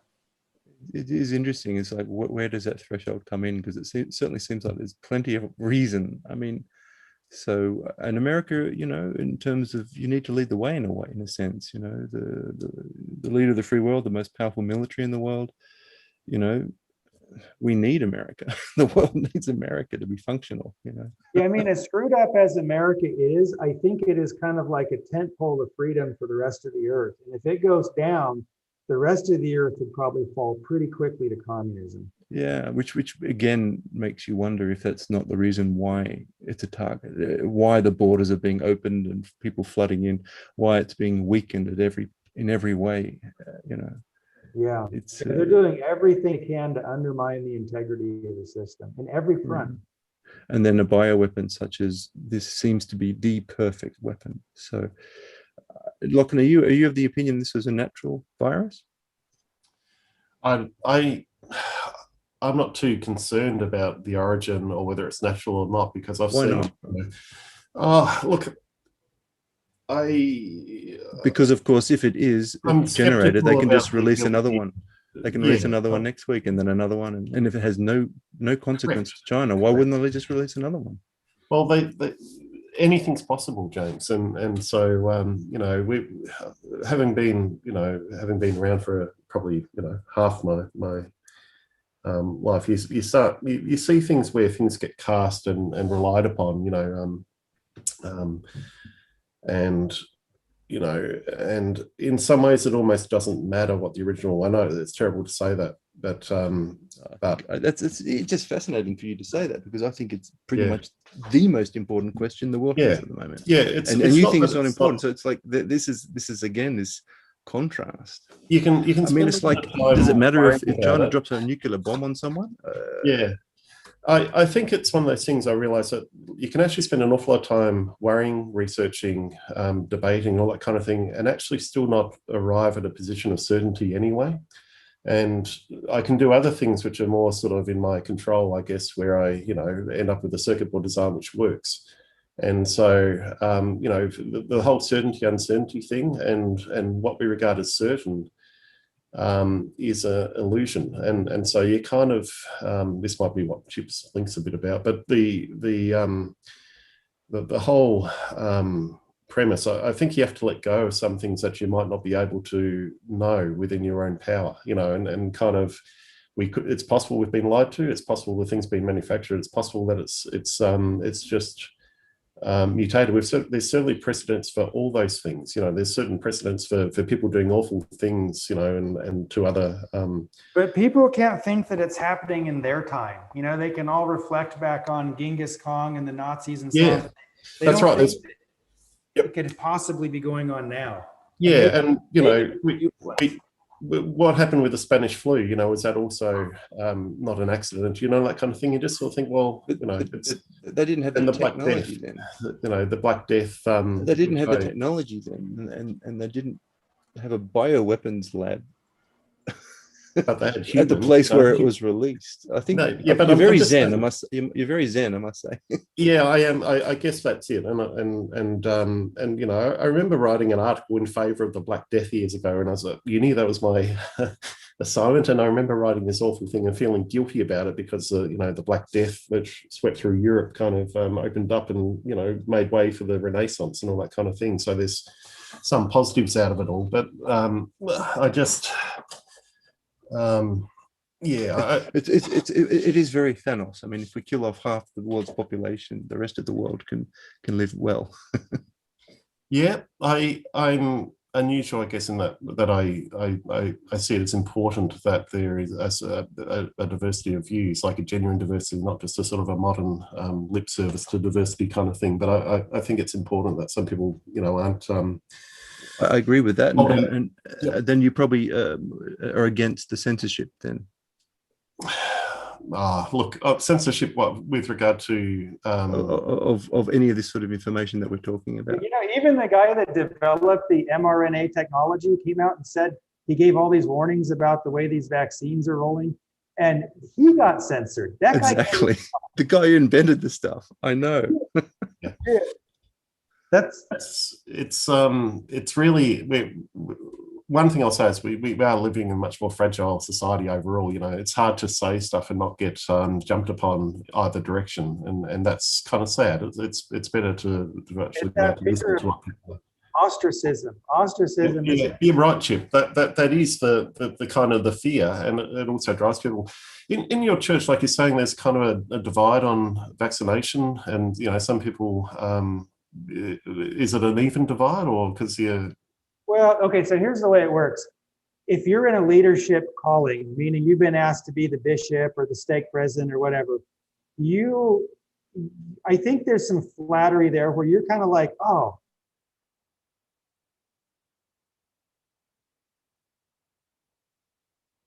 I got to listen to the higher ups. There's order in his house. So when the prophet tells everybody that the vaccine is a literal godsend and they should be good global citizens and be vaccinated, then this stuff all trickles down, or whatever, mask mandates, anything. So anyone downstream of that goes and gets the vaccine because the prophet can't be wrong, which I think they're going to find out he can be very wrong. And they go and they execute on everything they're told to do. But it's the lower members who are like, I don't know. I'm seeing people. I've known some old lady who died like 2 days after getting the shot, and my uncle's all messed up now because he got it. And I don't know if I'm not going to get it. But the people in leadership are all in, which is ironic because one of the prophets we have is succession. I think we're on like the 17th now, right? Since Joseph Smith. He said, see, now these guys there was a period in the 40s through the 70s where they really stood for liberty and freedom and the Constitution. It was awesome stuff. But the church disowns all that now. They don't talk about that. They don't bring it up. If you bring it up, it's like they didn't hear anything. But one of those guys said back in in the 60s that if the communist conspiracy ever comes to America, there are going to be how did he word it? There are going to be many missing in the church leadership, right? And you think, well, man, if the communists come to America, they're going to start murdering everybody, right? They're going to start hauling people out of their houses at night and shooting them and all this stuff. But what is the irony that he couldn't have imagined? That what if a future prophet buys into this crap and tells everybody, the church members, to go ahead and get the shots, and that winds up because it's like 100% uptake in the leadership of the church. If the shot proves to be deadly, there's no more church leadership. They're all dead. They're gone. Only the plebes are left behind. Yep.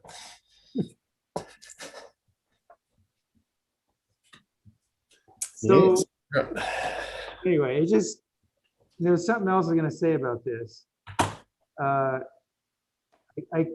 can't, but anyway, their thinking is extremely orthodox. You cannot talk to any bishop and tell them about any of this alternative stuff. They just, because to him, it's like, hey, the prophet has already spoken. This is the Lord's will. The thinking's been done. There's nothing, and you're just telling me anti-Mormon stuff now. I'm going to dismiss this, and you're an apostate. And that's the end, and that's the end of the circuit. It's an open circuit at that point. You know, the thing is that we kind of dodged a bullet because it's been a long time since anything's really kicked our butt, like, you know, like a world war. Our generation. And this virus is such a mild virus. It's marginally worse than the regular seasonal flu. It's maybe a few percentile worse. Imagine if it was a 15% death rate virus.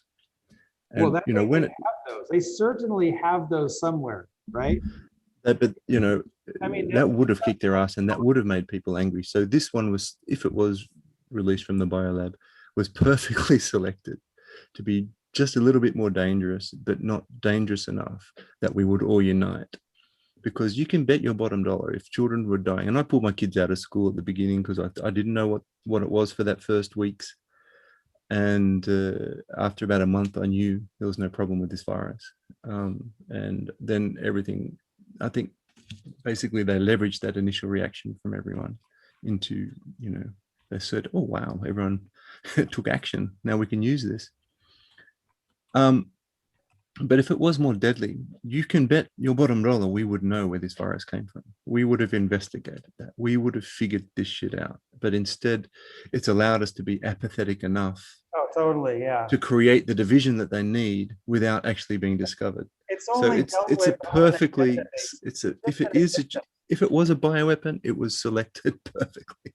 It occurred at exactly at the right moment in history, at the Trump election, to create cover for one of the biggest frauds probably in history of elections.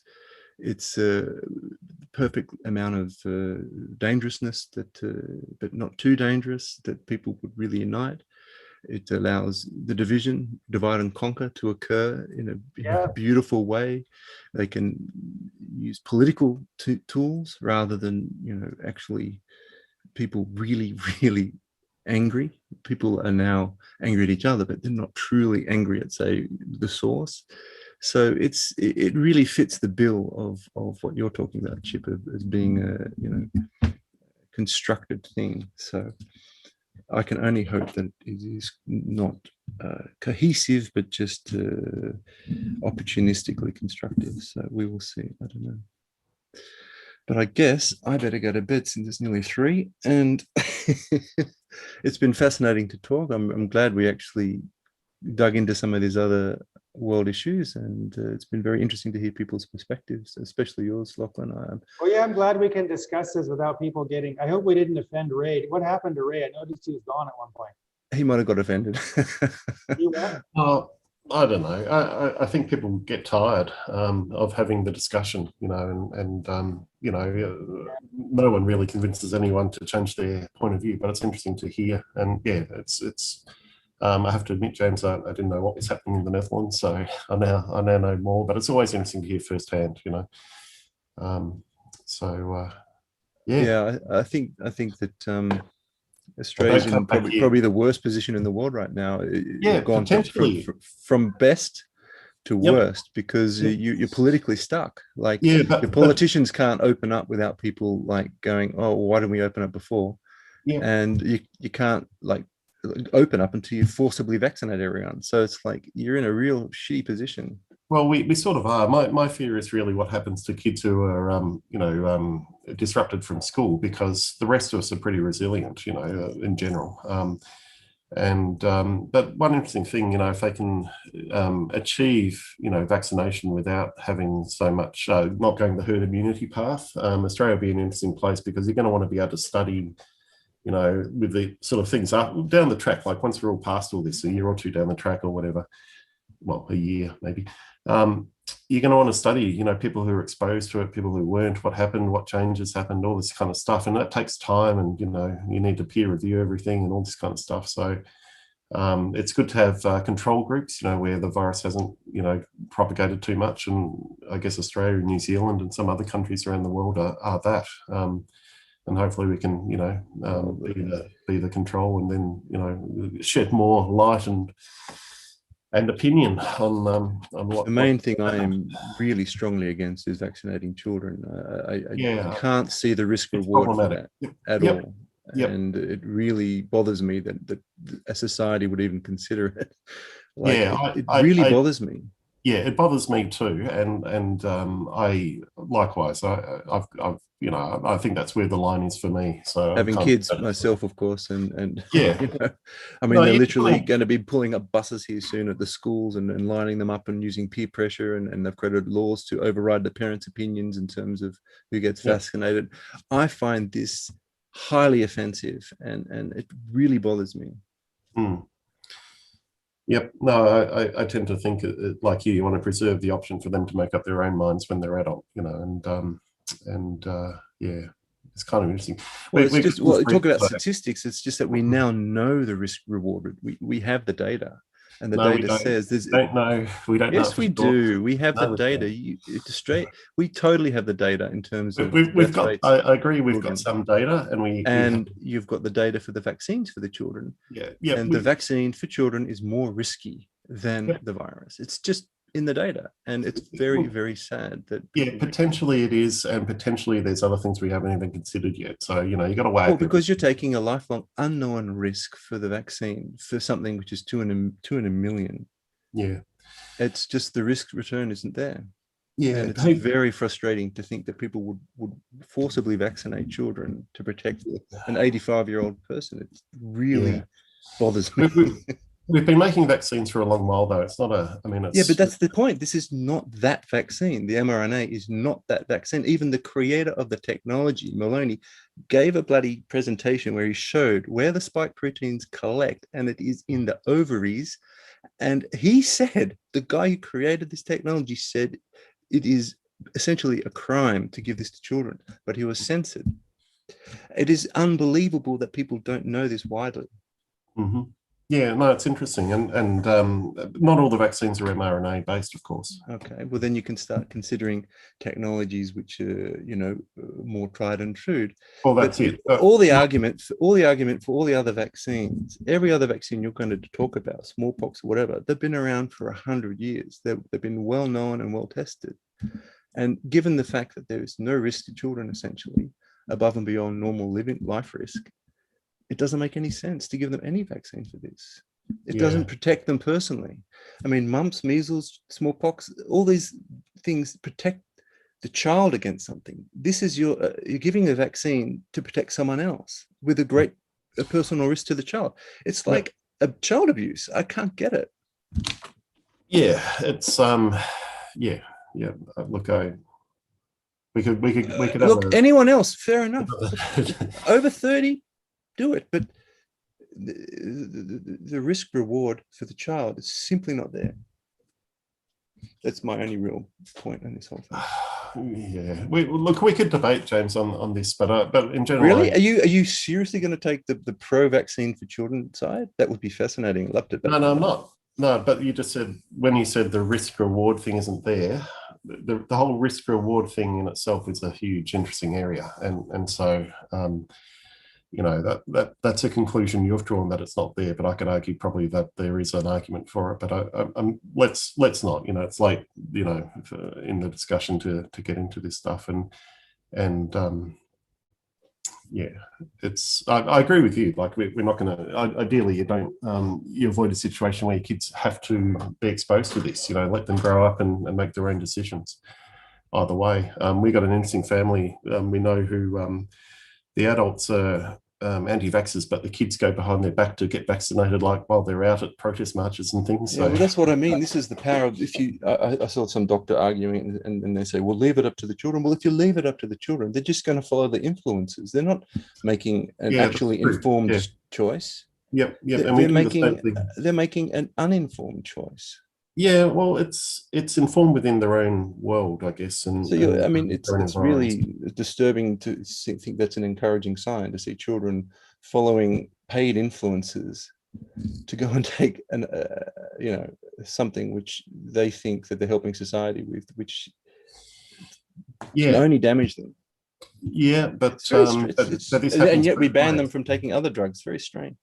Yeah, I always remember. Do you remember there's an Australian doctor who won the Nobel Prize for the peptic ulcer treatment, where peptic ulcers actually proved to be just a bacterial thing, and you could just swallow a medicine and cure like 80 or 90% of the cases. Sorry, I was just someone knocking at my door. Yeah, okay. Anyway, there's this Nobel Prize guy who won the Nobel Prize because he basically bucked the traditional kind of, medical establishment. And at the end of the day, he had to swallow this concoction to be able to prove, because, there's no way you get it past any kind of ethics kind of thing, but he had to swallow this concoction to prove that, the ulcers were actually a bacterial issue and could be cured that way. And now it's all kind of common knowledge, but this is probably 30 years ago, maybe. I'm trying to remember the guy, but he obviously believed in his work. That's it, and we can't, that whole which makes your point interesting, because I've seen several CEO interviews of Pfizer vaccine guy saying, and have you been vaccinated? He's, oh well, no, I'm last on the list because I want to make sure everyone who's at risk gets vaccinated first. Oh, look, when I did some pharmaceutical, I'd love to see those guys get vaccinated. Yeah, you don't get into the factories unless you're you have to be vaccinated to go to to work at CSL or wherever. They'll stick stuff in your arm just to be sure that you don't get. Yeah, but anyway, but you're right. They're I mean, yeah. Anyway, it's okay. There are many dimensions to it, James, but it's been good. It's been good chatting. So. I have to go to bed, but it has been very interesting. I guess until next time, and Ray will know better next time. Oh no, he'll be right. Yeah, no, Ray's no, he'll know better to bring up the subject such as this. Oh well, it's part of all our lives at the moment. So like love it or hate it, but for all the damage and all the lockdowns and that kind of stuff, the economy's still ticking over. We're still making stuff. It's really more the IC semiconductors which are giving us the true headaches at the moment. So, well, the problem is that with Australia, you don't know how long it's going to last. And in fact, the rest of the world also, but Australia certainly. And so it is it's still uncertainty. I mean, the rest of the world is likely to emerge before we follow our vaccination path out of this. Or the other thing will happen is it'll escape out of one of the outbreaks and just grow anyway, and then we'll be just like the other world. But it'd be nice to be a control group if we can get to that, and do it a different way. We'll see. Nice one. All right. Okay, I better go. Okay, James. Excellent chatting, guys. Good night. See ya. Or good afternoon, depending where you are.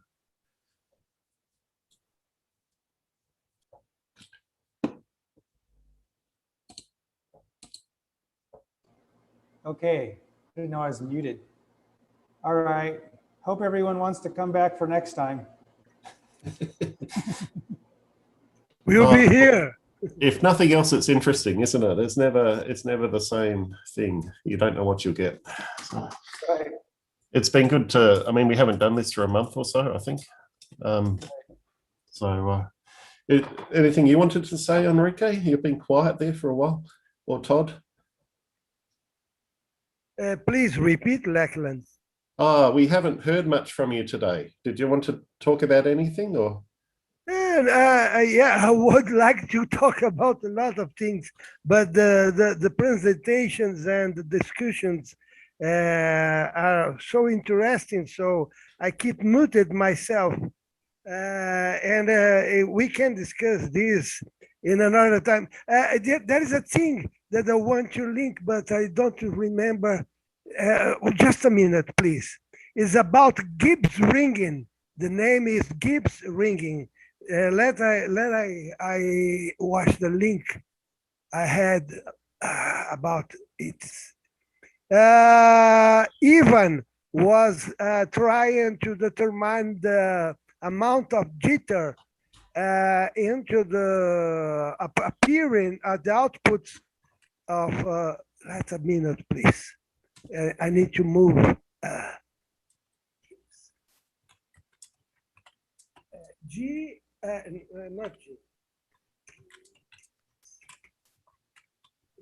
Yes. 1 second, as my browser can.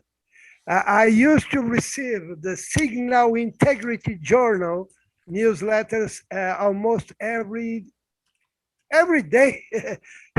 They have a lot of news about almost every day. So this one appears, I believe, just a month or 45 days ago. Please. This is very interesting.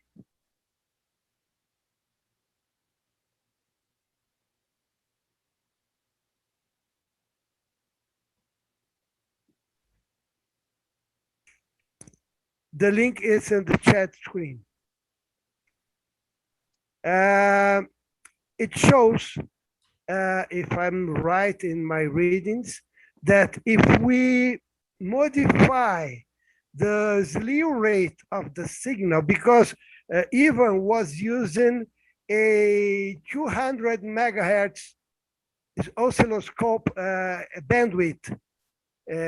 The one he has is only 200 megahertz oscilloscope. And if I did the maths correctly, 200 megahertz oscilloscope bandwidth input can only deal with signals whose slew rate is over 1.75 nanoseconds. If the slew rate is faster, the Gibbs ringing will be superimposed as overshot or undershot.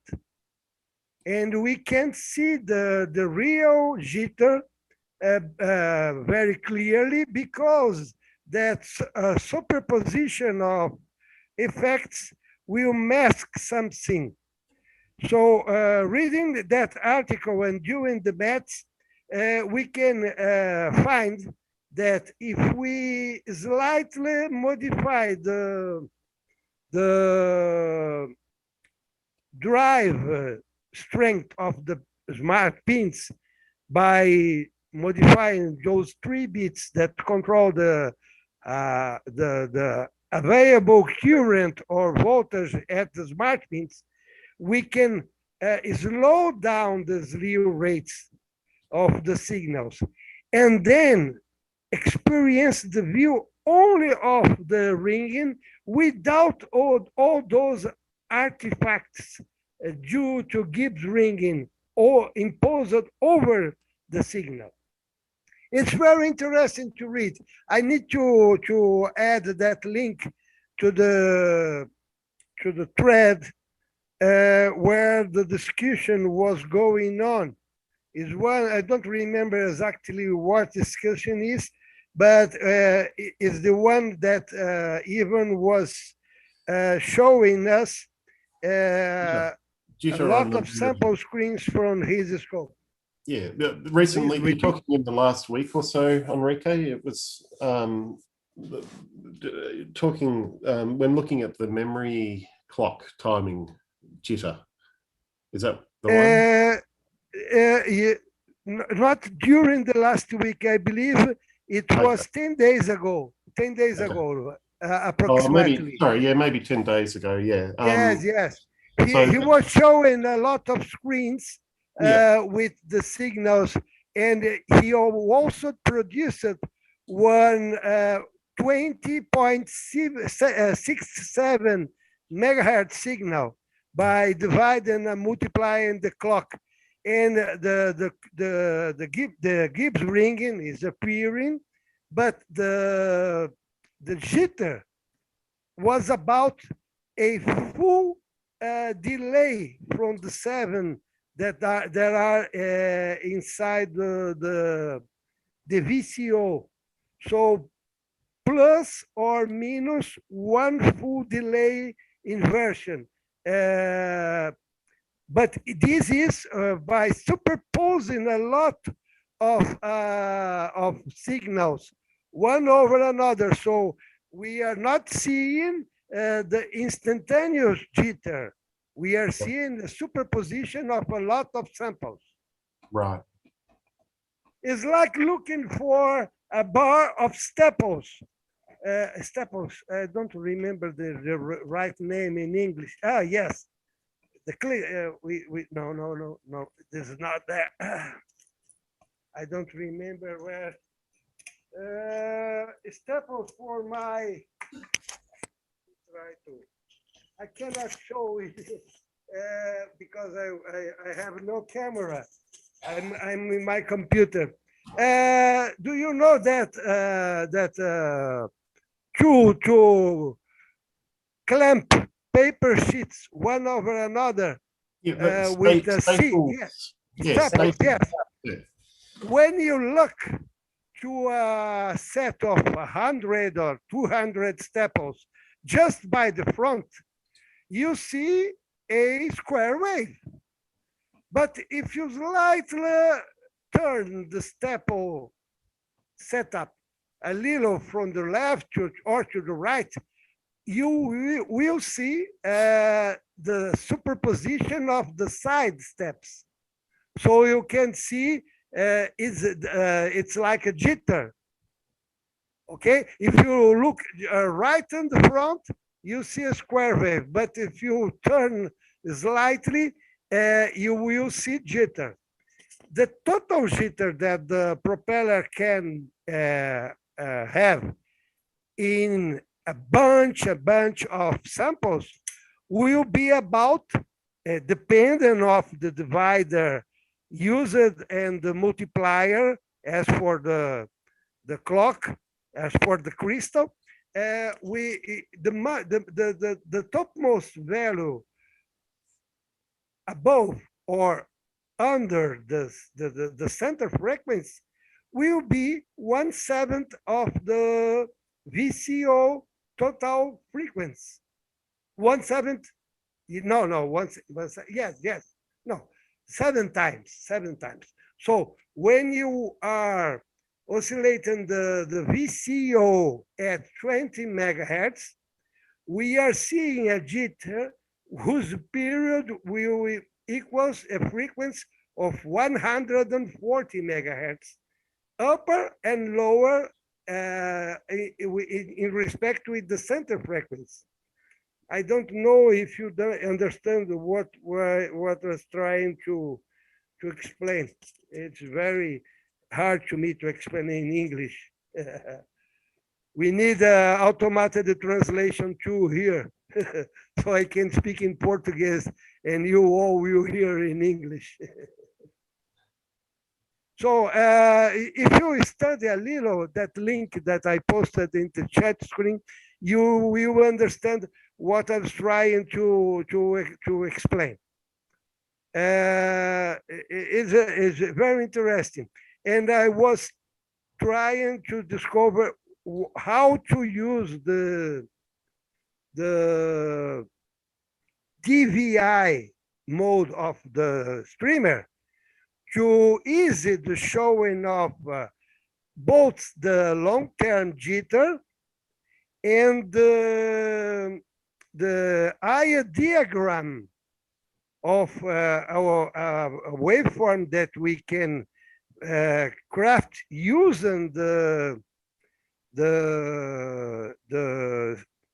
DVI streamer mode. At the same time, one channel showing the 25 megahertz or any other frequency, and the other channel showing 2 bits or 1 bit from the RGB output bits. So we can view the total jitter in the upper trace and the instantaneous jitter into the lower trace. Is that? I was thinking about that, only this.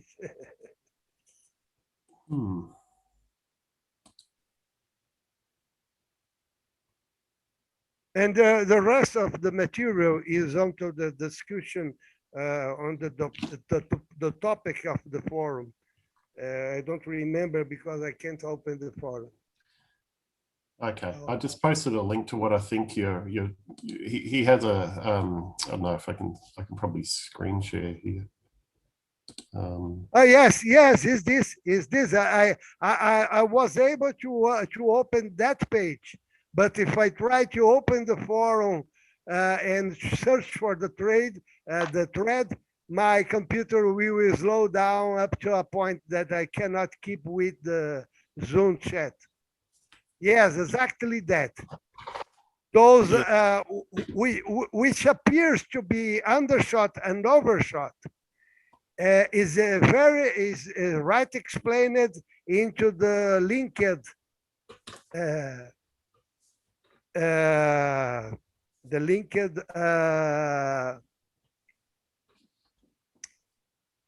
from, oh my God, the one I linked by the journal. Yes. The Gibbs. The Signal Integrity Journal. Yes. Yep. And the waveform does exactly what the article from Signal Integrity Journal shows, and the maths reveals that 0.35 divided by the frequency will generate exactly how much time the slew rate, how many time, how much the slew rate in nanoseconds can be previewed. If the slew rate is faster, then the Gibbs ring will affect the things the scope is showing. If the slew rate is lower than that match, the screen of the oscilloscope will only show jitter, not the artifacts. Right. That is only that.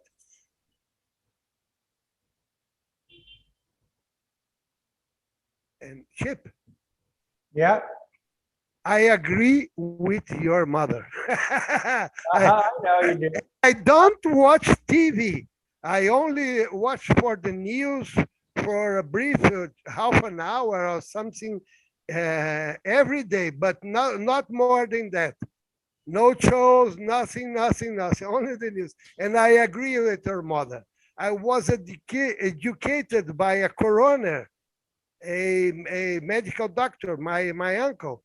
And I using my knowledge about statistics, grab it at the physics university. The 3-4 years that I use it to go to school to try to receive a degree on physics, but too many marriages, too many songs. I never received my bachelor degree, but I learned a lot about statistics, and the knowledge I had from my youth about medicine plus statistics, and I agree with your mother. Well, what my mom says is true if the data feeding the statistics is proper, but there's a lot of mystery around where that data comes from. Well, I mean, I think I know where it comes from, but if the data is not correct, it doesn't matter what math you apply to it. Oh, yes, it is true. It's very true. It's like the discussion about automated elections accounting like we use in Brazil, and I believe you also use in USA, and the elections done in paper. Because one you can check the validity, the other can be messed. So yes, without proper data, you have no statistics, and without statistics, you must not believe in science. I was not blinded by science. There was a music, I believe, from one German guy. I don't remember the name of the group, but yes, the guys he uses to wear a suit when he was singing I was blinded by science. And yeah, I don't remember, but I love that music. Yeah. Let's see. This is right here. It's right here. Not Kraftwerk, no. I cannot open because if I do it, my connection will drop down. It's just the music video to that song. Oh my goodness. All right. Yeah. I believe you are tired.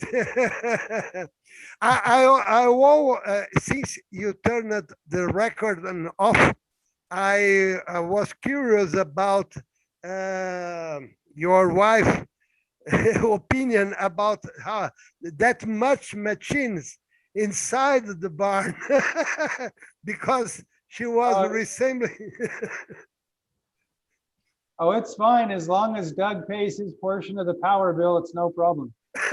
So the power bill went up to like 5 times what it used to be because he has to run the AC. It's hot here. It's like 45 degrees C some days. So he has to keep the AC going so the machine doesn't go into thermal fault. So, is it a cool room? Like you got cool, polystyrene walls? Look like.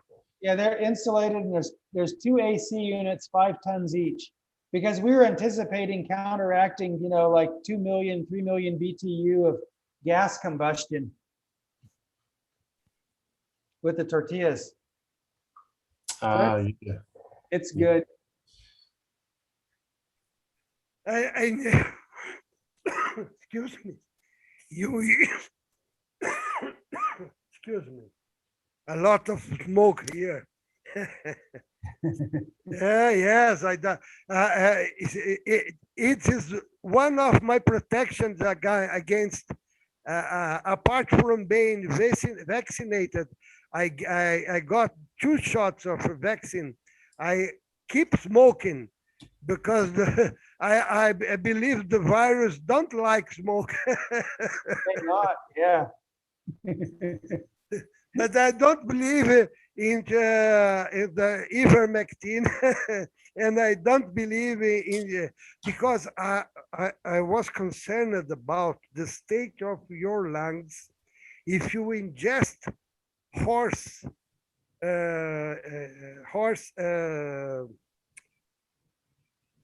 Oh, like aerosolized. Oh, you mean ivermectin?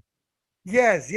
If you ingest that drug made for horses, despite you use a small portion, every part of your body, your blood, your urine, your feces, and your breath will have a portion of that substance flowing. And I was wondering if your pneumonia was caused by a weakness in your lungs due to the injection of ivermectin. Everything is a chance. Well, yes. Oh no, that stuff is a paste. It's like Vaseline. You have to like take it and eat it. Yes, but syrup or cough syrup, or many medicines that treat the lung are also ingested. And Right. they pass through the stomach and through the guts, and they got the blood. And when they circulated into your body, within the blood, he will pass through the lungs and participated from the gaseous exchanges into the alveolar tissue. So perhaps there is a chance different from zero that something weakened your lungs at a point to turn them sensible to the dust or anything that can cause your pneumonia. And then your heart accelerated at a higher rate to compensate for the lowest flow of oxygen, or the highest excess carbon dioxide, because the heartbeat reacts to the two situations: Yeah. lack of oxygen or excess carbon dioxide. And you are a reactor. Your body is a reactor for chemicals.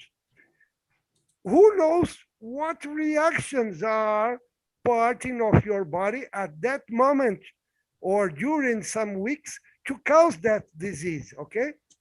It's my Yeah. concern, only my concern. It could be, Enrique. It could be that way. It may be. I don't know. Did you tried some that in Please, the please, muscle? go ahead. Please repeat, Lachlan. Oh, Chip, did you try that stuff, the Invamycin or whatever? Yeah, I just take it. It has like these 50-pound graduations on the plunger. So I just dial up 4 of them and squirt it out and eat it. And I do that like every 2 weeks. Okay. You used to do dangerous things, Sick. Well, You try to explode your compressor tank. You ingested ivermectin. And now you put a lot of machines into your barn. Yeah. Well, I will run off you when I discover you are dealing with atomic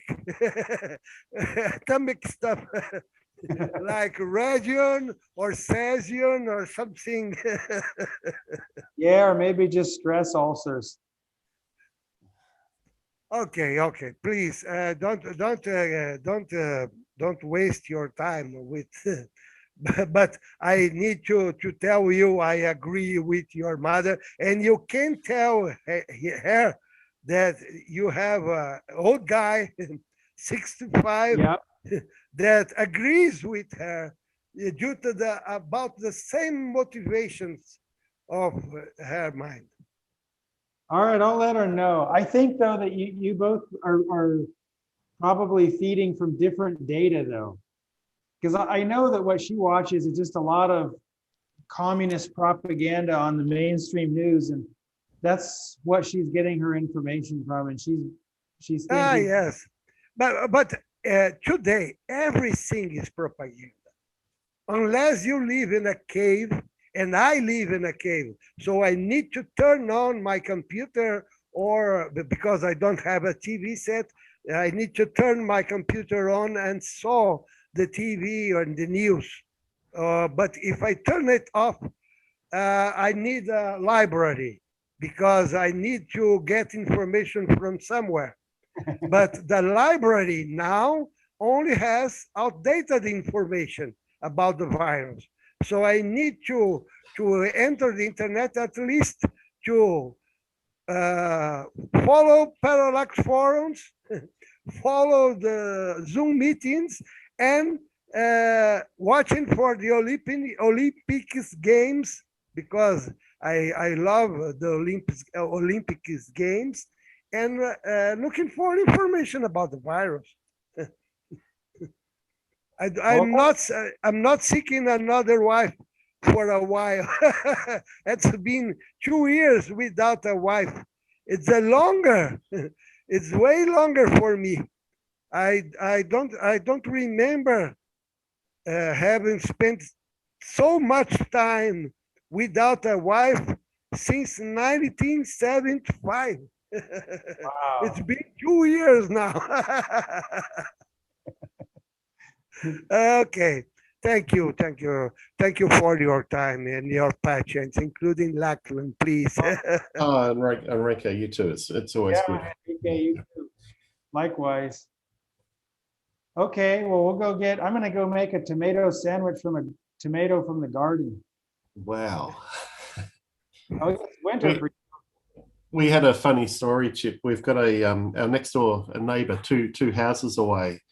The husband, because we're locked down, the husband has been ordering the fruit and vegetables. And maybe a month ago, he went to order what he thought was eight oranges, and what turned up was 8 bags of oranges. 25 kilos of oranges. And so they brought around. The wife comes home and says, "Oh, what's happened now?" And so she brings around the spare produce and kind of distributes it around. Anyway, last week it happened again with tomatoes, and so he thought he was buying 8 tomatoes, and it was actually 8 punnets, I guess. 10 tomatoes in each one. So we're awash. Man, where are your intelligence agencies? They should be figuring out that he must be having a gathering, an illegal gathering at his home to eat all those tomatoes. Yeah, that's it. Yeah. And there was no SWAT team or anything, huh? Yeah. Hey, what variety do you grow? What's Just all kinds. There's little tiny tomatoes, cherry tomatoes, bigger tomatoes, bigger tomato, all different types. I think we have about 75 tomato plants or so. Wow. Like 75 of the same, or 75 different? There's probably like, they come in packs of 6. Maybe there's 72 tomatoes. There's 12 different varieties, 6 of each type. Okay. Something like this. I'm curious what varieties are common. It's a bit of a like we've grown some I don't know, maybe half a dozen to a dozen different varieties in the last couple of years. My son really enjoys propagating things, and so we've had all these Black Russians and other exotic, exotic for us anyway. But there's such a variety. If you go away from the supermarkets, there are so many tomato varieties. Oh yeah, there's all tomatoes, lots of different tomatoes for different applications. Some are just to make paste from, some are to eat fresh, some are to be eaten after shipping. There's all kinds of criteria for what constitutes why some tomato should exist. All right, very good. No one of your tomatoes have a white center because they don't have any toxic. In Brazil, it's very hard to find tomatoes without a mass of white mass inside. That white mass is just where the toxic used to combat the plagues resides. So we need to remove the center of most every tomato we would like to eat. When I was young, when I was young, my mother planted the tomatoes into our backyard, and we had no one with a white center because he only uses natural stuff. Well, I was chicken cross. Wouldn't that indicate it's just not ripe yet? Yes. Every part in white inside the tomato means that some toxic substance entered in contact from the soil, from any chemicals used during the culture, or even if the seeds were treated with chemicals to remove the chance they get eaten by plagues. So a real tomato doesn't have any white part inside them. A plain, natural, real tomato is only red or green, but never white inside. Also the peperones no, pimentos, the big ones. And I don't know pepper about some kinds of pepper, but pimentos is the same as tomatoes. If they had something white inside, it's very harmful to your health. Hmm. So what's that Interesting. saying? Oh, look, I haven't noticed any. What, Lachlan? Enrique, why are you saying that there's is this like a pesticide problem or something? Like it's just in the soil everywhere? Any pesticide, including the ones that can be into the waters inside the earth. Even the rain. If the rain in your region is toxic because due to some planes spreading toxics 2 miles or 3 miles in front of the frontal system, and the wind is capable of blowing that substances to the side, to the location where the tomatoes are grown or the pimentos are grown, then they develop this white substance, that part, to try to keep all the chemicals inside the sun part. Right. It's a natural defense from those plants. I think grapes did something similar, but I don't remember because my grandfather told me when I was a child about the way the grapes develop. But if I remember right, the downside of each fruit, if it turns white, is also a way of concentrate the impurities within the sugar in the downside of the fruits. A good fruit has no patches, no white patches in any place. Black patches can be some type of fungus, but the white patches are the dangerous ones. But I don't remember it right because my grandfather explained it me when I was a child, so 60 years ago, and I can't remember. But tomatoes and pimentos, I'm very sure about that.